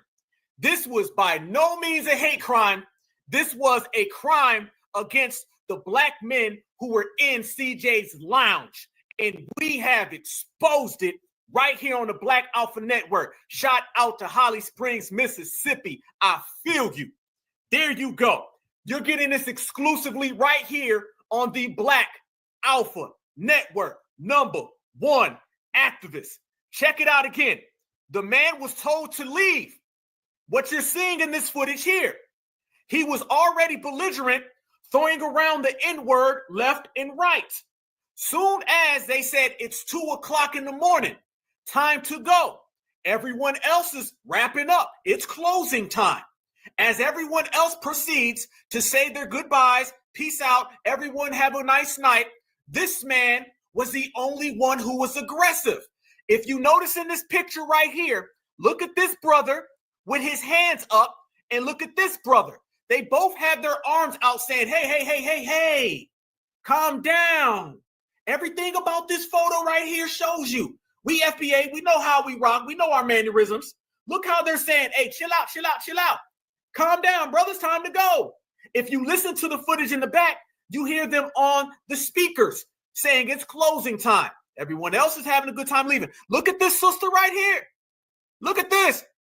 Look, people are chilling. Person over here at the bar having a drink. Person over here sitting. Sister right here. She's starting to look sideways. She's looking like, what? If you notice right here, this sister's head is starting to turn. She's starting to turn around and be like, what the hell is going on? What the hell's happening? And the only person bringing those bad, negative vibes is Mr. Mayo. That's very, very consistent, ain't it, y'all? So as that occurs, watch how it unfolds further. God, the lights on. It's 2 o'clock. It's time to go. I'm gonna shut up so y'all can hear the focus. Freeze. Watch this person right here, the heavyset brother. Watch the heavyset brother has to move Mr. Mayo out the way. Look, he said, bro, get out the door. I'm leaving. It's 2 in the morning. Nothing good happens past midnight. So watch how these two brothers are trying to calm the situation. They're trying to de-escalate this aggressor. This brother right here with the dreads, he says, you got to get out the way. I'm trying to leave. How come everybody's leaving but you? The sister a minute ago that had her back turned, now this sister's turned all the way around because she sees some type of aggression going on. They're noticing that the only person with the bad vibes is this guy. Further. So y'all can hear the focus. Now, as y'all can see my security guard. Derek, now here comes the security guard. Now you see the security guard, everybody. Notice that the security guards are popping up and they're starting to see this disturbance. This is what's really bad for business. What's bad for business is people like this guy interrupting everyone's good time. We're in there having a good time, and I mean we, because we are foundational Black American brothers and sisters from Mississippi to Georgia to Florida to New York City. And you see us having a good time, and just like everything else we do, they always have to insert their negative frequencies around us. So now you're starting to see a crowd of people. These will later become the same people that they tried to blame. But watch here how they finally get him to leave, and he comes bursting back in the door, throwing punches. It's not. He called him a nigga a million times. He never touched him. That's my manager and my security guard. Never touched him. Look at that. And by the way, he's saying the N-word this whole time, y'all. By all of these are eyewitnesses. Don't get it twisted. Don't give a damn how they try to spin it. These are eyewitnesses. All of the eyewitnesses are openly stating he's throwing N-word around. So he's saying N-word while he's in the venue. He said N-word when he's out the venue. That right there is what you call someone trying to instigate. He's throwing N-word around because remember, all of the dominant society just told us a month ago they gonna say N-word regardless. N-word isn't a bad word. Remember, the dominant society went and donated to Shiloh Hendricks because everyone should just be allowed to hurl N-word at black people, right? Ain't that what they said? We're holding their community accountable. So as he throws that around, as now the 2 people turned into 3 people, the 3 turned into 4, 4 turned into 5. It's taking all of these people, grown as men, country-fed Mississippi boys, to just get one Mayo man to calm down. That's how aggressive he was. And he turns up. Never touched him for using the N-word. I'm going to show y'all when he got touched. My dope man trying to keep him calm. He's upset because it's time to go. Leaves out the door, immediately come back in and check out the footage. Boom. Boom. Right there. Right there. So we have on record the N-word being hurled around, the club closing, 7, 8, 9 different people trying to calm this drunk man down, who, by the way, was belligerent. And also, remember, we have footage of him throwing out gang signs. Maybe he's a gang member. Why is the gang member being in this position and being seen as the victim? If one of us was in a gang, they'll give you a RICO. Shout out to Young Thug. So it's funny how this man is throwing out gang signs and being seen as somebody else. And he barges back in the door. But notice, family, right before he barges in this door, I want you to notice the brother still has his hand up trying to calm him down. Watch this. He's upset because it's time to go. Leaves out the door, immediately come back in and check out the footage. Right there. Look at the brother still. Look, he's got his hand up. The brother right here still has his hand up. He's saying, calm down. You just left. So when he left and he decided he wanted to barge in and start throwing punches and pushing people over, now this is turned into a de-escalation, into a violent situation, brought to you by Mayo Bob. There you go. Easy. This is on camera. This is well documented. Everybody sees it, and the dominant society knows it. Ain't it funny how they told us that they didn't have no footage of what was going on, and now we see that they do. Easy, easy work. Checkmate, checkmate, checkmate.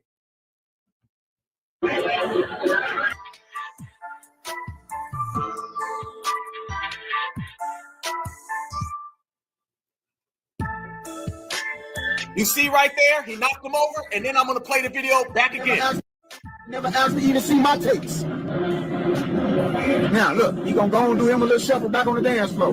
He having him a good time. Nobody told him he couldn't come in there. Nobody disrespected him. He had him a good time. I'm going to say, ain't no such thing as the white people can't come in here and CJs. We got white people that come in here. We got Hispanics that come in here. We got all races that come in here. We ain't exclude nobody to come enjoy themselves. I'm just giving it to y'all. I got to give it to y'all in this long length of time so y'all can see what the lick was. He danced and he came in the club with another Caucasian gentleman. He's somewhere lost in the sauce in the party having him a good time. He ain't even paying no attention to the man he came with. He having him a good time. I'm just going to give it to y'all all the way up until it was time to go. That's when things got crazy. Now, he need my security guard with aggression. My manager and my security guard.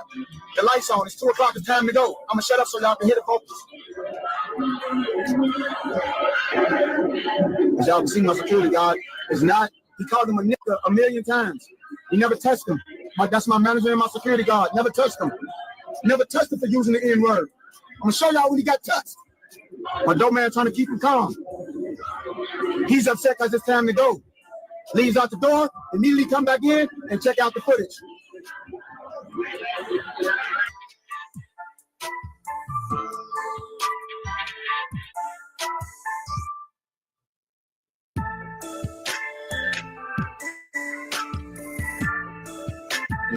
And there you go right there, family. A clinical breakdown of the video. Let it all the way ride through, break down frame for frame so you know what you're seeing so they can't spin it. And then we've got our answer, point blank period. Matter of fact, let me play it one more time. One more time, family, because I got a hunch that you're going to see a whole bunch of lies out there. So I'm going to play this again for the third time. You be the judge. Never asked me to see my tapes. Now, look, he gonna go and do him a little shuffle back on the dance floor. He having him a good time. Nobody told him he couldn't come in there. Nobody disrespecting him. He had him a good time. I'm gonna say it ain't no such thing as the white people can't come in here in CJs. We got white people that come in here. We got Hispanics that come in here. We got all races that come in here. We ain't exclude nobody to come enjoy themselves. I'm just giving it to y'all. I got to give it to y'all in this long length of time so y'all can see what the lick was. He dancing. He came in the club with another Caucasian gentleman. He's somewhere lost in the sauce in the party having him a good time. He ain't even saying no things to the man he came with. He having him a good time. I'm just going to give it to y'all all the way up until it was time to go. That's when things got crazy. Now, you need my security guard with aggression. My manager and my security guard. The lights on. It's 2 o'clock. It's time to go. I'm going to shut up so y'all can hear the focus. As y'all can see, my security guard is not, he called him a nigga a million times. He never touched him. That's my manager and my security guard. Never touched him. Never touched him for using the N-word. I'm going to show y'all when he got touched. My dope man trying to keep him calm. He's upset because it's time to go. Leaves out the door, immediately come back in and check out the footage.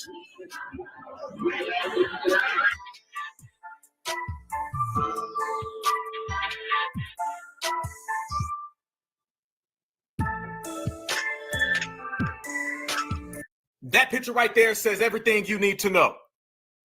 The aggressor, the assailant right there, the instigator right there, and then the real victim on the floor. In what world are you told to leave?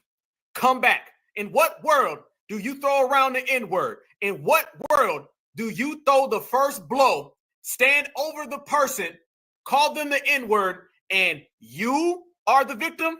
Maybe in another time, maybe in another era, but in this one, you end up just like that right there, family. That's exactly how you end up.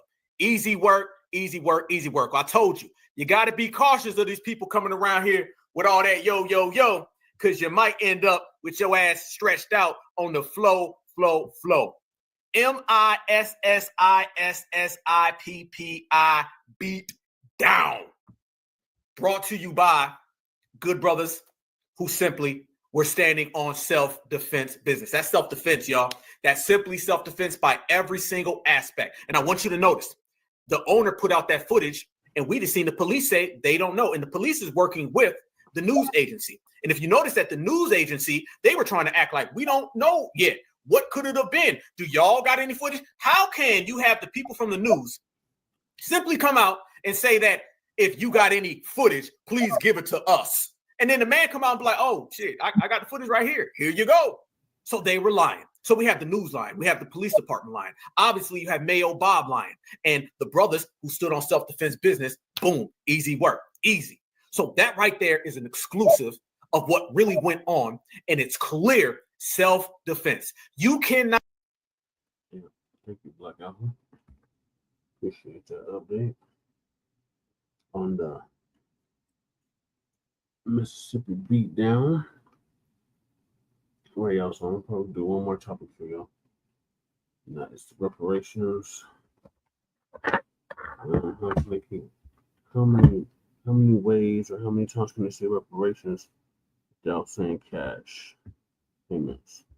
Or how many times can they say reparations without saying cash payments? His veto eliminated even the possibility of formal steps towards lineage-based reparations in Maryland. Oh God, I hate that hate. You understand what I'm saying? We have to have formal steps being taken. Us, the talking is good. Our talking points are good and all of that, but we have to have things like these commissions in place so that we can put legislation forward. Need for the work itself, right? Maryland Governor Wes Moore announced Friday he will veto a measure to create a commission to study potential slavery reparations in the state, saying that while it was a difficult decision, the issue already has been studied, and now is the time to focus on the work itself. So that's what I'm saying. When I read that, I'm like, that's what I'm talking about. To hell with a study. Let's get down to business, right?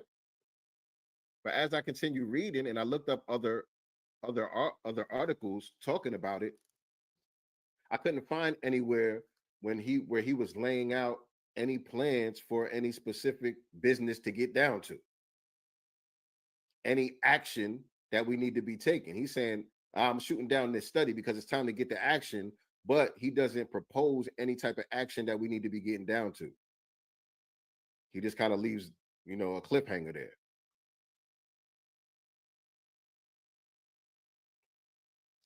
All these pro-Black influence are just outrage hustling.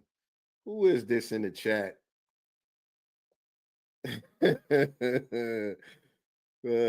Maybe we do got some white supremacists in here. I don't know. Unless Cash got a couple different accounts he in here trolling with. I don't know. I don't know what's going on. But if you are a real white supremacist, I invite you to come on here. You can hop on here and say what you got to say, or a tether, whoever you are, talking about us pro-Black influencers are just outrage hustling. If that's somebody real, you can come on here and say what you got to say. I'm cool with that. We can get into it. We can definitely get into it. But hold on, let me go back to this article. Hold on a second. One second. Where is it? 1 second.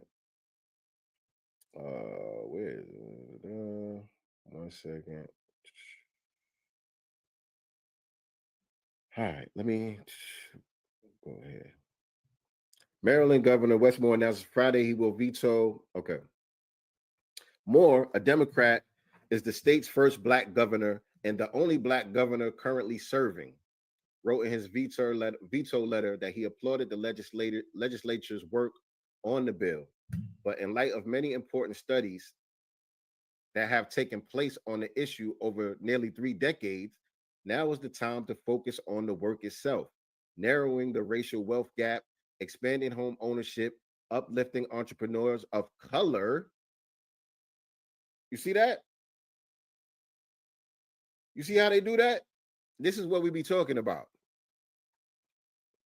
Quote, but in light of many important studies that have taken place on the issue over nearly 3 decades, now is the time to focus on the work itself. What's the work? Narrowing the racial wealth gap, expanding home ownership, uplifting entrepreneurs of color, and closing the foundational disparities that lead to inequality, from food insecurity to education, Moore wrote. So you see that little sleight of hand right there?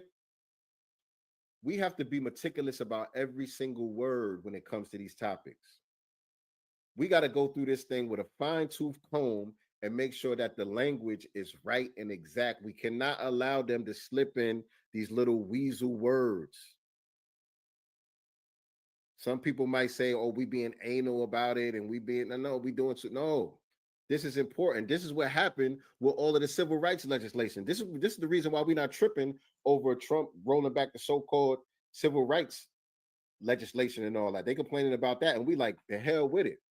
Because the mistake that we made back then was allowing them to slip in all these weasel words, minorities, people of color, y'all know the words, marginalized communities, poor people. We allowed them to slip in all of these broad, ambiguous terms. Shout out to Dr. Claude Anderson. And that's the reason why none of this legislation has ever been effective when it comes to rectifying you know, the wrongs that have been done to us specifically. None of it has been effective because it was never intended to be effective. And that's the reason why they slipped in all of those words in the first place. We not having that this go round. We not having none of that. He was real slick with that one. Let's read it again. In light of many important studies that have taken place on this issue over nearly 3 decades, now is the time to focus on the work itself. All of that right there sounds official. All of that right there sounds 100. We done been studying this shit for decades. Time to get down to doing the work. Okay, what's the work? Narrowing the racial wealth gap? No, we don't want to narrow the racial wealth gap. We want to close the racial wealth gap. See? We don't want to narrow the racial wealth gap. Narrow, what does that mean? That's ambiguous. You know what I'm saying? If the racial wealth gap now, let's just say for every dollar foundational Black Americans have in wealth, white Americans have $10. Let's just say, you know what I'm saying? It's like that. If they do some type of legislation and make it so that foundational Black Americans have $2 for every $10 that white Americans have, they just narrowed the racial wealth gap. So no, we don't want to narrow the racial wealth gap. We want to close the racial wealth gap permanently. Expanding home ownership. Well, reparations will, if you cut the check for reparations, and we'll expand our home ownership. We know how to do that. You know what I'm saying? That's something that reparations could take care of. So uplifting entrepreneurs of color. Entrepreneurs of color. Who qualifies as an entrepreneur of color? Y'all help me out in the chat. Let me go back to the chat. Let me see what y'all talking about. Time to amend and or repeal the Hart-Celler 1965 immigration reform law and all of the subsequent immigration laws. Say that. Say that. 17 cents for every white dollar. Yeah, I was just throwing random numbers out there, just to make the point. Westmore is just another time-wasting tether who ain't gonna do a damn thing. Just like Gavin Newsom out here in California. I'm just finished with these off-code, weak-ass Sambos.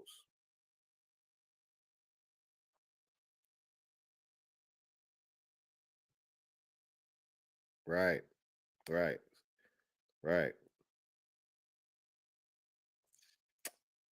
Yes, indeed. So who qualifies as an entrepreneur of color?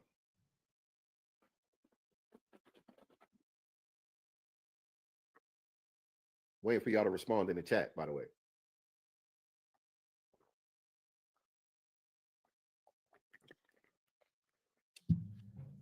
Right. So it looks like the legislators down there in Maryland learned from what happened out there in California. Because remember, the Black Caucus in California, they crashed out the reparations legislation before it can get to Gavin Newsom's desk. And they said, he was going to veto it anyway, so we didn't want to put it on his desk for him to be able to veto it. And we was like, shit, let him veto it if that's what he's going to do. Let him hold that L. Y'all don't crash it out for him.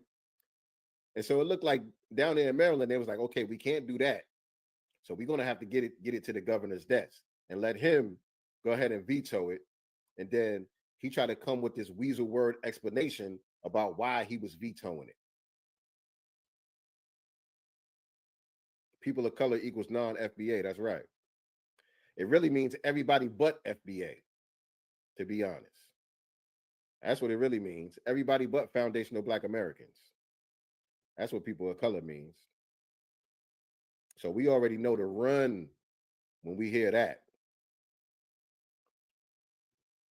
The governor also noted in his veto letter that Black politicians have risen to the highest levels of government in the state in recent years, talking about himself.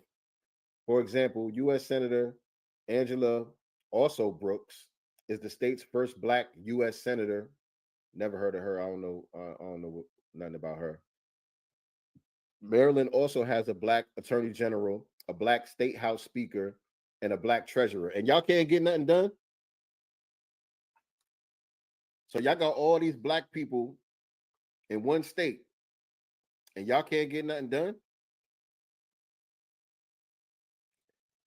Y'all got a Black governor, Black U.S. senators, Black attorney general, House speaker is Black, the treasurer is Black. Y'all can't get nothing done. What's the problem? You already conceded that enough studying has been done. You've already conceded that. And we agree, enough studying has been done. Y'all know what time it is? And y'all got all these Black people in position and can't get nothing done. What the problem is? Y'all not trying to get nothing done. The point isn't to get anything done. The point is to have Black faces in high places, to have the illusion of inclusion, the illusion of progress. He said, quote, "We have moved in partnership with leaders across the state to uplift Black families and address racial disparities in our communities," Moore wrote. "We have partnered with leadership across the state to uplift Black families and address racial disparities in our communities."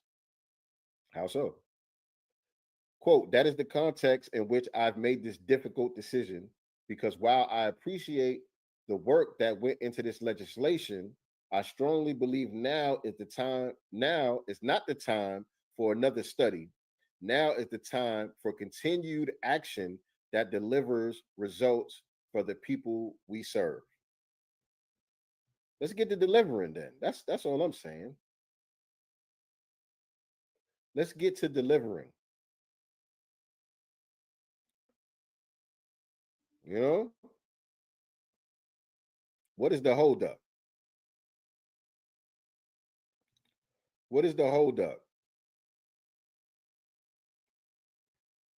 Hold on a second, y'all. Where we at? 1 second, y'all. Trying to see something here in my notes.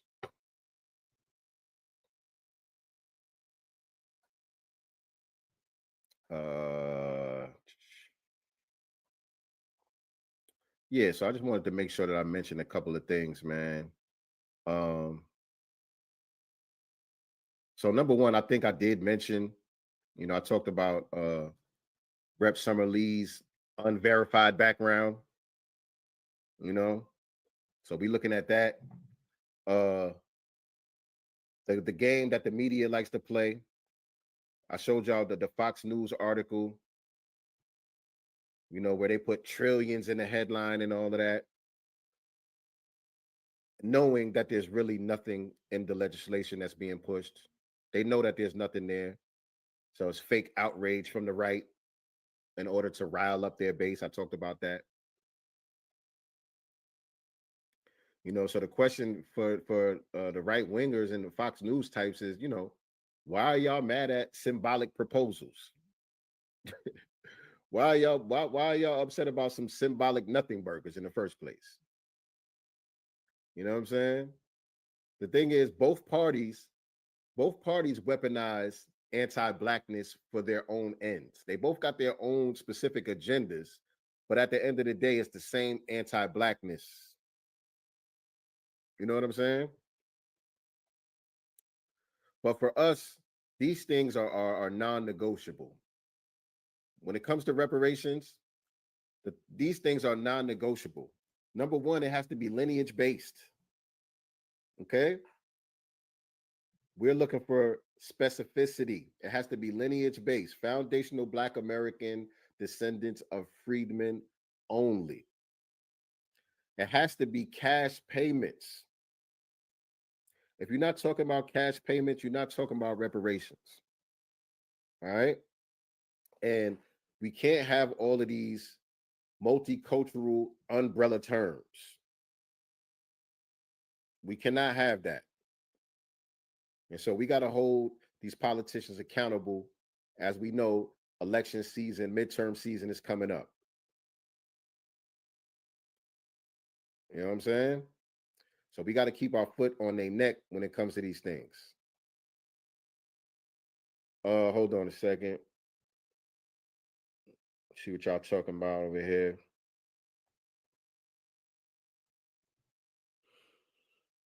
Yeah. Yeah. No doubt, no doubt, no doubt, no doubt. And yo, as for the naysayers and the people who argue against reparations and all of that, we know that reparations is a debt that is owed. It is a blood debt that is owed to our people. And that's the reason why we are not going to let it go. That's the reason we are not going to stop fighting and pushing for this. It's mandatory. There actually is no other solution for our condition in this country. There is no alternative solution to our condition. It's reparations are bust. Cash payments are bust. You know what I'm saying? So the stakes are very high for us. The stakes are very high for us.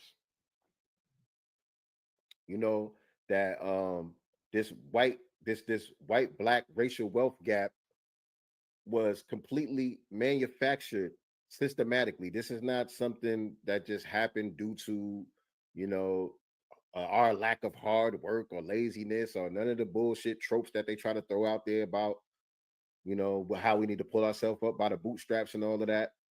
We know that this was very systematic. You know, we know that they gave away over 270 million acres of land.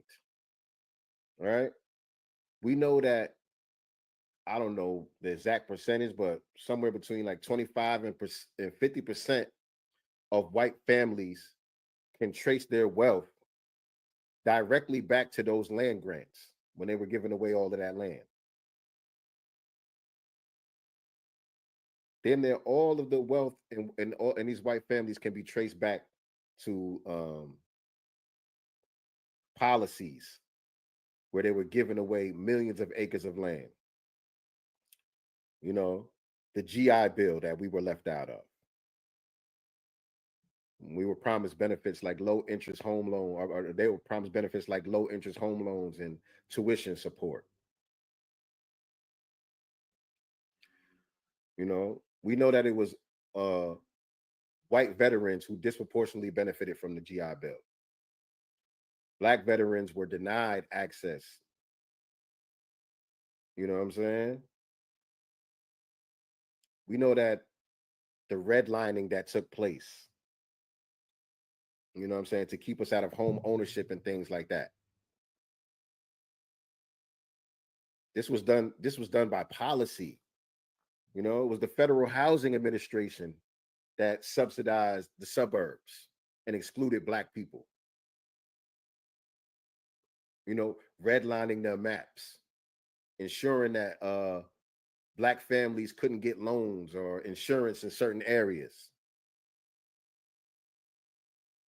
You know, during these times, this is when the white wealth, the wealth in white families was skyrocketing during these times, while Black areas were being not only underfunded, but undermined. You know what I'm saying? With urban renewal policies and all of that. You know, running highways and freeways through our communities and all of that, burning down Black Wall Streets and flooding Black areas and environmental racism and all of these things that were taking place. You know what I'm saying? These are harms that were done specifically to foundational Black Americans. And so the only thing that's going to rectify it is going to be policies that are targeted specifically to foundational Black Americans and specifically reparations. You know? All of the eminent domain and all of the shit that they was doing to our people. All of the land grabs and all of that stuff. You know, and we could bring it up to the war on drugs, mass incarceration, you know, starting with Nixon and then Reaganomics and all of that, all the way up to Bill Clinton and the Biden crime bill and all of that.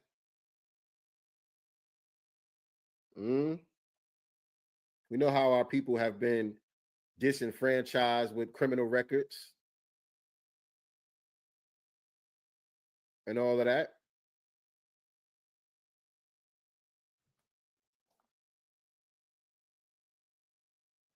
You know, all this was happening to our people, white families and corporations were receiving generous tax loopholes and subsidies in order for them to be undergirded with wealth.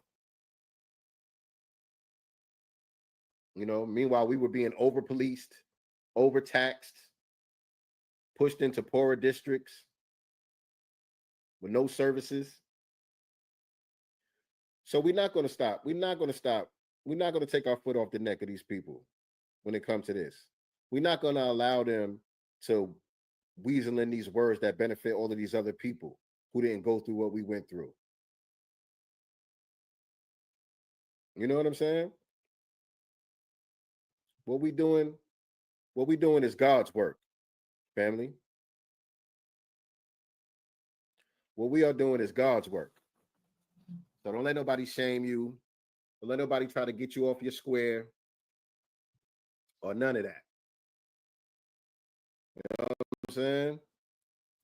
And damn, I wish Nicety was here so I had somebody to bounce off of. You know, y'all know I don't really like being on here solo too much. Just, I feel like I'm talking to myself damn near. I like when Nicety here, I got somebody to bounce off because, you know, Nicety be chiming in, spitting hot fire, reminding me of certain things that I'm forgetting to say and all of that. You know what I mean? Shout out to Nicety, man.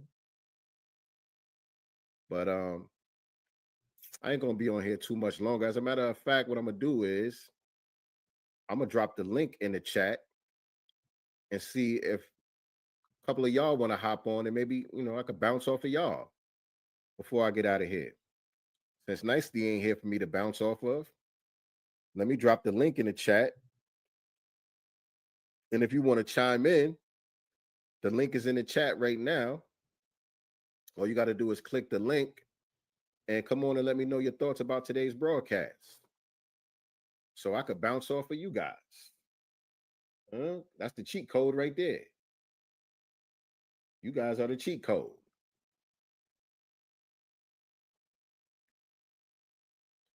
Shout out to Mama Love. She said, "You got this, son. Doing a great job. Appreciate you. Appreciate you." Kwame Ma'at-Ra.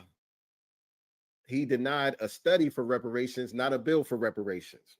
I understand what you're saying, and that was the conflict that I had when I first read the article. He said, "Stop listening to scamming Tariq." Come on, man. I'm not Tariq. You talking to me, okay? If you got an issue with Tariq, go to Tariq's broadcast. Go to his Twitter space and say what you got to say to Tariq. Okay? I'm not Tariq. Address me. I'm speaking for myself. I'm speaking for the grassroots though, at large, to be clear. But again, when I first saw what Westmore was saying, I had that was my initial thought. That was my initial thought. Like, okay, I agree. We don't need to study no more. Let's get down to business. I agree with that. But what I also realized, because like I said, I started looking at more articles and all of that and trying to really get into what he was saying and where he was coming from. And then I started looking at some of his background, because really I didn't know too much about him. So I started looking at some of his background and I'm like, okay, I see what he's doing. He's really trying to crash this thing out, because the thing about it is, and I see somebody in the background here. Let me bring Dwight on. What's going on, Dwight? What's going on? How you doing, brother? Happy Sunday to you. Peace. How you doing, man? What's your thoughts about today's broadcast, I'm doing good, man? brother. I'm calling from. I think it was. Where you calling fire, from? brother. I think. I'm sorry. Where you calling from? Los There's a Angeles, little bit of a delay. Oh, I'm sorry. Los Angeles, California, San Fernando Valley. Okay, okay, that's what's up. Shout out to LA out there with my sister Nicety girl. Okay. So first of all, I would like to make up these points, if you may allow me. Yes, go ahead.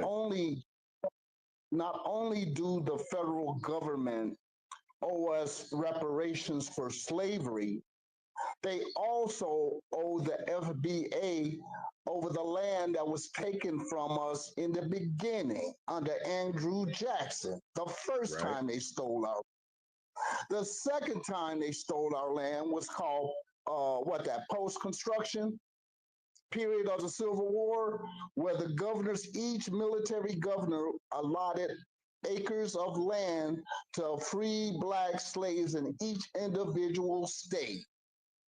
When the federal troops withdrew 10 years later, the KKK came and murdered every landowner in that area.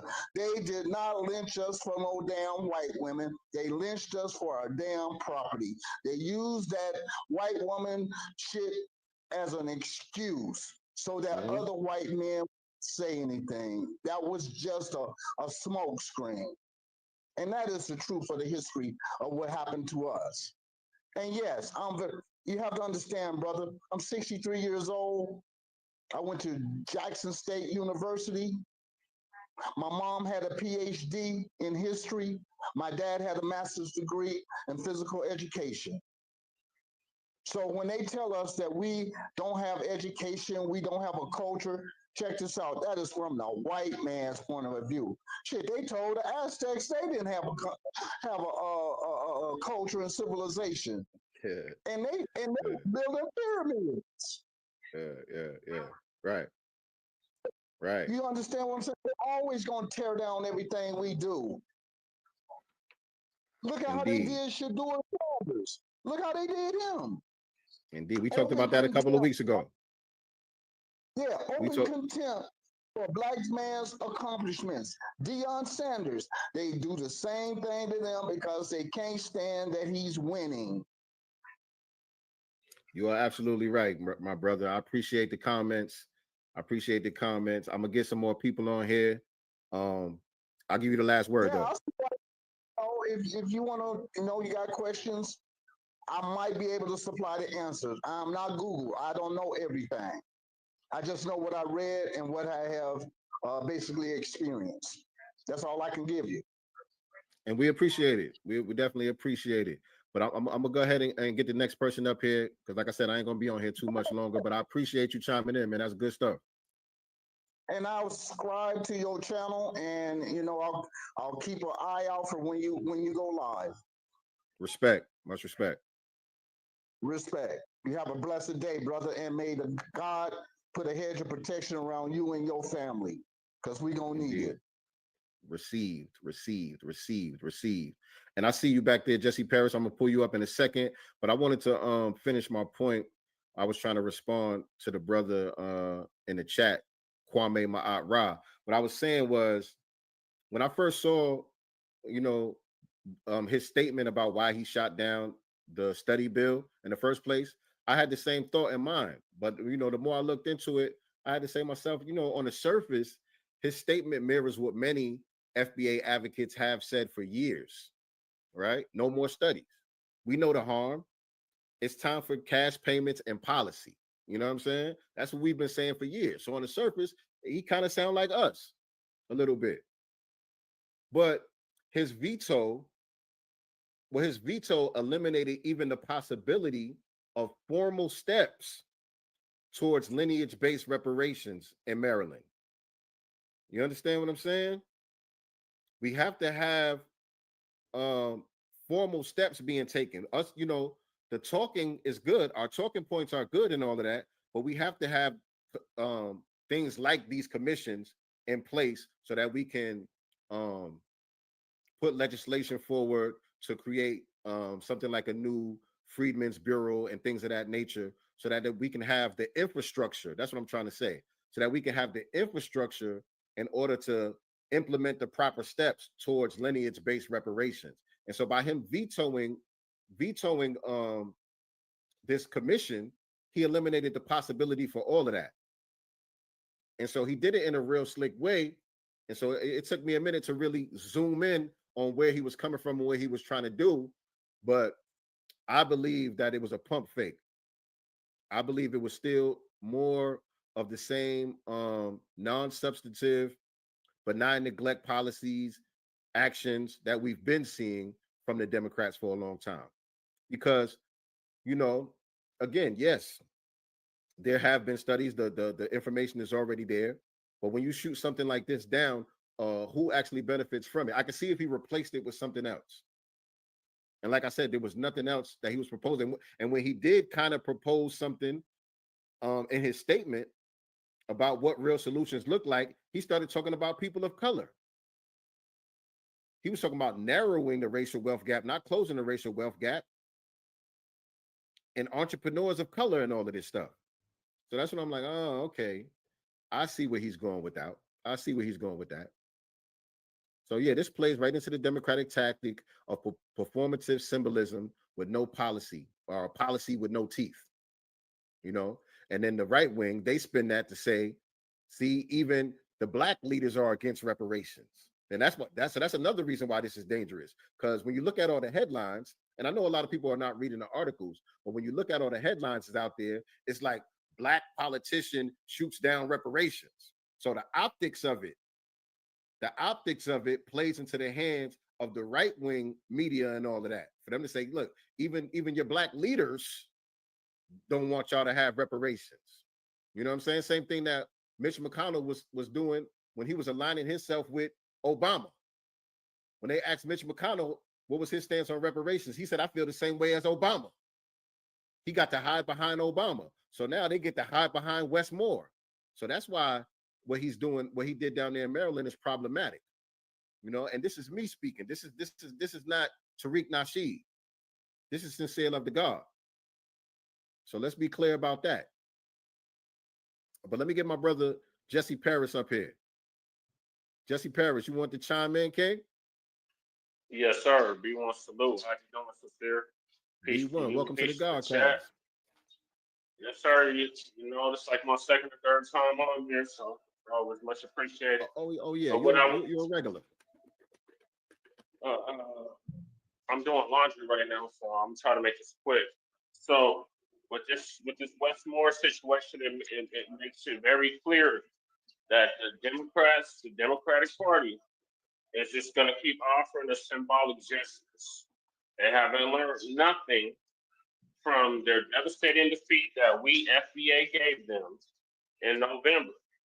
So it's going to take a couple more election cycles for them to get the damn memo.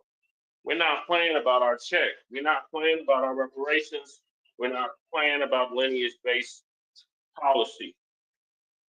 So if that means they got to lose the midterms next year, so be it. If that means they got to lose the presidential in 2028, so be it. 2030, so be it. 2032, and so on and so forth, all the way up to 2100. We're going to continue to demand something tangible for our votes. Because they've made it clear that they can do all this tangible policy.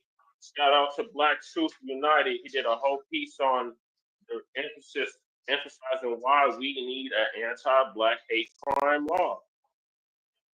This is just, reparations is one piece of what we need in regards to the tangibles.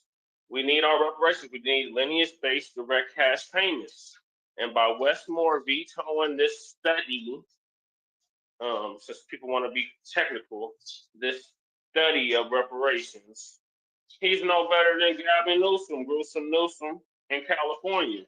And we're seeing what he put us through with that commission in that 2-3-year study with AB 3121. So they just keep running the same playbook.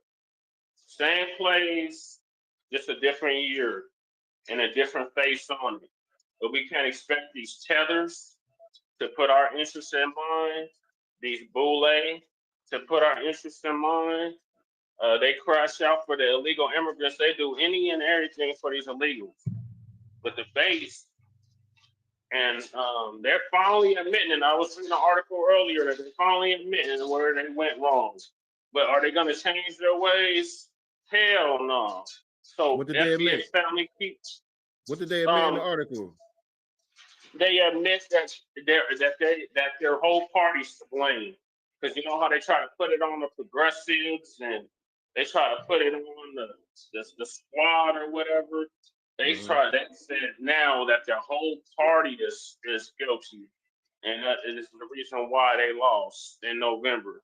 So it's a start, but they're not admitting to the fact that we are the reason why they lost. Right. FBA, Foundation of Black Americans. So we got to keep driving that point home, Black family. Keep our foot on their necks. If they're not offering nothing tangible for us, don't waste your time. Our people in Maryland, vote that fool out in 2026, because he's running for re-election for governor in 2026. And there's another candidate, Andy Bashir. He supports reparations and direct lineage-based cash payments. Shout out to Michael Pan, our Asian ally. He met with him. Oh yeah. To change the language on it, so it reads like we would want the language to read in regards to our reparations claim. But the thing is, he's an independent, and he's running under that racist Green Party. The Green Party is racist, just like the Democratic Party is racist, just like the Republican Party is racist. I'm even seeing with my own party, because you know, Sincere, I have my own party here in the state of Colorado called the Unity Party. These mugs, they didn't even want to discuss reparations. They didn't even want to have a discussion. They didn't even want to have a discussion on the topic. They was ready to jump out the window for Ukraine.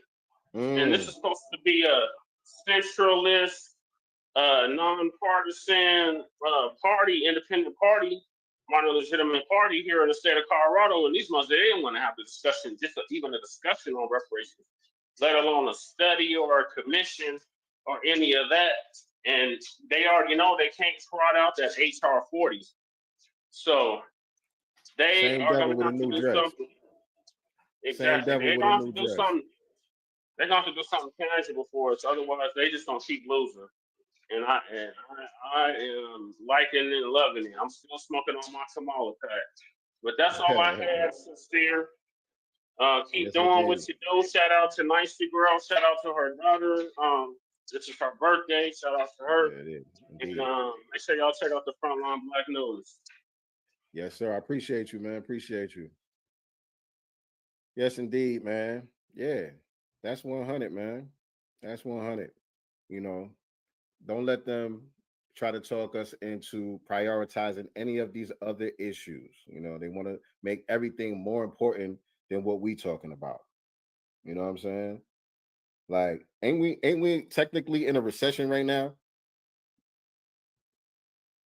If I'm not mistaken, ain't we technically, according to the metrics and all of that, aren't we technically in a recession or headed toward a recession right now, technically speaking?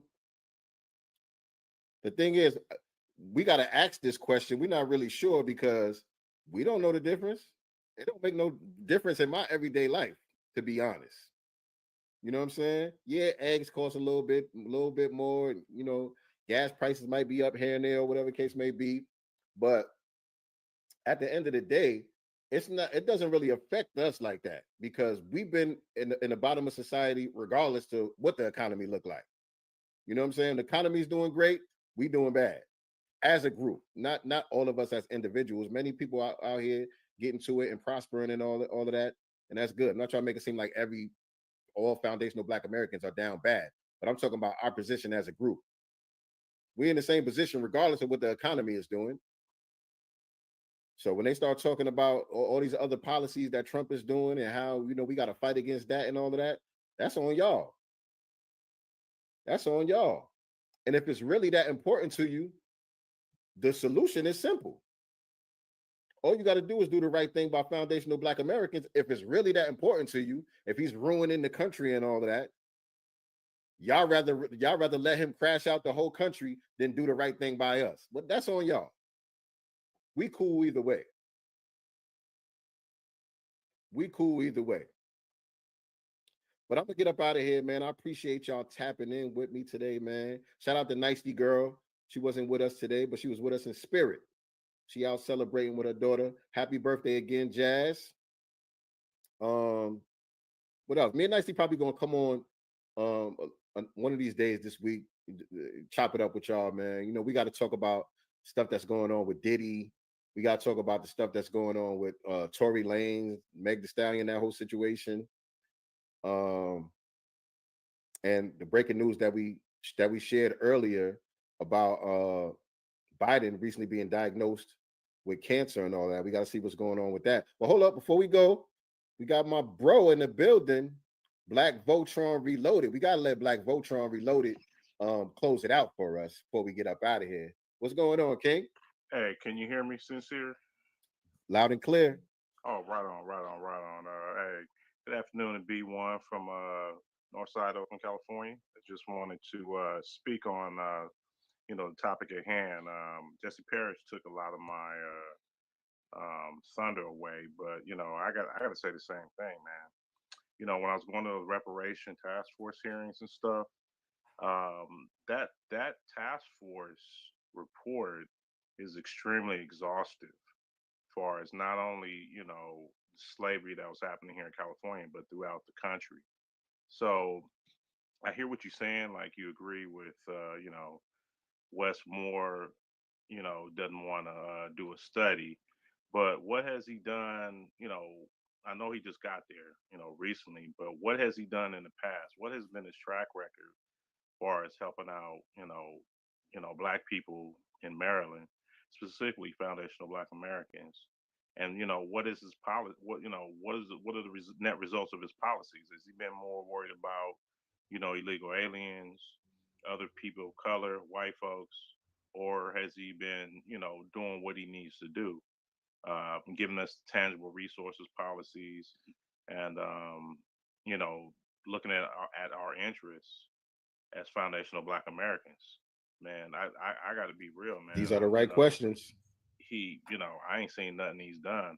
He's just like any other Black Democratic politician. He's gonna give lip service, just like the California Legislative Task Force out here in California. Talk that BS, and when the rubber meets the road, 11:55 p.m., and it's time to pass the legislation, they're gonna sell us out, and he gonna do the same thing. Period. End of discussion.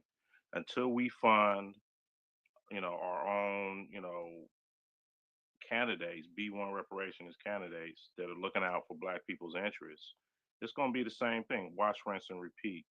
We have to get our own political actions committees, or just individually fund our own candidates, like Marcel Dixon and, a lot of the other candidates out here who are actually looking out for our interests. Until we start doing that, ain't nothing gonna change, unfortunately. So that means, big facts. individually, we got to get our own, we got to get our own weight up. We got to do our own individual Black empowerment and, family Black empowerment economically, and then follow the Powernomics model that Dr. Claude Anderson gave us. I don't see nothing, what is, what's gonna compel them other than not voting for him? What's gonna compel them to say, hey, maybe we should, throw Black folks a bone, Black Americans a bone. They're not voting for us. That's the only leverage I can see that we have right now. What do you think? No, I agree with you. I like how you putting it back on us about, us coming up with solutions and, figuring out ways to really apply the pressure, because you're right. I other than the voting leverage, I don't really see too much of the cards that we have right now, to be honest. You know what I'm saying? Agreed. So what you're saying is absolutely on point. Agreed. So far as me personally, it's just no tangibles, no vote for 2026, 2028, 2030, 2032, 2034, 2036, and so on and so on and so on until they get their act right. Period. They're out here in California, man, they giving illegal aliens and refugees everything. And when I Man, say everything plus the kitchen sink, I mean everything. I mean, man. you can't. I can't even begin to tell you how many refugee resource agencies there are just in Alameda County alone. Out here in the Bay Area. Not to mention all the other, 9 Bay Area counties, Northern California, just Central California, Southern California, dude. And that's not even including the non-governmental organizations. People don't see that the billions of dollars that these non-governmental organizations are giving illegal aliens. They're getting a foothold. They essentially here's what I want everybody to understand. Essentially, they got them, illegal aliens and refugees got themselves their own personal Homestead Act, 1862. Let This that is the sink in your reason. mind. This is the reason why this racial wealth chasm puts us at such a disadvantage because there's already built-in wealth in these other communities. There's already infrastructure in these other communities that when they bringing people over as refugees or illegal immigrants or whatever, they got a welcome mat to roll out for them. You know what I'm Not saying? just that. You got to remember something too. They're bringing wealth from their own, mother countries. Number one. Number two, because they got these footholds, they're able, they got organizations already set in place that allow them to, not to what's the word, to pool their resources together. So not just as families, but as they got churches, they got Nonprofit. civic organizations and stuff. They got their own personal NGOs locally, and then you combine that with the county, state, and local NGOs and international NGOs that are kicking them down cash and resources and grants. Dude, they living pretty swell, man. You know what I'm Right. saying? And let's compound the fact that let's keep it real. The opioid crisis, the crack wars, the dope era, and the heroin, epidemic that happened from like the 50s all the way till now. I mean, that devastated our communities, bro. Right. Especially the crack wars, man. I mean, come on, man. I remember people in Oakland selling their houses in West Oakland, man, for like $25,000 in the 80s and 90s. These houses are $1 million now. Mm-hmm. Let that sink in. Right. Just that alone, you feel me? So we've been devastated, not to mention the all the other attacks that have been on community and stuff. So we have to seriously get real serious about what we're gonna do, individually and as a group. But I know this: we can't depend on these Democratic politicians because I mean they've had, dang blood, like 60 years almost of talking about what they're gonna do for us and what are the results. What is the net result of what the Democratic Party has done to foundational Black Americans? I mean, It's our a net negative, situation. brother. Right. I'm Net about to negative. say we took a couple steps back. Right. No.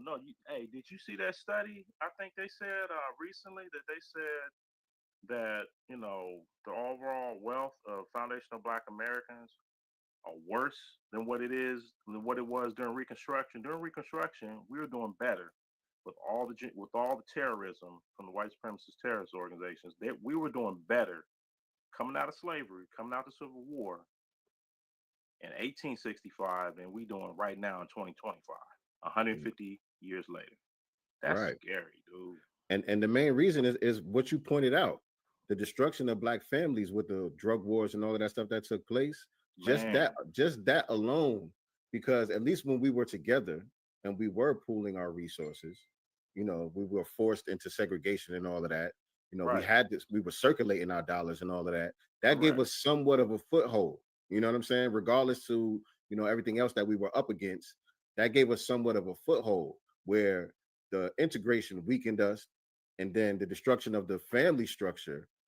And like you said, people selling off their homes and valuables and all of that stuff because they addicted to crack and all of this other shit. Yep. That put us at, like you said, a net negative. And here we are. I mean, Dr. Here we Claude are. Anderson warned us, like, in the 70s and 80s and 90s and stuff, that we had a certain amount of time to get things done. Man, I would say the 70s, 70s and 80s were probably the best time for Black people to, raise our standard of living, to raise the wealth effect, and catch up to white Americans. Right now, unless we do a radical revolutionary change and get off this, this BS where we at, we cooked. Yes. I We mean, cooked. burnt to a crisp on the barbecue pit. Seriously, burnt to a crisp. Real talk, So man. It's we're real just trying talk. to keep it real, man. I know you got to go. I just wanted to, chime in real quick and get my thoughts and stuff, man. B1, and thanks for holding it. And I want to say happy birthday to Nicey Girl's daughter. I know that's a proud accomplishment. I know she's happy and everything. So, I completely understand. Keep on celebrating the baby girl and stuff.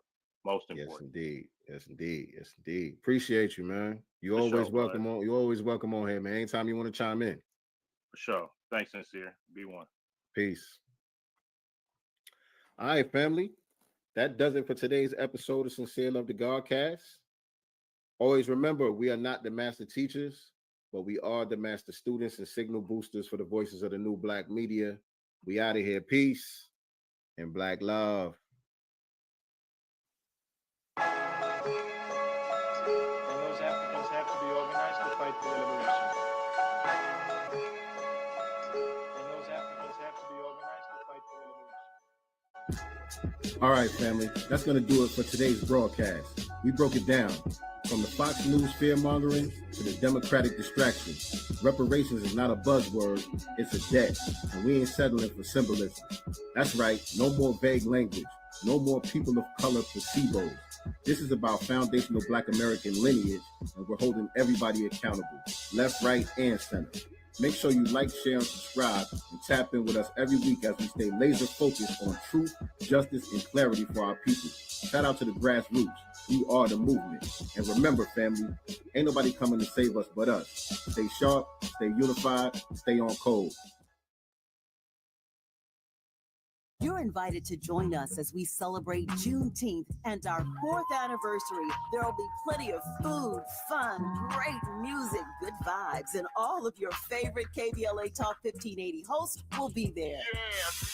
Flip the beat. On Saturday, June 21st, there are 2 big events you're invited to attend. I can't wait to hear it. This year, KBLA Talk 1580 continues its annual partnership with the Empowerment Congress for a community celebration and dialogue to educate, engage, and empower. This year's theme is resilience in the face of chaos. Can't wait to see what's up next. Y'all ain't ready for this. And new this year is our State of Black Women in Los Angeles Symposium, moderated by Dominique DePrima, with a luncheon to follow. Dominique will be leading a dialogue with some of the most impactful Black women leaders in Los Angeles, and you're invited to join.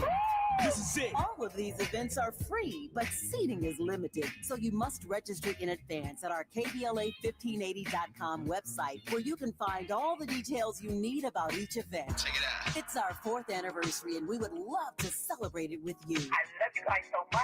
There's nothing you can do about it. We're KBLA Talk 1580. The only Black talk radio station west of the Mississippi. Thank you for having our Black. Happy anniversary, KBLA. We love you. Love you.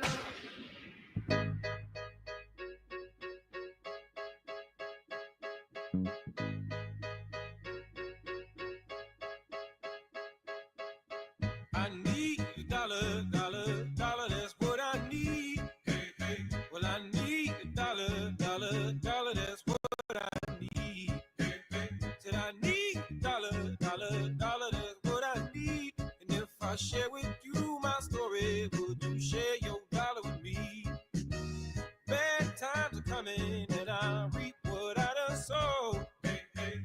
Well, let me tell you something, all that glitters ain't gold. It's been a long old troublesome road, and I'm looking for somebody come and help me carry this load. I need dollar, dollar, dollar, that's what I need. Hey, hey. Well, I need dollar, dollar, dollar, that's what I need. Well, I don't know if I'm walking on solid ground, 'cause everything around me is falling down. And all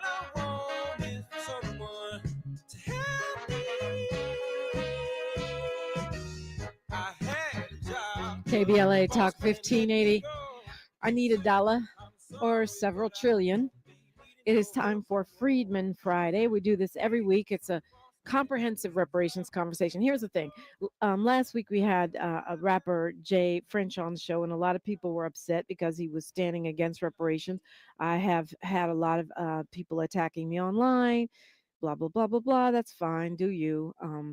But the only reason I'm bringing it up is because I want you to know, if you are joining us right now for Freedmen Friday because of that, I just need you to know that we've been doing this every Friday, our second hour, 7 a.m., for a year and a half, 18 months. Every single week, we dedicate the second hour of the show to reparations. Pan-Africanists, ADOS, Freedmen, whatever camp you're from, we welcome you. We've had a few Republicans and some folks that are against it because I think it helps us sharpen our arguments and understand why we stand where we stand. We have all different voices. Everybody is welcome. I'm argue with you. And you might too, because you're always invited in at 800-920-1580. It's also why I started out last week's conversation by inviting you to suggest some folks, because after 18 months, we've had a lot of major voices, and some folks have repeated. We've had almost every member of the California Task Force, and the voices you haven't heard, you know why? They either decided they didn't want to come, or they haven't been able to make time yet, and we're still working on it. So I just wanted to say that, if you're new here, this is what we do around here. Welcoming into the studio the executive director and co-founder of the California Black Power Network. That's a growing ecosystem, they say, of Black-led and Black-serving community-based organizations coming together to change the lived conditions of Black Californians by dismantling systemic and anti-Black racism. Before being part of the Black Power Network, he was the redistricting lead and policy director of the California Black Census and Redistricting Hub. He was a policy and strategic projects manager for California Calls, and many other hats. James Woodson, welcome. Thank you. Appreciate you having me on. Yeah, thanks for coming in. And I'm going to make the unusual request to have you introduce your colleague, because I was not made aware that he was coming, so I don't have all the biographical info in front of me, but we welcome him as well. Yeah, so again, we're a statewide network of Black-led organizations across the state. With me today, I have one of the leaders of one of our members, Social Justice Learning Institute. This is Derek Steele. He's the executive director. He's also one of the leaders of Bold Black LA. And we have been really working together for the last several years. But as we are facing these kind of attacks from the federal administration, there's just been a lot tighter collaboration. And so wanted to bring him up here and really, give his perspective as well. Nice to meet you, Derek Steele. Say again the name of your organization. So I'm the executive director of the Social Justice Learning Institute. Social Justice. Out of Inglewood, California. But I am the one of the organizers for the Bold Black LA movement here in Los Angeles County as well. Okay, so let's start with the umbrella organization, which is California Black Power Network. Yeah. Tell me where the intersection is with reparations. Sure. Yeah. So, number one, we started out doing work in 2016, coming out of the Trayvon Martin, Michael Brown, murders. And really the goal was to try to build infrastructure around the energy that we saw in the street, right? We knew that, Black power building is important to keep the momentum. And so we started working with 12 organizations, really trying to do training and capacity building and teach them how to do integrated voter engagement. Essentially what that is traditionally, right, campaigns, political campaigns will hire people from outside of the state, from Sacramento, and have them come in and do outreach, right? This model was different, where we were working with actual community-based organizations in community, rooted in community, having folks from their base, their members, actually do the outreach, talking to their neighbors about the issues that were important to them. We then transitioned into census and redistricting work. We wanted to make sure that federal funding is dependent on census counts and dollars. So we wanted to make sure that Black communities had money and resources. We also wanted to make sure that Black communities had political representation through the redistricting process. We then, formed this kind of longer term organization out of all of that work. We focus on 7 different issues: housing, criminal justice, healthcare, education, economic opportunity, healthy built environment and kind of environmental justice issues, democracy issues. Really, the intersection with reparations is, number one, we know that Black folks face the disparities that they face because of the historic and really current harms that are being caused, right? So you can't start talking about equity for Black folks until you repair the harms that have been done. I think the other piece that I would say is that we see the intersection of all 7 of those issues in reparations. That if you look at all 7 of those issues, there have been, again, historic harms that have been caused to Black communities. And so we saw that as a way to really bring all of our work together in a push for Black reparations. And then I'll ask, pass you the mic. And Derek, talk about your work as one of the organizations that's part of the California Black Power Network. Well, I think it's fully understood the movement towards reparations is just that. It's a movement, which has had moments over time as far as its growth. And I think in California, we have experienced, particularly in the last like 5 to 7 years, of a culmination of different events happening, so that we can see the movement by way of policy, and as well as even just in the reporting of it, getting closer to the task at hand, which is making sure that people can actually be made whole and the harm can actually be repaired, that James was actually talking about. When you think about the greater work of BoldBlack LA, this is a consortium of about 75 different Black leaders from across LA County and Black-led organizations as well, who have been doing the work that is necessary to maintain place and space for Black folks in LA County, which we should like to call Big LA, and also figure out how we can bring and bridge that work that we're doing in our parts into a larger whole.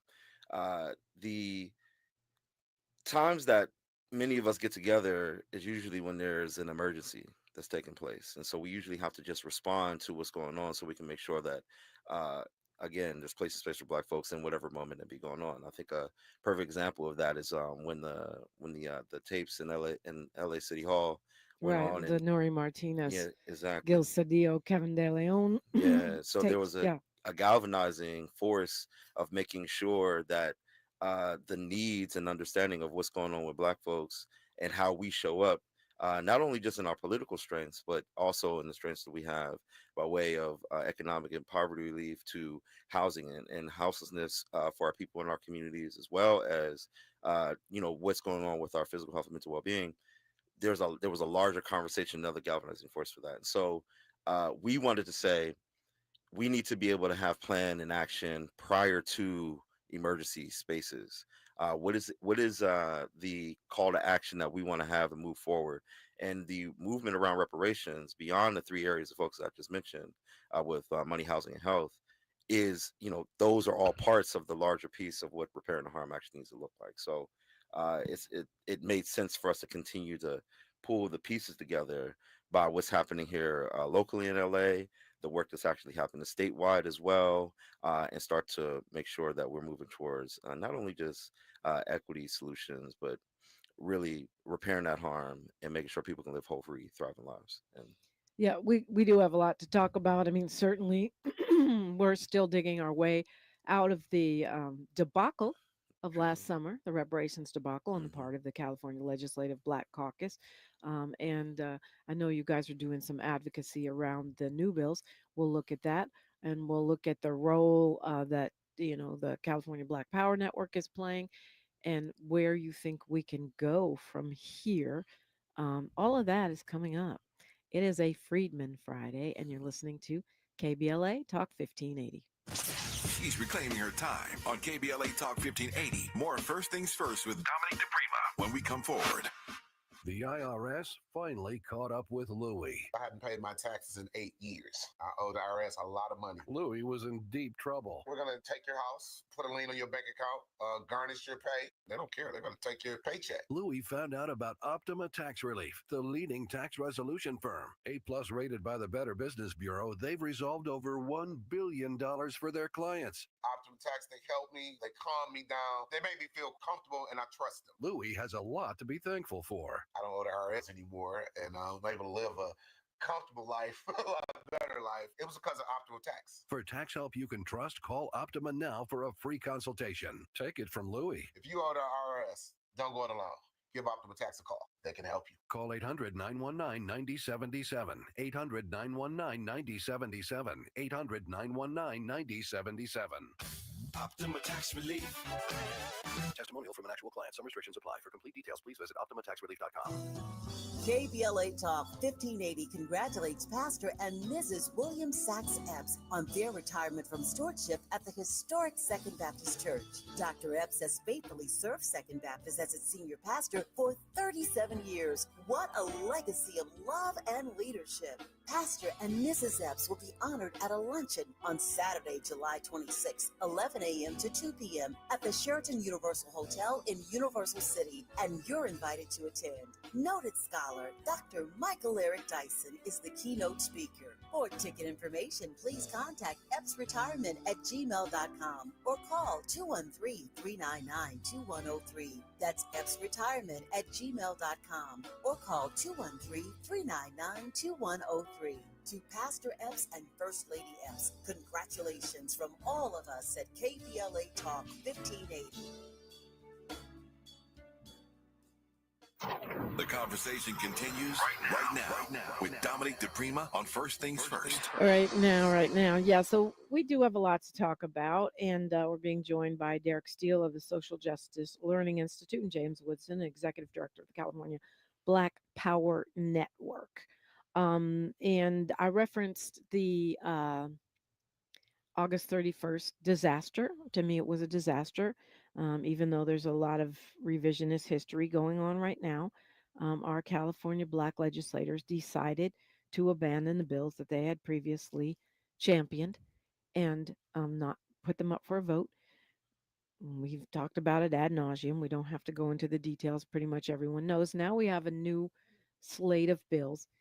I will mention, though, that in the aftermath of that, there were $12 million that were allocated, and a lot of people felt that it would go to organizations like the Black Power Network, which did not previously have a major commitment to reparations, or that any nonprofit wouldn't make sense. That that money should go to build an agency. It should go to give actual reparations. It should go to support reparatory programs within the government, as opposed to being given out to nonprofits, whether it be for studies or whatever it be for, because then you get to the point where lawmakers can just play favorites. We're going to give money here, we're going to give money there, and it might not be transparent. It might box out certain aspects of the movement and emphasize others. So how do you respond to that? Yeah, a couple of things. One, I would maybe dispute the notion that we didn't have a major commitment to reparations. We have been involved in reparations really since 2021. When the task force first started, we actually were in a space with the Green Lining Institute, with Fresno Metro Black Chamber of Commerce, and a whole bunch of other organizations who were actually, tracking the task force kind of initial, meetings and inner workings. And really kind of right after that, we got asked to be a part of the, community engagement steering committee that the task force propped up. So really that work has Which was been- a group of different That's right. community-based organizations That's right. whose job was to get the community engaged, which that's what the name says. That's right. That's right. You know, I think sometimes these acronyms and title kind of fly by in weird ways. Sure. So, we have been not only working directly on reparations. You say since 2021. Since 2021. Right. But I would say that we have been involved in the work of reparatory, justice for Black folks, again, since 2016. Our organization actually even carries back, some of the roots and co-founders carry back to the 80s and the 70s. That said, I think what happened, at the end of the legislative cycle was unfortunate, right? Like, I think anytime we have Black folks arguing with each other, not being on the same page, it hurts the movement, right? Not to say that everybody's going to agree, but it, particularly for that stuff to kind of roll out in public, is not a good look for the movement. We actually held a kind of virtual town hall right after that situation, kind of early to mid September, and we made it clear then, and I'll clarify again here, that number one, we have never asked for any of that money, that $12 million, and I agree with what you just said. That money needs to go to repertory programs, because that's what it really was earmarked for, right?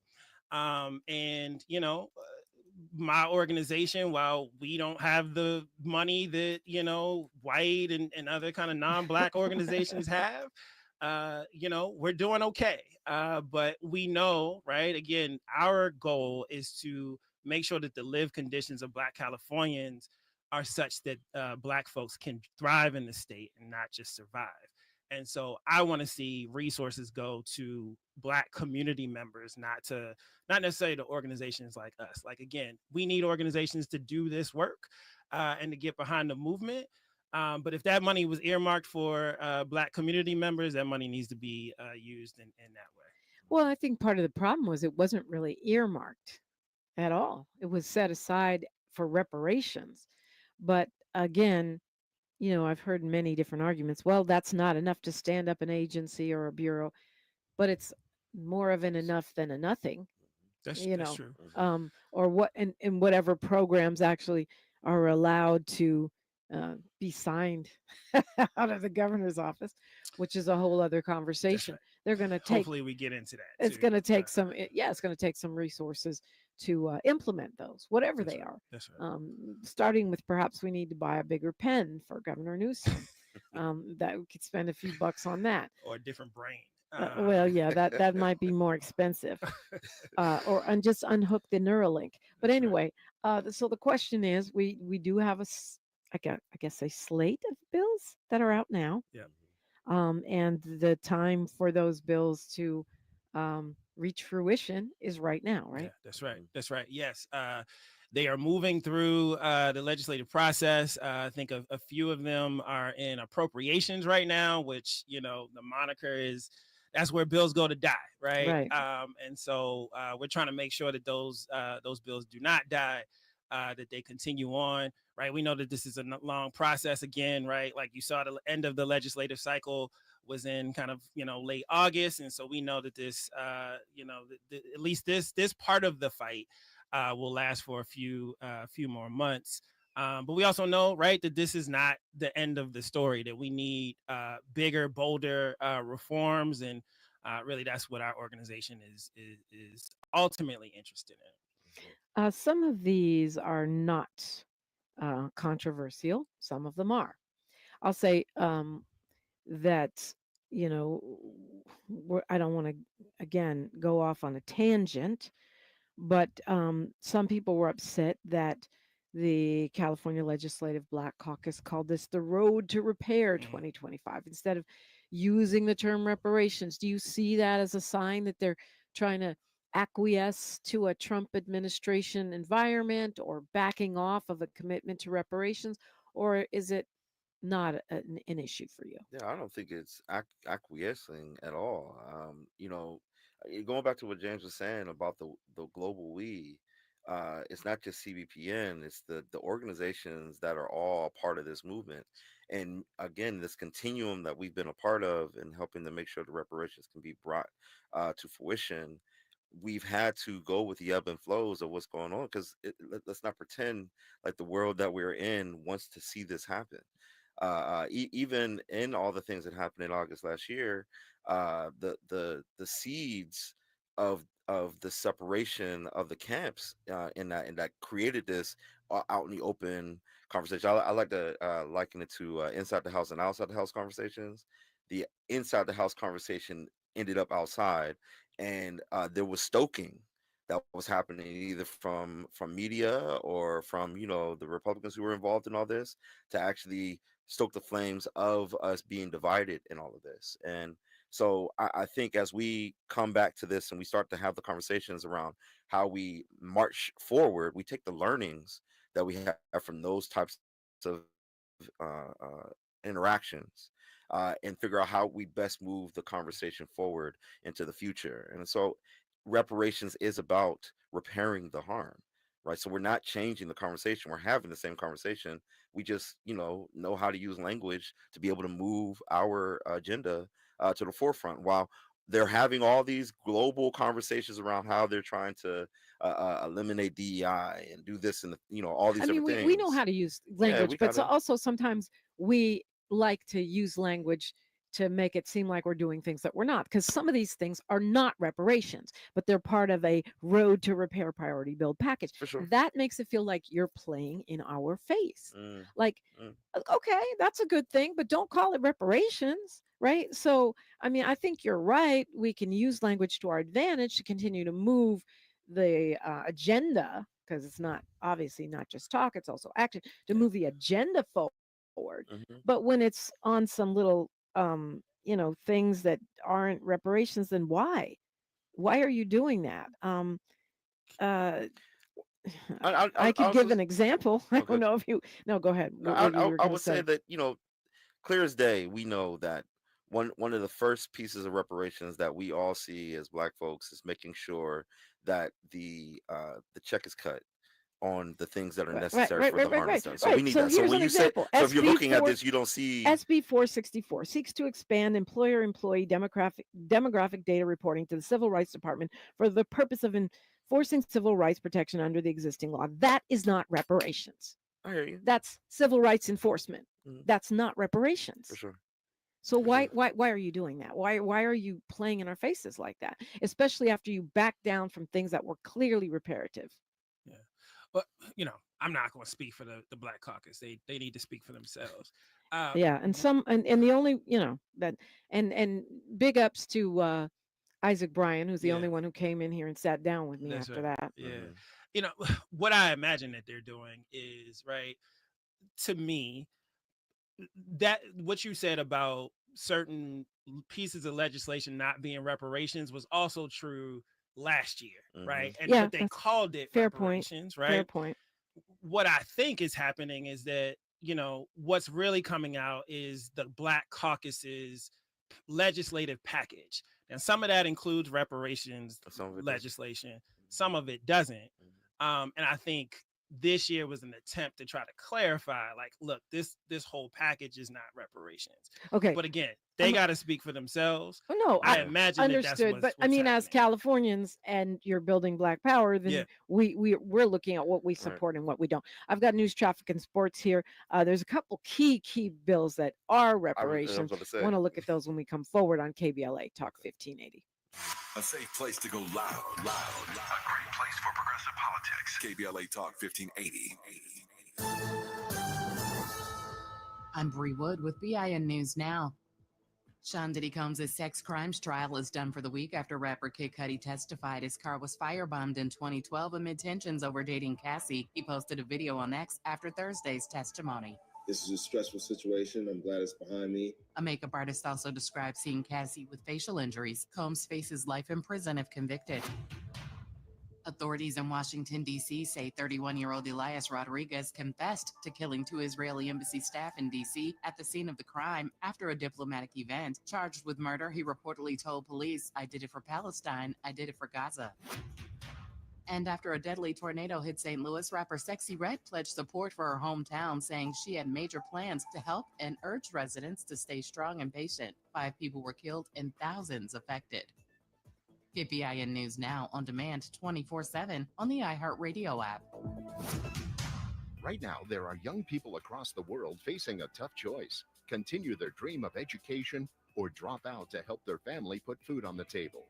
You can help change their future in a single moment. See how far your support can go at unbound.org. This is the KBLA Sports Minute with Ray Richardson. Major props to Angels manager Ron Washington, one of only 2 black managers in Major League Baseball.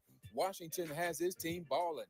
The Angels won their 7th straight game Thursday with a 10-5 win at Oakland. The 7-game winning streak ties the Angels with Philadelphia for the longest active winning streak in Major League Baseball. The last time the Angels won 7 in a row was October 2nd, 2022. Thursday's win left the Angels just 1 game below 500 at 24-25. The Angels are at home tonight against Miami to start a 6-game homestand. The Dodgers begin a 6-game road trip tonight in New York against the Mets. Oklahoma City is up 2-0 over Minnesota in the NBA Western Conference Finals. 38 points last night for NBA MVP Shai Gilgeous-Alexander in OKC's 118-103 win. In the East, it's Game 2 tonight in New York. Indiana is up 1-0. No debates, no speculation, just the info you need. That's your KBLA Sports Minute. I'm Ray Richardson on KBLA Talk 1580.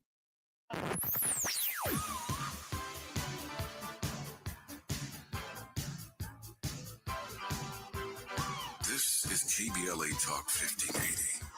Talk radio that's music to your ears. We're unapologetically progressive. KBLA Talk 1580. We ask seniors how to prevent Medicare scams. My best advice, if you get a phone call, do not talk to the person. These people are well trained. Don't talk to them. They don't know me. They're just trying to scam me. Don't be fooled. Hang up. Just hang up. Never give out your Medicare number. They're going to get your number to put in a false claim. If I get a call from someone, I don't pick up the phone. And should I pick up the phone and they ask for information, then I hang up. How do you detect Medicare fraud? Just like I check my credit card statements, I check my Medicare statements monthly. Scammers can get a hold of your number, order medical devices through your account, and you're not even going to know about it if you don't look at your statement. Check your statement every month. If you get your statement and you see something that you know you did not have done, you report it. Call your senior Medicare Patrol. To report Medicare fraud, call the Senior Medicare Patrol at 855-613-7080. You really about to do it? 40 acres and a mule. This is bigger than the music. You really about to do it? Yeah, they tried to rig the game, but you can't fake influence. Who among us doesn't like black music? But Kendrick is right. This moment is so much bigger than music. These are serious times. We've got serious problems, and we need serious people who understand that slogans are not solutions. When you want substantial and sober analysis about things that matter to you and the ones you love, this is where you turn. We're KBLA Talk 1580, and we've got your black. The Comedy Connection series featuring KBLA's Zoe Williams, the voice of reason, and the alpha male of comedy, Ray Grady. We're going to transform relationship disasters into stand-up material live at Inglewood's Miracle Theater on May 31st at 7 p.m. Pacific Standard Time. My clinical team will disclose all of your dating woes, while the alpha male of comedy, Ray Grady, has hand-selected supremely talented comedians to roast all of our tragic relationship choices. I dare you to bring your ex's phone number, because Ray, he's going to text it live, and the crowd will be sourcing emojis. Tickets are moving swiftly, so don't hesitate to grab yours at themiracleinglewood.com before I diagnose your dating history as a pre-existing condition.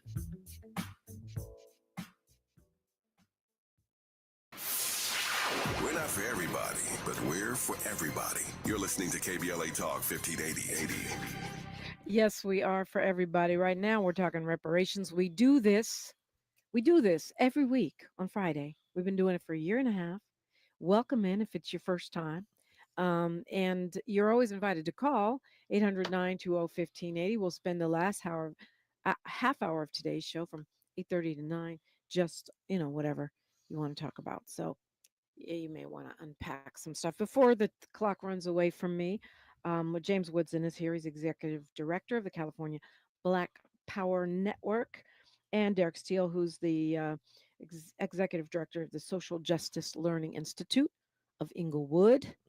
You have an event coming up. Let's get that on the record right now. Yeah. And actually, Derek, I might let you talk about. I know you've been more involved in it. Yeah. So, I don't know if y'all remember when Cheeto and the gang he did his State of the Union speech, and Black folks, many of us didn't participate because we were too busy online, having a space called State of the People, where various platforms, Native Land Pod, I think, Roland Martin as well, his platform, and several others were having internal discussions around what things we need to be focusing on and things we want to do to make sure we can elevate the needs of Black folks in this moment and beyond. And there were millions of people who participated during that time frame, so much so that there was a movement to actually make it a tour. And so they have been touring in several cities across the country over the last month and a half, and Los Angeles happens to be the last stop on that tour for State of the People. Folks like Angela Rye and others are helping to move this conversation forward. And the California Black Power Network, Bull Black LA, several different organizations from across LA County are engaged and involved in this. It's a 2-day event that we're going to have on June 6th and 7th, one in LA and another space in Altadena. Because we want to make sure that the conversation about what the needs of Black folks are centered in the things that are happening in LA right now, and we need to keep the discussion going on how we can repair the harm that was done and by way of the fires in Altadena. So we're really excited. There will be a rally. There's several different conversations, a field conversation with elected officials coming in. We're going to be really bringing folks to the table on this. So you'll see the flyers out there. Be on the lookout for. We want people to kind of pull up. It is on BET weekend, so I know everybody will have other activities that they're trying to get into, but we need to also have conversation about what's happening with people. So talk to me about this, because I've been reading about it, and to me it seems like a whole bunch of lips moving without feet moving. Great question. And we've been hearing and feeling the same thing. And so our point of view was like, if we're going to do it in LA, we're going to focus on what's going on in LA and bring the movement builders in LA to the table to really make sure that we can carry the momentum that has started from the top of the year. I mean, when you think about when the fires actually took place and the movement of support that actually took place amongst Black folks across this county. Yeah, it's been remarkable. There's been a lot of energy and it's and continuing, momentum. which Absolutely. is great. And not only that, there have been spaces. The Black Equity Collective, led by Casey Patterson, they had their symposium last week. About 250 people who are doing organizing from around LA who came together to have conversations about how we can keep the mantle going. Right. They're having those outside discussions, what's going on in the federal government or what's going on in the state, budget wise, all that. We are making sure that Black folks are still coming together to have a discussion about what we need. I mean, you're part of the California Black Power Network. Of course, that makes sense. You're building power in California, but you're supporting a tour that's going around, right? And yeah. I don't understand what is the purpose of that tour? What is it actually doing? Sure. I mean, I got my nerve. I talk for a living, so obviously talking is good. But I'm just not I'm not getting what we're getting done with this. Yeah, well, let me say this. I think to Derek's point, the idea, particularly about LA, I can't speak for other cities, is to actually connect with groups on the ground that are doing the work, right? Which is why we are so involved in it. because you got these folks like Angela Rye and Joy Reid who have a national platform. There are people who listen to them. Yeah, sure. I listen to Joy. Yeah. And even Angela sometimes. But yeah. you know, a lot of the folks that listen to them in California may not be actually connected and rooted in community, in community organizations that are actually doing the work, that are involved in reparations. We know that there are Black folks in California who may not even know that reparations is happening. Yeah, that's true. Right? That's one of the reasons I started Freedmen Friday. That's right. I was talking to leaders, like Black community leaders have no idea. that didn't know how the work was moving. So that's why we started this. So you're using the incredible drawing power and brain power of these women, and this tour, which involved not just them but others. That's right. To create communication between various organizations here in the state of California. And I should lift up though that the national infrastructure that's helping to build this tour is pushing things in that direction to make sure that the folks on the ground can create the narrative of what their stop would actually look like. Yes, there might be more global like panels that they want to have on there, but Okay. it's less about that, more about what's happening. You're saying they're creating the space for any Absolutely. organizer wherever they are landing to customize exactly the experience. All right, we're going to leave that there because this is Freedmen Friday. You got and it. we got some bills to talk about. Obviously, our, I think, third or fourth attempt at getting rid of slavery in the state of California. I hope that's not controversial, but it could be. I don't know. I don't know why. Are you supporting that? We are. I think that there has been some watering down already of that bill. That's ACA 6, right? Yes, that's right. Okay. And so, I know a lot of the reason why folks said that it didn't sort of pass last time was folks didn't know what involuntary servitude meant and things like that. Lies. I call BS. Yeah. You don't know what that is unless your boss calls you and says, I'm going to make you work and you don't get paid.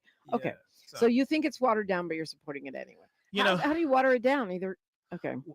Yeah, there's language, right, where they're trying to kind of strip slavery out of it, or maybe it's just keep slavery in, taking voluntary servitude out. There's kind of playing with the language. We're not thrilled about that. So it's definitely not one of the bills that we're prioritizing. Okay. Here's a bill that I'm not sure. I'm not sure if you guys are supporting. Sure. I read some folks are.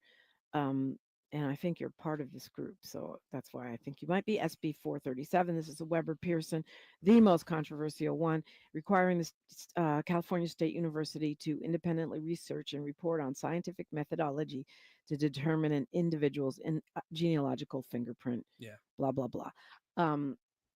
This is where I part company with some folks. It feels like, and I'm not saying I'm the grand reparationist. It's just maybe you can clarify. For me, it feels like yet another study. I know that some of the other things like the Bureau depend on this to move forward.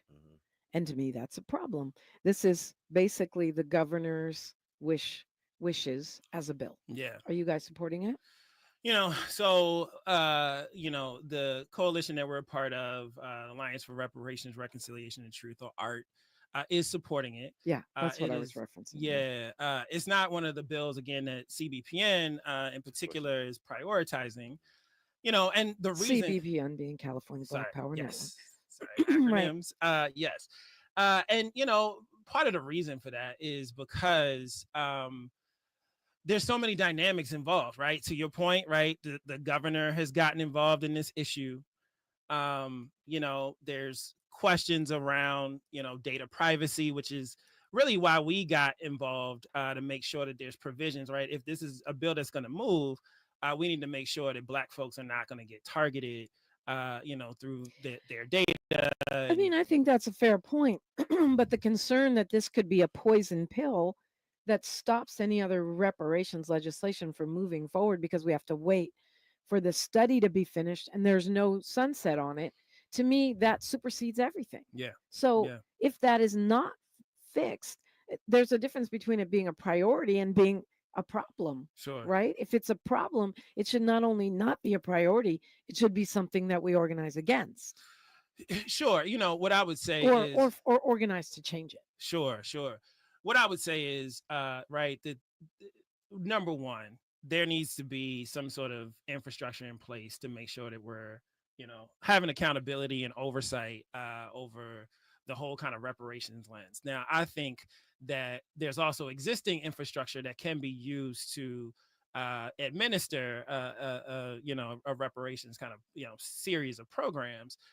I agree with you, right? That like more like the task force did their 2 years of study.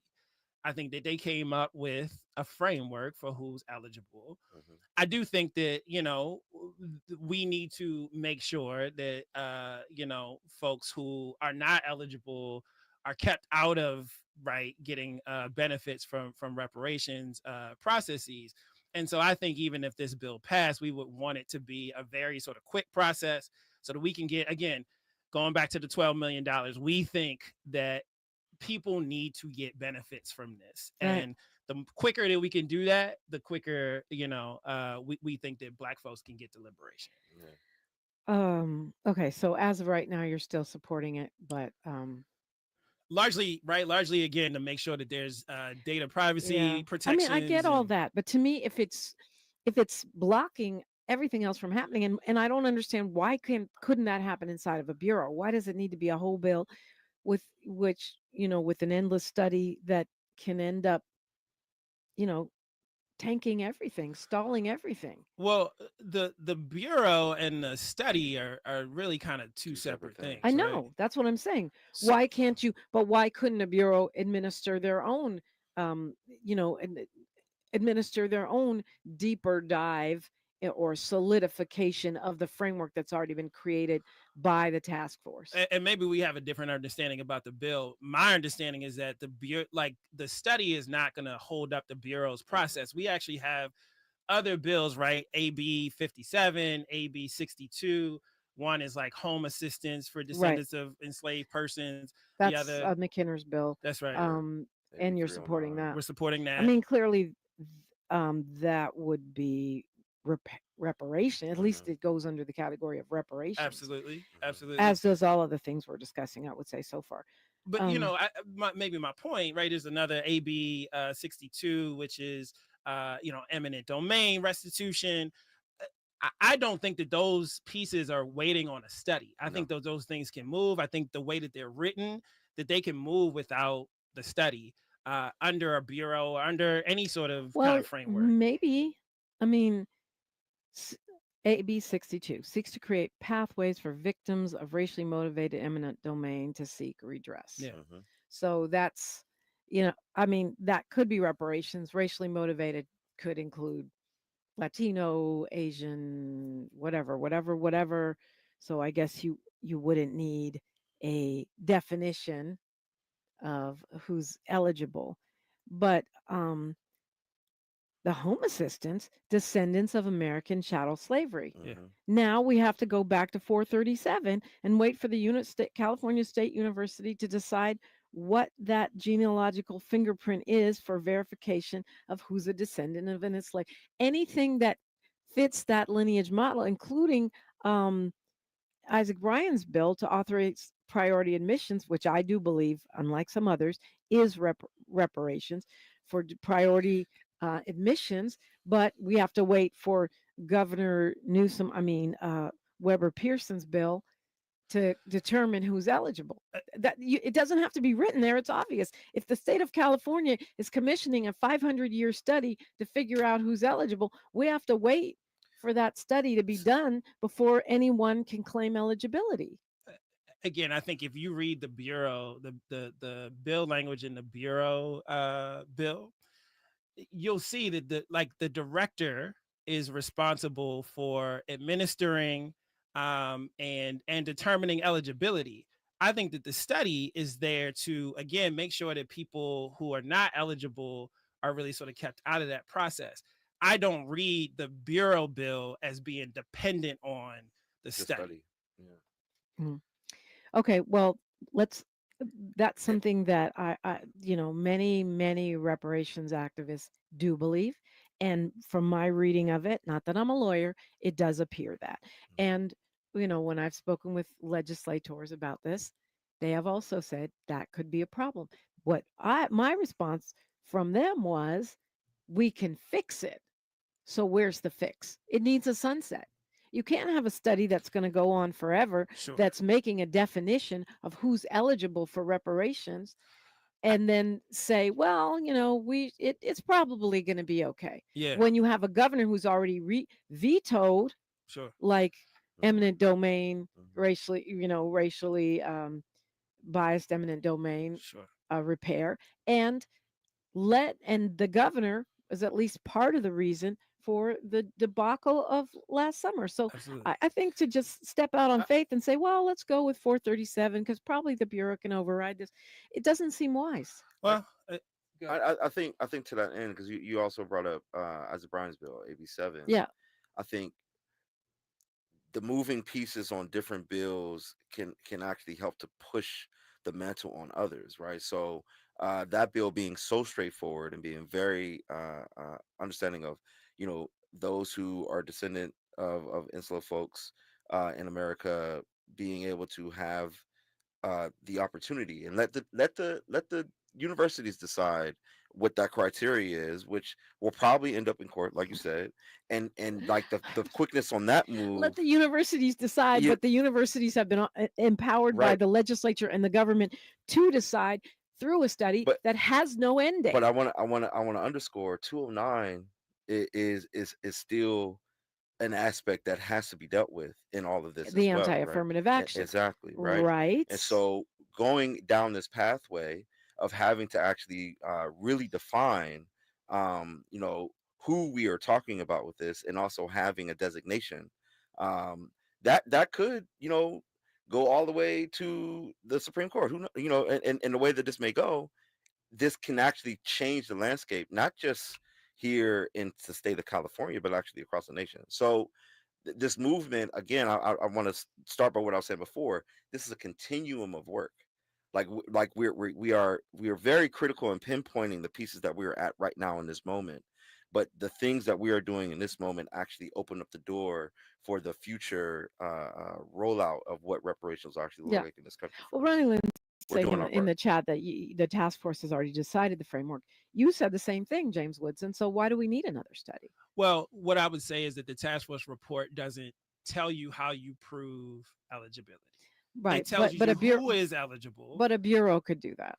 Absolutely. We don't need the study. Absolutely. And so my recommendation, not like I said, for what it's worth, is no on SB 437 and yes on a bureau. Why do we need both?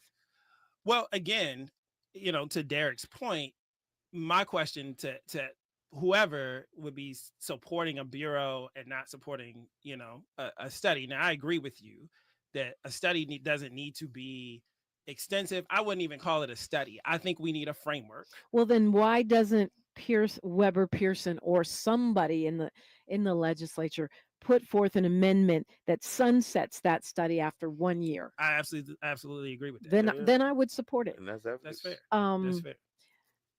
We could work to take that back. All right. So, Miles is working with me here. Thank you, Miles. I appreciate you. So SB 518 established a bureau for descendants of American slavery. Yeah. Are you supporting that? We are. Yes. Again, I think, I led kind of saying we need an infrastructure. We need accountability. We need, a bureau that's going to, sort of monitor, the rollout of all of these different programs, the 115 proposals. And so, yes, it's a bill that we're certainly supporting.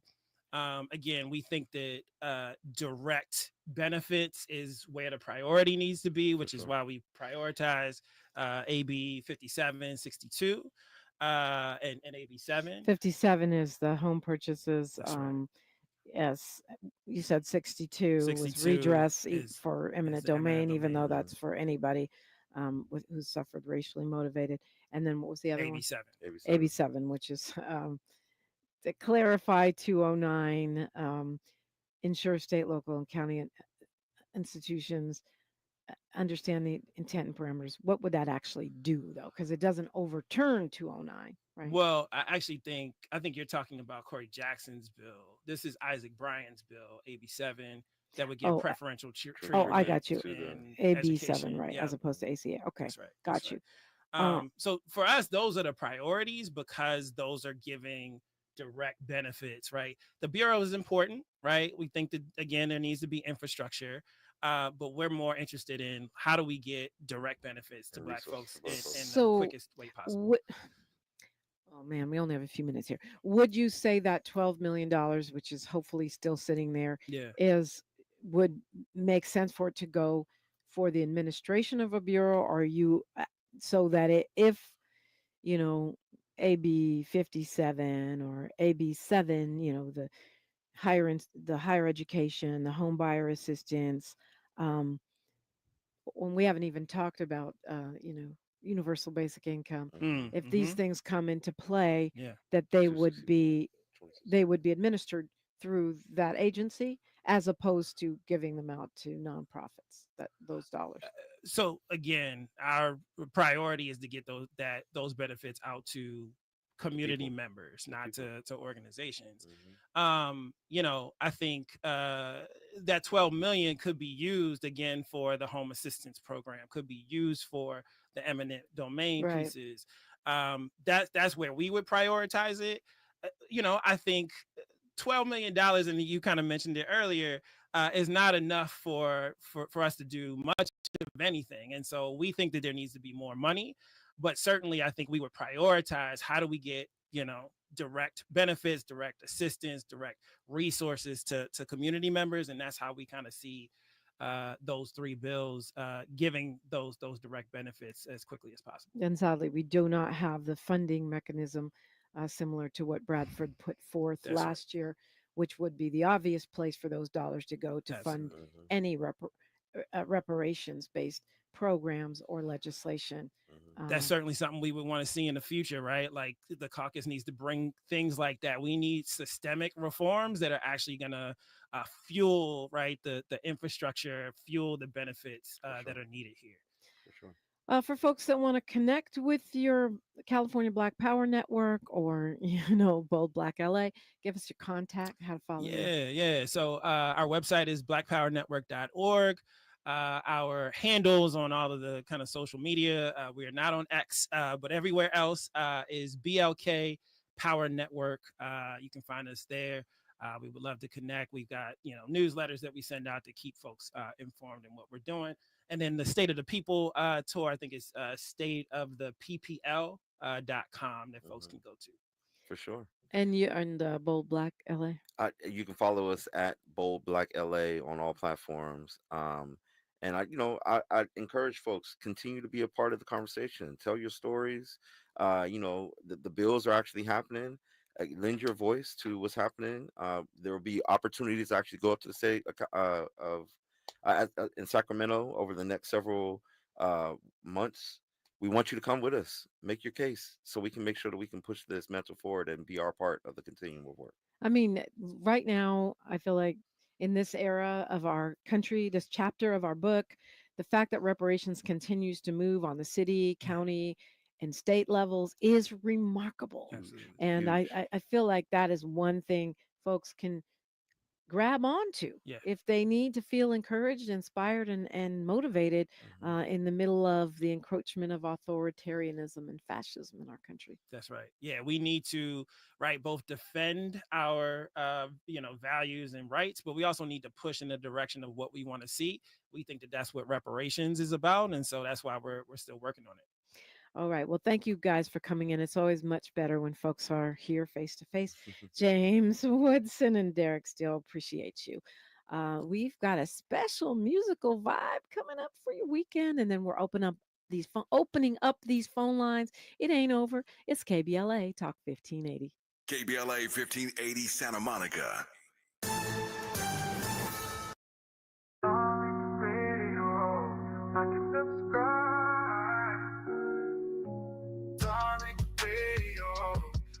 Subscribe, darling radio, like and subscribe.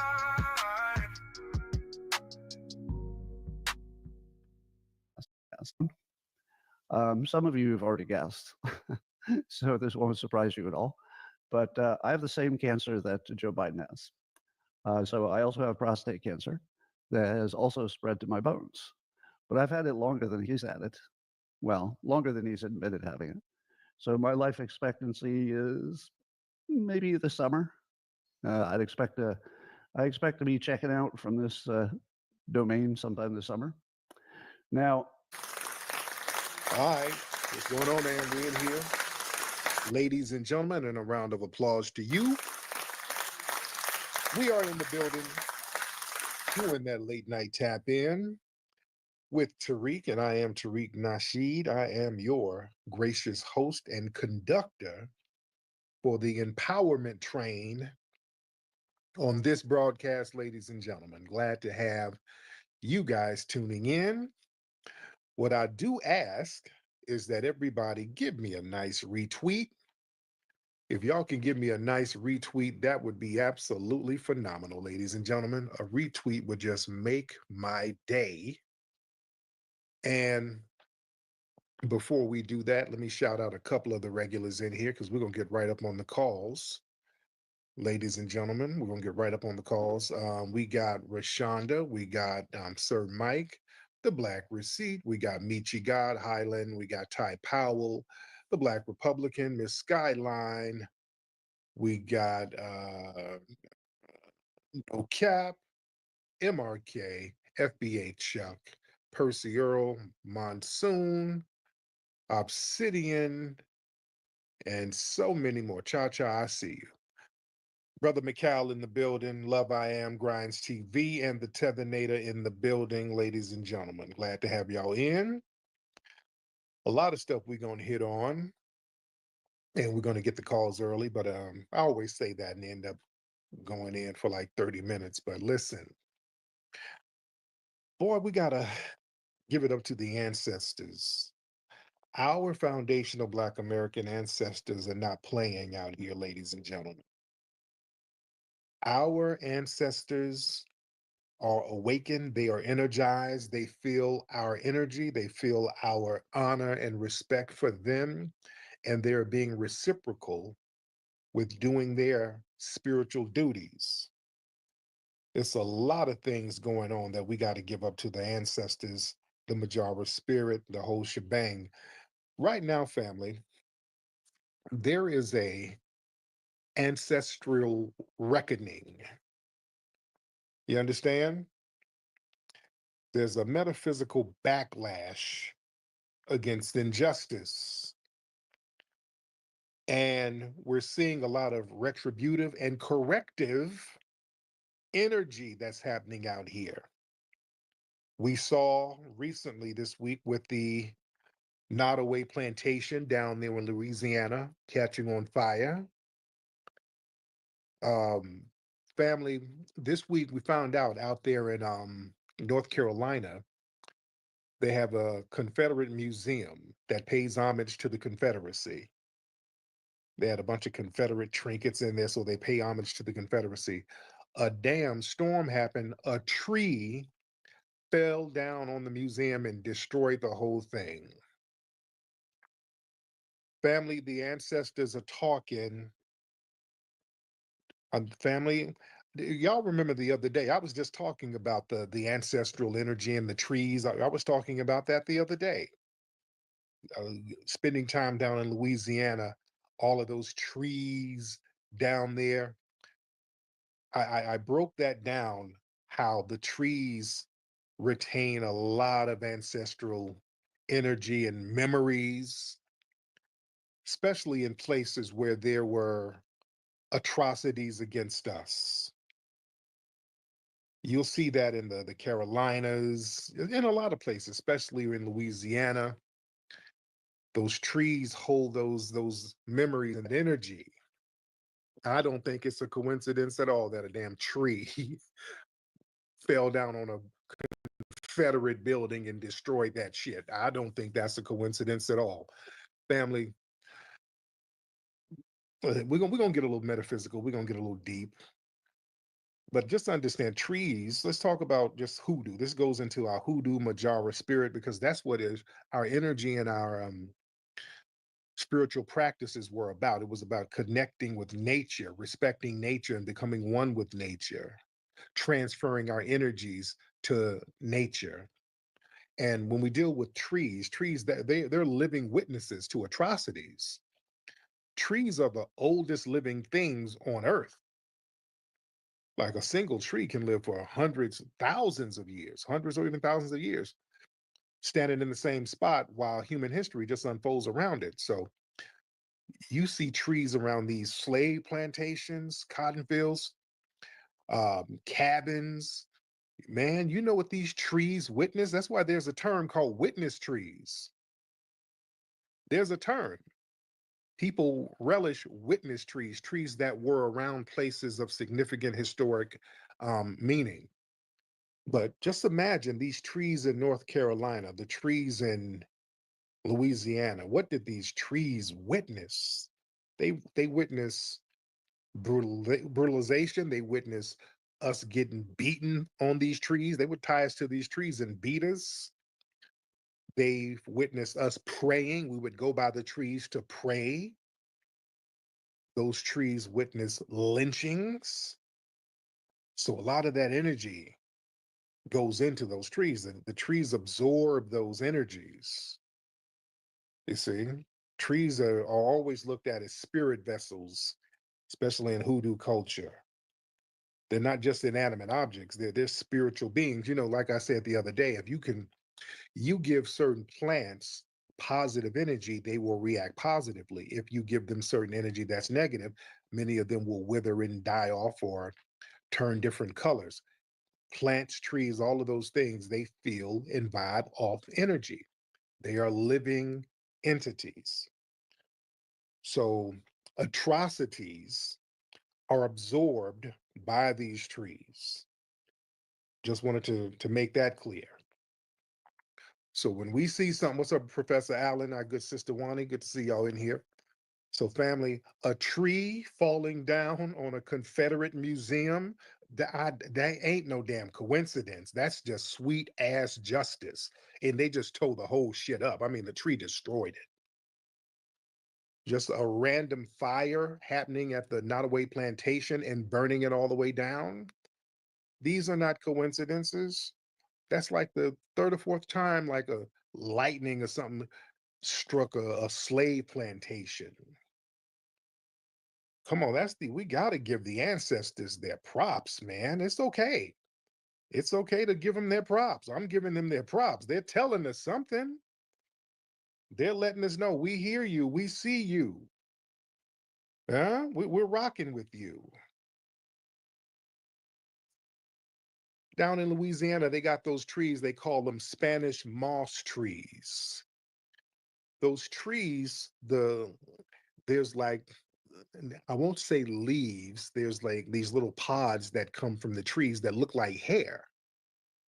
And when they get older, they look almost like afro hair. See, the term Spanish moss, that's a misnomer. That's the French called it that. Remember why is a tree in Louisiana called Spanish moss? No, that was an insult that the French gave the trees because they said that the trees look like the beard of Spaniards. And remember, the Spaniards, they mixed with that Moorish bloodline, so a lot of them have them nappy beards.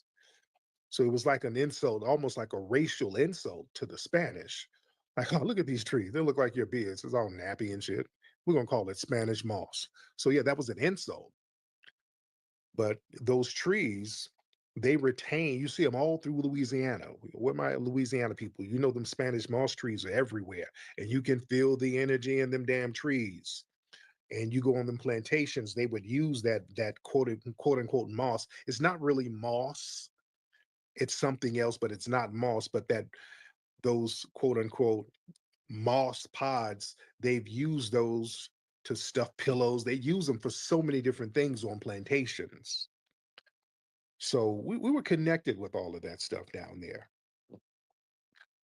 But I say that to say, look, the ancestral energy is very real right now. And Y'all remember Scott Adams, this suspected white supremacist cartoonist? He did, I think his cartoon was Dilbert or something like that. And remember a couple of years ago, he went on this rant, and this guy made big money. He was a big money guy. His stuff was syndicated all over the world. And one day he got online just going in on black people. He got online and was like, listen, the black problem can't be fixed. Oh, look, if you're white, it's okay to be white. Stay away from blacks. If you see blacks walking down the street, cross the street. I mean, he just went in on black people. And all of the syndication people dropped him in the whole shebang.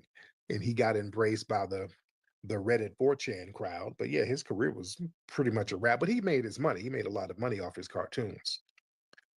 So he got online today. He just announced his ass has terminal cancer. Scott Adams got online. He was like, listen, guys, he was all sickly and frail. He's like, listen, I got prostate cancer. I got the same thing Biden has. Yeah, and speaking of Biden, that's another one with his benign neglect crime bill. Biden who put that crime bill on us, his ass got cancer. Come on, ancestors. Ancestors taking him out slow. See, that's a agonizing death. You know, because Joe Biden already got dementia. It's crazy as cat shit now. That cancer is tearing him up, mind and body, just slow. Just like his crime bill destroyed us, slow. So Scott Adams got cancer. He said he probably ain't going to even make it through the summer. He might die by the summer. He said that this cancer is a wrap. He said he only got a couple of months to be here. Won't he do it? That is the ancestral energy. That's an ancestral awakening, ladies and gentlemen. With all of this stuff going on, this is not a coincidence. Listen, the cycle of justice is returning, ladies and gentlemen. The pendulum has swung too damn far. Listen, in spiritual systems and in nature, imbalances, eventually they're going to demand correction. White supremacy, anti-Black violence, that has gone, it's gone on too damn long. Every action is going to plant a seed of a reaction. Those seeds, they've matured into harvest of karma right now. Yeah? The ancestral energy, they gave these white supremacists some space to get their minds right by themselves. They were like, listen, we're going to keep giving you warnings. Y'all going to have to get it together. They won't get it together. So now it's like, okay, we're going to get you together. You understand? The justice it's not waiting for their bogus legal systems no more. It's manifesting through fire, illness, reversals, trees, resistance. So the spirit of justice is here. That Majara spirit has been fully activated. And it's awakening the masses. There's like a divine essence that's being passed down through the descendants of the freedmen right now who survived this brutal system that these people will never repent for. They're trying to double down on their bullshit, and the ancestors are doubling down on their asses. Yeah? So the spirit realm now is asserting itself. See, anytime there's a major physical movement or a physical change, there's always a spiritual change. You understand? That's throughout history. There's always a spiritual change first. Remember the Reconquista? That was a religious thing at first. They were like, look, we got to get this thing. These black Muslims are over here squashing Christianity. Let's get our Christian thing going, and let's get this white thing going. And now let's hit the streets and get physical with it. So it was a spiritual thing at first. Then it got into a physical thing. So they had to reconquer. That's why it was called the Reconquista. They had to reconquer their land and make it white again. Well, after the Moors saved them because they almost died, but that's another story. But The earth right now is purging the stains of racial violence. When you see plantations just bursting up in flames, that's the ancestors telling you something. That's an ancestral spiritual purge. When you have trees crushing Confederate museums, those are not just natural disasters, those are spiritual cleansings. See, in hoodoo Majara, listen, that lets you know the land remembers. In spirits that's tied to that land, they're gonna revolt when they're denied justice.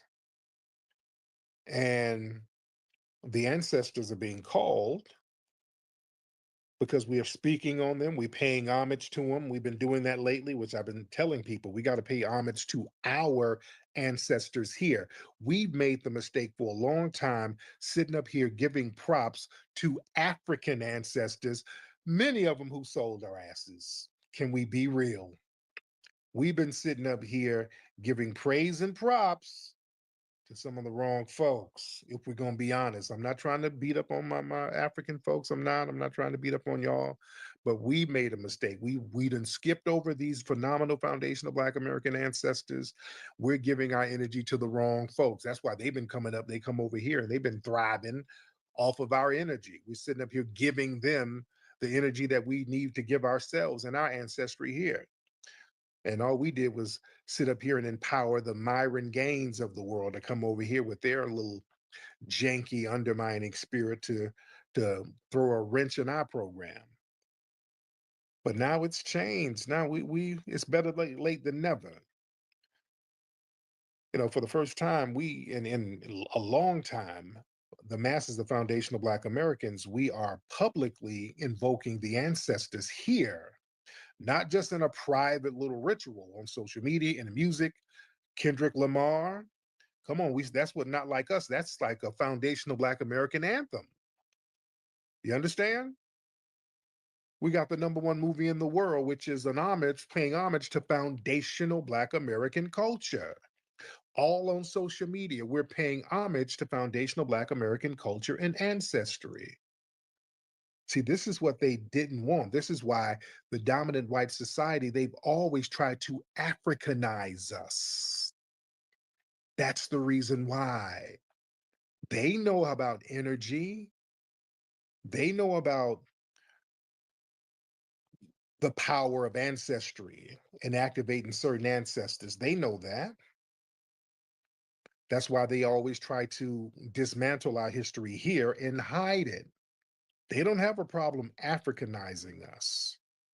They have no problem with that because they know we ain't gonna get no real power from that. They're like, oh yeah, we'll give you a budget for African studies. We'll get Greg Carr to teach you Boule Bootlick. We'll get all the Boule Bootlicks to teach you about African history. Knock yourself out. They ain't got a problem with that. The minute we start saying, you know what, forget all that African stuff. This is my shit right here. Yeah, I'm very patriotic to this land because I'm a foundational Black American. Now it's like, uh-oh, they're waking up. Uh-oh, they're waking up.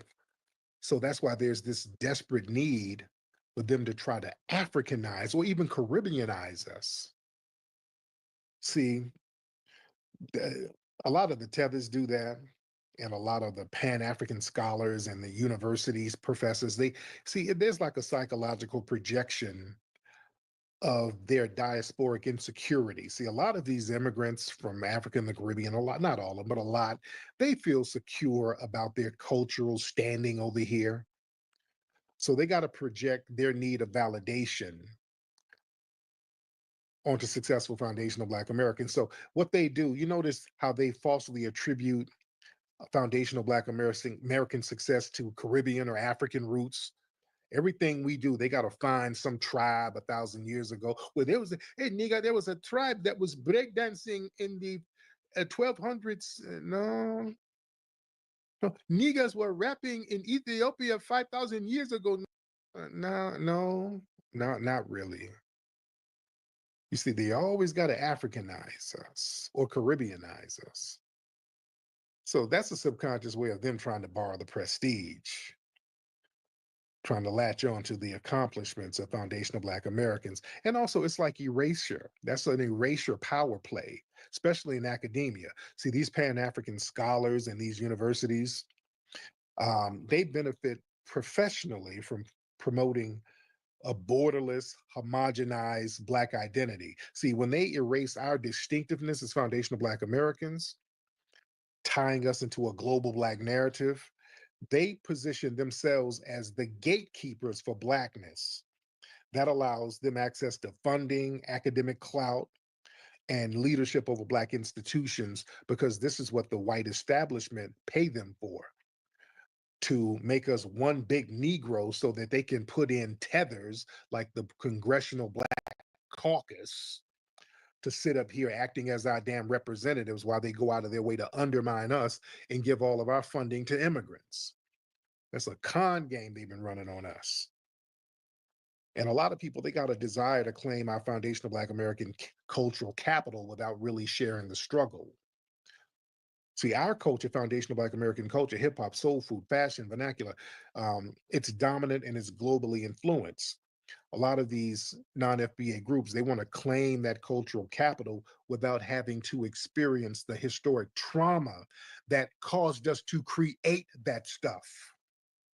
You understand?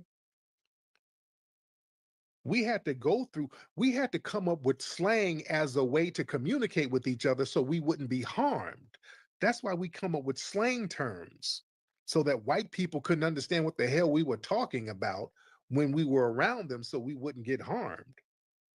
You understand? We had to come up with food, soul food, because we had to make the best of the scraps they would give us. So we had to add this and add that and then put love in it and make sure that everybody around us was fed, because we were denied resources. So we had to make these meals stretch. So we had to really, really put some thought and love into it in order to protect our families and our loved ones around us. See, y'all can't come claim this stuff without going through the struggle that it took to make this thing happen. Huh? Y'all want to copy the fashion and all of that out here. I see a lot of people try to do the West Coast thing. I see that a lot in other cities and other countries. People try to dress like the West Coast streets. Listen, you don't know what it took for cats to have to put their outfits together. I've been with my street partners out here in LA back in the day where they only had $30. They had to go get a $12 pair of khakis and a white shirt, and that's all they could wear, and some Kroger sacks. That's all they had, but they would spend that money and they would flip it and make it stylish because of the limited resources they had. Now that's a global trend. They learn how to take their meager means, their swap meet clothes, and then flip it and make it so stylish that everybody wanted to emulate it. If you ain't been around that, you ain't been up there to the swap meet with them cats, you got to watch out for ops and enemies and rival gangsters, and you got to make sure the color's right, because if you step out there with the wrong color, it might be a problem. Yeah, it's a fashion statement to you over there, but yeah, we have lived this thing and it was a danger to it because of the circumstances we were put in. You understand? So you just can't come co-op stuff like it's all sweet without knowing the history of it. Yeah, you're not going to Caribbeanize and Africanize us. And look, a lot of this Pan-African stuff, a lot of that is a shield for anti-FBA sentiment. You know, a lot of these people, man, that Pan-Africanism, it's been weaponized to silence lineage-based claims, if we want to be real. But the thing is, going back to what I was saying earlier about the spiritual reckoning that's happening right now, we got to respect it. We got to respect what the ancestors are trying to do, respect what they're trying to say. See, the ancestors are not playing with these folks, and we shouldn't play with them. And the ancestors are showing that these people are not infallible. You know, they had that jailbreak down there in Louisiana. Speaking of Louisiana, they had that jailbreak down there. Now they didn't call some of the guys, some of these guys, and they broke out, and a lot of them they didn't really have nowhere to go. There's still 5 of them missing, but yeah, they've been catching them all around New Orleans. It's been taking them a couple of days, but this is still important because it's like a spiritual omen. The ancestors are still letting you know something. It's letting you know that their systems are not infallible. These people are not godlike. There are cracks in the armor. These people have weak spots. See, and them breaking out of jail like that, see, that helped break the illusion of infallibility. See, that's been broken. See, white supremacy survives not just through violence, but through a psychological illusion. The lie that they're all knowing and all controlling and undefeatable. See, that's the psyops they run on you. See, that prison break, that shatters that illusion. See, even the most fortified institutions are vulnerable. If a cage can be broken, so can a system. This shows how vulnerable their system is. Remember, going back, y'all know I love talking about the Black Seminoles. Down in St. Augustine, they had this saying, what was that fort? They had this fort that they said it was impenetrable. Fort Marco, I forgot what the name of it was, but they built this fort down there and they said, oh, you can't penetrate this fort. They captured some of the Seminole leaders and put them in that dungeon over there in that fort. They broke the hell up out of there. John Horse and Wildcat, they broke the hell on out and turned up and kept the war going. So that demoralized the white supremacists. They're like, we cannot hold these niggas down. These niggas are something different. You see? So when you have a prison break like this in a major city, what's the metaphysical message? These people are not gods. They bleed. They can break. So that shifts the collective consciousness from fear to strategy. See, the universe and the ancestors, they're reminding us no empire is invincible. Not even the ones built on your oppression. You see? And something like that, see, that sparks, even though some of them dudes have been caught, that still sparks strategic thinking. And it sparks resourcefulness among the oppressed. Yeah? The ancestral energy, it don't want you to just feel free, it wants you to think free, it wants you to be free. And the universe, it rewards energetic courage and movement. Yeah? A bold act, even from so-called criminals, that can shift stagnant energy across the grid. See, these prisoners, they moved. See, they defied the impossible. See, that act alone, that stirs up the spirit realm. And it shows you stagnation, that's no longer acceptable. Notice we're moving different. There's a whole different movement. We're not letting the white supremacists run up on us and just attack us like Carmelo Anthony didn't. And he's walking around now on bail. See, usually when a black person defends themselves from a suspected white supremacist, they're rotting in jail. That didn't happen this time.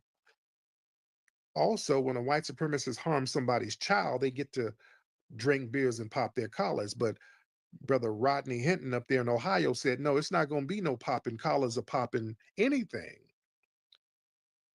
He stopped that. That's that ancestral energy stirring everybody up right now. That universal energy, the ancestral energy is talking right now. It's reminding us that confinement is not natural. Being subjugated is not natural. Enslavement, incarceration, economic deprivation, containment, all of that's been rituals of white supremacy against us since their beginning here. But the spirit is letting you know that no, there's a liberating energy that's happening right now. And we're resurrecting the ancestral codes, and justice is no longer waiting, it's acting through the least expected. See, we're in a season where justice is about breaking protocol. Yeah, the whole thing of just waiting on these unjust courts and unjust laws. that's put together against us, that's just the ancestors are saying, no, that ain't it. The ancestors are saying, hey, we're going to do this on our terms.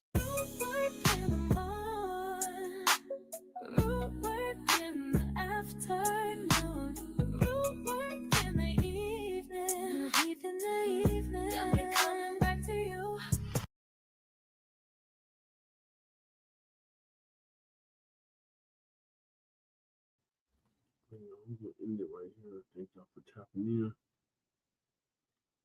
See y'all later for part 3. Appreciate Sister Desiree for joining us. And anybody that was picking and not speaking that tapped in. So peace, love, light, reparations, and separations of Black empowerment. Today, put my signing out from the model high income and illegal money for the city. Peace.